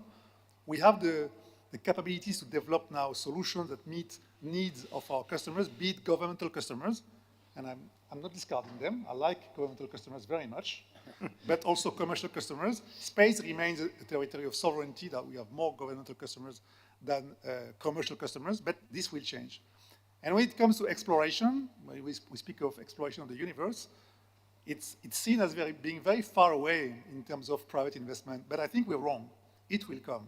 I give you a couple of examples. We have developed 5 years back a capsule called Bartolomeo, which is attached to the space station, 100% financed by us, where you can run experiments in space. And the private sector is buying this, and it's growing. We see that happening every day. We will have, in the future, private space station. My colleague Jeff will certainly address it later. I'm sure it will. And I think industry is there to prepare the grounds for the exploration economy, which will serve governments, serve commercial customers, and there will be no moon economy without a low Earth orbit economy, and that's the next step. Then when the moon economy will exist, probably towards the end of the middle of this century, then we can go further. I'm a true believer that working hand in hand between governments and companies will make it happen. We see many startups being active in the domain today. We work with many of them. This ecosystem, big companies, startups, suppliers, working together is making space very mature. So this is the recipe for success. We have shown it in telecom. We have shown it in Earth observation. We'll show it for space exploration. It's a wonderful point, and I want to come back to that later on in terms of the role of government in supporting commercial space. You mentioned space stations, and that's a great segue to Jeffrey. Jeffrey Mamber founded NanoRacks. Jeffrey believed in commercial space before it was cool, so he's been a long-time adopter. Jeffrey, we've seen first cargo to the International Space Station go from government to the private sector. Now with SpaceX, we've seen crew transportation to low Earth orbit go from the government to the private sector. Now the actual platform itself, the station that people will go to, is transitioning from the government to the private sector. Tell me what you think that means, how it will occur, and how we'll all benefit from it, both public and private sector. Yeah, thanks, Mike, and thanks for the intro. And Jean-Marc, thanks for the segue. I'm confused, I'm always confused a little bit because people question the role of the private sector in space exploration. And I always wonder why in space exploration they question the role of the private sector, and they don't do it in aviation, they don't do it in any other industry, but somehow in space we're always at this point. And even this morning there was a gentleman who said, you know, can we trust the private sector for some of these issues? And I was polite, I didn't say anything this morning, but now I get a chance to say something. So, you know, 15, 20 years ago, the United States was single point dependent pretty much in getting to and from space with the space shuttle. And the decision was made in policy to involve the private sector. And there is nobody in this room right now who knows how many launch vehicle companies there are. It's been extraordinary internationally. And the commitment was made by first the American government and then other governments around the world to support a privatization of launch vehicles and transportation to and from space, and we've seen a wonderful result. And now, as Mike was just saying, the American government's made the decision to commit the resources that as the International Space Station comes to an end, we will now have an era going forward in low Earth orbit of private space stations. It's going to be just an extraordinary time where probably in the next 10 years, you'll see probably 8 to 10 space stations. China will have one, India will have one, Russia will probably have one. There'll probably be 5, 6, 7 that are privately in the West. 1 or 2 might be hotels, a couple might be for research, 1 or 2 might be for professional astronauts. And there will probably be a few surprises of governments and non-Western consortia that have their own destination. So at Voyager Space, we were awarded a contract from NASA for $160 million to design and develop Starlab. The $160 million, unfortunately, is a very small part of the capital that we need. And we're spending our time now looking for strategic partners, and there'll be some very exciting announcements in the coming weeks on that. And so it's a very exciting time when you look at the ecosystem that's finally developing in low Earth orbit. We have more and more robustness on the transportation. We'll have the destinations, and with that comes a true ecosystem. And I'll end it there. Thanks. And the wonderful aspect of this new revolution with commercial space is how international it is, that space is a crucible that forces us to come together, not as Americans or Emiratis or Chinese, as humanity. And particularly the commercial activities lend itself to the global nature of what's occurring. And Radhakrishnan, you know, a few countries have done it better than India. That ISRO has been so amazing. I forgot to say India too. India will have its own space exactly. station. See, there's so many, I forget. Okay. Yeah, absolutely. Again, the growth has been, it's good that we're in a place where we can forget about things. But ISRO has been so innovative relative to taking relatively small amounts of funds, yet still having incredible activities, incredible development. Could you talk a little bit about how India got there, and then in particular, how you see the interaction between ISRO and the Indian private sector to inspire commercial activities in your country? Okay, thank you very much. Thank you, Mike, and thank you to all the dignitaries present here. I represent New Space India Limited, which is a 100% owned Government of India company. And I'm happy to say that we are the commercial arm of Indian Space Research Organization, which is the only space agency in India. So before I really talk about how the private companies in India, which are basically backed by, I would say, to an extent by the government, how we have really performed and transformed ourselves. Now, historically, if you look at the Indian space program, like it was mentioned by our minister also in this session earlier, we started our space program almost, I would say, more than 6 decades. So initially, our program started off with building the sounding rockets, and I'm very happy to say today, over the several decades that we have gone through, we basically possess the now technology prowess and capability to build the smaller to heaviest launch vehicles. And I'm sure I'll not be wrong if I say, I think the launches that we process in India are one among the many good launches that are available in the world today. Now, it's not the area of launch vehicles that we have the expertise. I think we also have the expertise in India of building Earth observation, communication, navigation, even several of the planetary exploration missions that we have performed. And I would say the biggest takeaway of our Indian space ecosystem, if you look at it, starting from the launch vehicles to satellites to the applications, our capability to develop and implement several application-based programs for the user ministries which benefit the national development and also common man on the earth has been a very classic example, I would say, where the entire ecosystem of space has been evolved at the government level. Now, if you look at it, historically, I think any spacefaring nations, and I'm happy to say that we are one among the 6 spacefaring nations in the world. Historically, if you look at the space programs anywhere in the world, it starts at the governmental level. Now, I think so. I don't think any country can have the private startup getting into the space program. And we, as a country, I would say, since the program began almost 6 decades at the government level, which is ISRO, now that we have developed the necessary expertise of what all I mentioned in terms of building rockets or satellites or application programs or ground segments, name everything, I think we have the capability to do that. Now, government decided, maybe very recently, in June 2020, now it is a time that the space sector has to be opened up. The reason being, we need to utilize the assets that are existing in space and provide better commercial exploitation so that India's contribution to the total global space economy, the market which is, we are talking about $400+ billion, we could garner a larger share of the total market.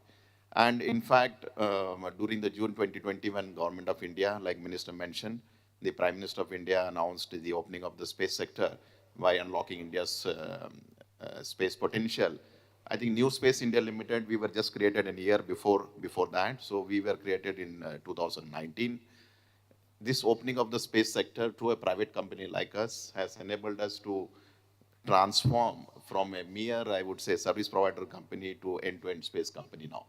At NSIL, we have been now tasked to build rockets of all ISRO, build satellites for the users, establish ground segments, provide launch services. In fact, today we own 11 communication satellites in GEO. And in the next 1 to 1.5 years, we'll be having another 4 more communication satellites with us.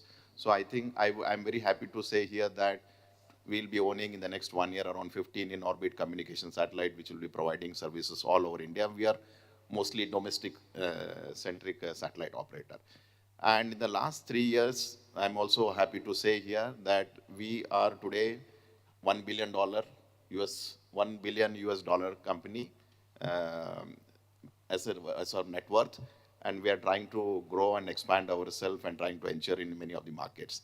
And what we are doing today, if you look at in India, all the launch vehicles were being manufactured by the space agency through the industry. Industry was only involved in making systems, subsystems. Now, NSIL has tasked the industry to take up the responsibility of building the entire rockets as an aggregate. They need to build the launch vehicle, stack it on the launcher, minus the launch activity, it will be all done by industry. Similarly, slowly we are moving on to the satellite building, transferring the technologies, and trying to establish a new private space ecosystem in the country. Thank you very much. I've always found it frustrating in the US when people would get afraid or upset about the private sector building actual spacecraft. Who do you think built Apollo? You know, who built those? Of course, it was the private sector. And so much of this revolution has been the way that the government interacts with the private sector.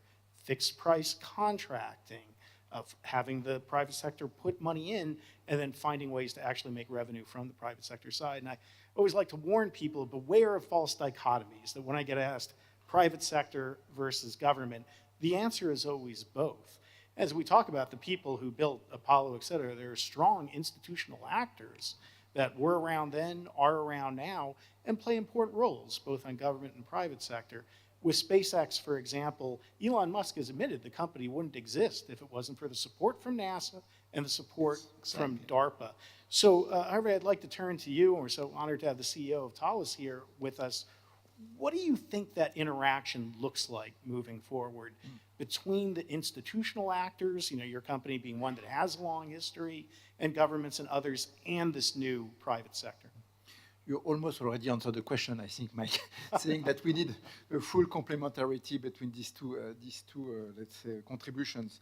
But complementarity is the key word, in fact, as it was said before by Thomas. It has to be part of a kind of global framework where, at the end, we need to avoid the duplications. We need to see where, let's say, the different players will play. The idea being that, let's say, the commercial sector should provide lower cost, accelerated innovations, and a more robust and sustainable space economy. I think that's really what it should provide. And we have good illustrations when looking into the past. The ISS, at the end, I mean, when we look about it, it's really the demonstration of a successful international collaboration and cooperation to develop a modular, adaptable, and open architecture platform. And on the basis of this platform, we have been able to basically, let's say, grow a private sector. The first program was the COTS program, if you remember, the Commercial Orbital Transportation Services for the cargo service to the ISS. And on the basis of this program, Northrop Grumman has been able to build up a cargo service in which the development and the associated risk and reward was shared between industry and the institutions. And at the end, now it's providing a very cost-effective and reliable service to provide this cargo service, using, by the way, Thales and Space pressurized modules, which are key to this success. And the private stations is a bit of the same kind. I mean, now private stations are being developed, but obviously leveraging on all the experience we have gained through the ISS. Jeffrey gave some example. We have obviously the Axiom example also, which will provide 2 additional modules that will initially plug into the ISS and that will become a kind of independent station in the future. So this model can be applied, and I think we should leverage this model for the future, especially when we talk about the, let's say, next generation lunar infrastructure for lunar outpost, lunar human outpost. I think the model can be fully applied, and we can also leverage all the R&D experience that we have gained through the ISS. Thank you. Before we go to the audience for questions, I'll throw one out for anyone at the panel. What do you see is the greatest challenge to commercial space and privatization? If you were to advise UAE Space Agency or countries that are trying to encourage, develop their private sector, what advice would you give for that? What do you suggest they avoid, support, et cetera? What would you tell folks who are trying to do more in private space and develop it in their nations? Jeffrey? Well, I can start. I think one thing that comes to my mind, space is not a short-term business. It's a long shot. So people that want to invest into space should have to think long-term. It has consequences on partnership. Partnership cannot be short-term partnership. They have to be long-term. And partnership between the commercial sector and the private sector and the public sector has also to be seen long-term. And in the world we are living in, it's not easy to have a stability between countries, in a relationship. But space needs that. When you start a program, before it's in space and start to deliver services, it takes a certain number of years. So it has to be a long-term partnership and a long-term effort. Rockets are fueled on patience. Thomas? Yes, I can. There's a button. One button, yeah. There it is. Yeah, I can only support what Jean-Marc just mentioned. You need to have a long-term vision. Sometimes I'm smiling thinking back in the end of last century when exactly this discussion was going on, talking about, we can really earn money up there on, with doing research, with developing new products and even doing production in low Earth orbit. It was kind of far away and probably nobody would have believed us. And I think, Jeffrey, you mentioned that in your remark before also. And here we are. Now this all is starting. So I would say this transition that was made possible, of course, also by an interaction between the space agencies as enablers, taking part of the risks for the development of certain technologies was exactly the right, and I think this is a recommendation one can give, that this has been the right way. And now we need to let them go. We need to support them and not expect an immediate return of investment tomorrow, but the perspective, I think, is really remarkable. It's amazing. So much of what we thought about as science fiction previously is coming to pass. Private sector space stations, private rockets. Jeff? I mean, as an aside, I mean, who doesn't see the picture of the SpaceX rocket coming down and not remember their childhood when you saw that happening all the time? It's just extraordinary. But I'm going to disagree slightly to what my two colleagues just said about long-term vision. Of course, space is long-term, but I never would walk in as an American to a congressperson and talk about long-term. They don't get long-term, okay? So what I would say, and I have friends, many friends here in the Emirates, both in Dubai and Abu Dhabi, and I'm struck by the fact that here it's very clear the complexity of space. It has multiple reasons. It has education, and that's one of the most important reasons, is to make sure the workforce is not just committed to Xbox and all the other games, but they actually are doing something that has a workable skill that we need. There's strategic reasons for space now, as many panelists have mentioned, and as the audience, you can see the variety of the uniforms in the audience. And so there's civil research, basic research we were talking about before we came on as a panel. And of course, there's the commercial. And so I think that if I was briefing a new spacefaring nation today, I would point out the complexity. And it has the short term and there's the long term. So. Yeah, I think in my perspective, when you're talking about the biggest challenge for a private sector to undertake the space activity, so what is that we're talking about? We're not talking about a space activity, we are talking about the development of launch vehicles and satellites. Now, what is really required for a private company to venture into the space activity and the challenge that is going to face, especially when it's taking up the development of a launch vehicle? See, when you do satellites, I find all over the place, every country, people start building satellites because the kind of infrastructure that is required for them to go ahead with this activity may not be that great when you compare with a launch vehicle.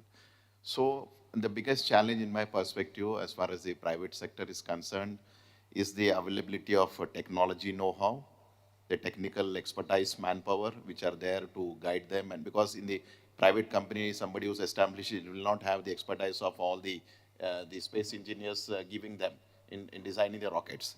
The most important thing is once the design is done, the testing facility. Somebody who develops a solid rocket motor cannot afford to establish the rocket test facility just for hot firing one, static firing one rocket booster. Once he has done with that, he requires the launch station, right? A launch station is not just erecting one civil structure or maybe metal structure. You need to have a geographical location where you can do. So in my perspective, the private sector taking up especially the activity of building rockets need to be blessed to have all this infrastructure, technical expertise, manpower, facilities available within the country, because this is some of the things which cannot be partnered or shared with some other country because of the dual nature. You know, immediately the ITAR comes into picture. So I would say the biggest challenge for the launch vehicle development is the available of the infrastructure and technical manpower. Added to that, in India, you would have seen once I just mentioned, the space sector reforms have been opened up. There is a mechanism that has to be created, because once a private people start building rockets, there has to be a mechanism to handhold, authorize, monitor, especially once they are done, and give license for them to carry out the activity. See, launching of rockets cannot be done a private entity under you have a supervision at the governmental level. So I think this is the kind of mechanism which we talked about in India we had developed, which is a mechanism called InSpace, which is Indian National Space Promotion, which are basically trying to handhold many of the private companies in India to enable them to have access to the ISRO facilities, ISRO manpower, and also monitor and guide them in terms of the regulations and the authorization that they need to go through. Harvey, what advice would you give to nations trying to leverage private sector growth? So Jeffrey didn't like the word long term, so let's call it anticipation. I think there is a need for anticipation, especially when it comes to the new technologies that are going to be required to address the challenges we are talking about. If I take the example of lunar habitat, which is in fact the next stage. A good example or a good illustration is what the Italian Space Agency has done.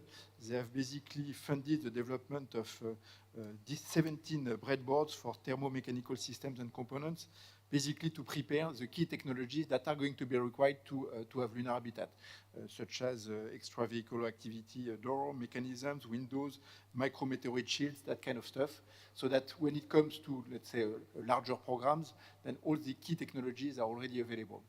The other element is obviously for this private sector to really emerge, they need, let's say, visibility. So it's not long term, but it's visibility, and especially in terms of let's say, anchor customers, in order to be sure that the investment will be at least backed by a first customer, in order then to be able to, let's say, to get the additional commercial customers. One good example is there is a program, an ESA program called Moonlight. Moonlight is there to provide navigation and communication services on the moon. So as you can imagine, we don't have millions of subscribers that are going to to ask for this service. So it doesn't work if there is no if there is not a very strong commitment from an anchor institutional customer. And the third topic which is required, in my view, is to have a strong ecosystem of SMEs and startups that will basically here also provide the key technologies and create a certain level of competition within this equipment providers ecosystem, in order not to have, let's say, monopoly situations, and in order also to be able to be basically protected against supply chain disruptions, as we have seen during the COVID and the Ukraine crisis. Wonderful. So let's now turn to the audience. You've got an incredible panel here of an astronaut, CEOs, Indian American entrepreneurs, ESA. So let's see what questions you've got for all of us relative to private sector and commercial space. Mike? Yeah. Yes, right over here. By the way, I promise a red wire mission patch for anyone who asks a question, so come see me later. I'll be waiting for mine, thank you. My name is Shireen Zorba, I come from the UN.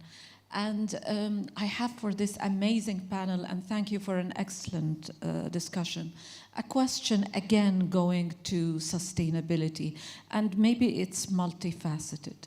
So in terms of infrastructure, policy, and financing, to what extent, from a private sector point of view, do we have what it takes to build sustainability from prevention to management, mitigation, adaptation, to build not only for now with the existing pollution and otherwise, but also into the future?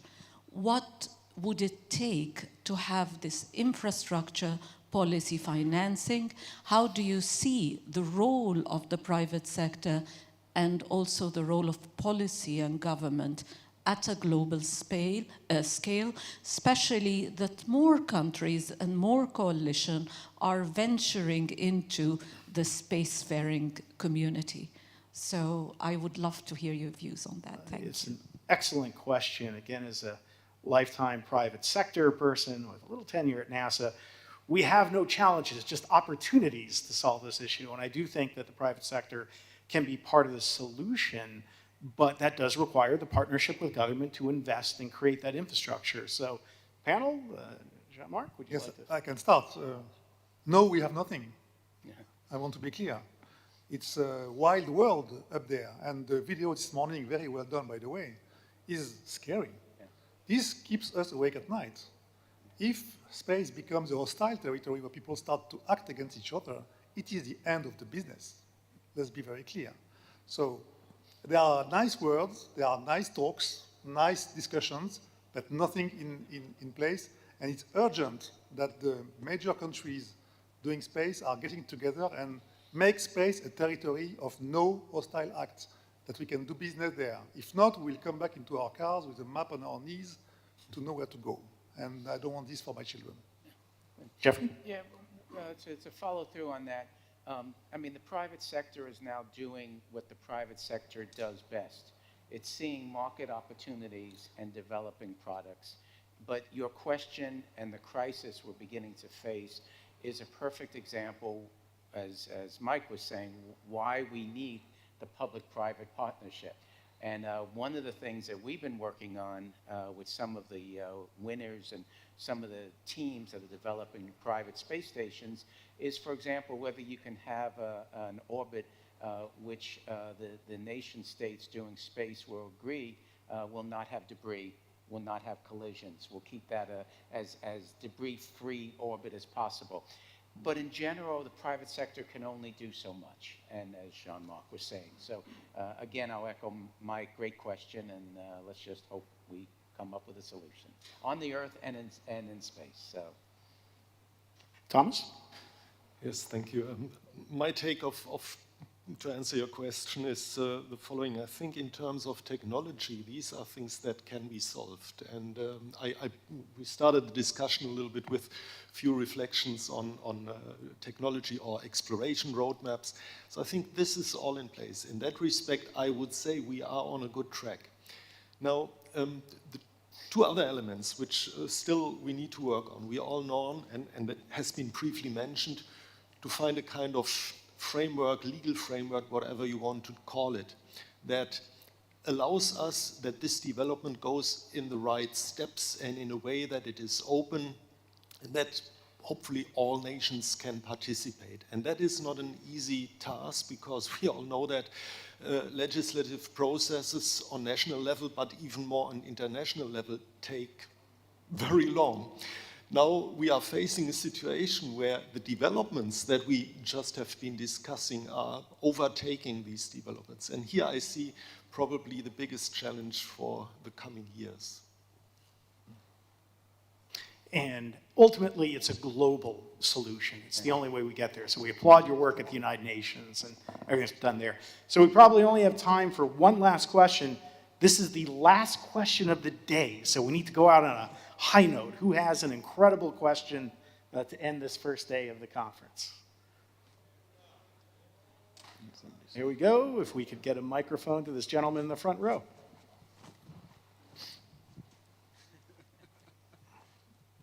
Hi. So the UK recently announced a partnership with Lloyd's of London to develop a kite mark or trademark for evaluating space sustainability. So creating a standard for space sustainability and therefore appealing to the insurance market to underwrite change in this sense, and that brings to mind ESG indices and how they seek to regulate commercial markets. And I was wondering if you saw credence to that approach amongst you, if you think the insurance market is a way to go. Great, let's talk about insurance and regulators. Well, I'll go first quickly, and I know time is almost up. Insurance is the great unspoken hindrance and help to commercial space activities. We cannot get private capital unless we have good risk mitigation. And so I'm not aware of what this move by the UK Space Agency with Lloyd's of London, but there has to be solutions to figure out that the private sector understands, and the private sector understands risk mitigation. So I think in general it would be a positive idea in bringing together, once again, the financial community, insurance with the hardware needs. So it sounds good. Positive, but probably unlikely to be good enough, I would say, because it would not prevent from, let's say, some kind of hostile kind of approach towards space on one side, or unresponsible approaches that could basically not be protected by insurance. So I think good move, but not good enough, I would say. All right, with that, we are out of time, but before we go, I want to say that something that makes space so special is the way it brings us all together as humanity. And you see so many different nations and cultures represented on this panel around the room. Thank you to the United Arab Emirates for the role that you've played in bringing us all together and for creating hope, figuratively and literally with the Hope mission. UAE has done so much in such a relatively small amount of time, and you've got your lunar rover going up. So let's just end by saying, go Artemis, go Rashid, go commercial space, and let's have a warm round of applause for the panelists and all of you for participating today.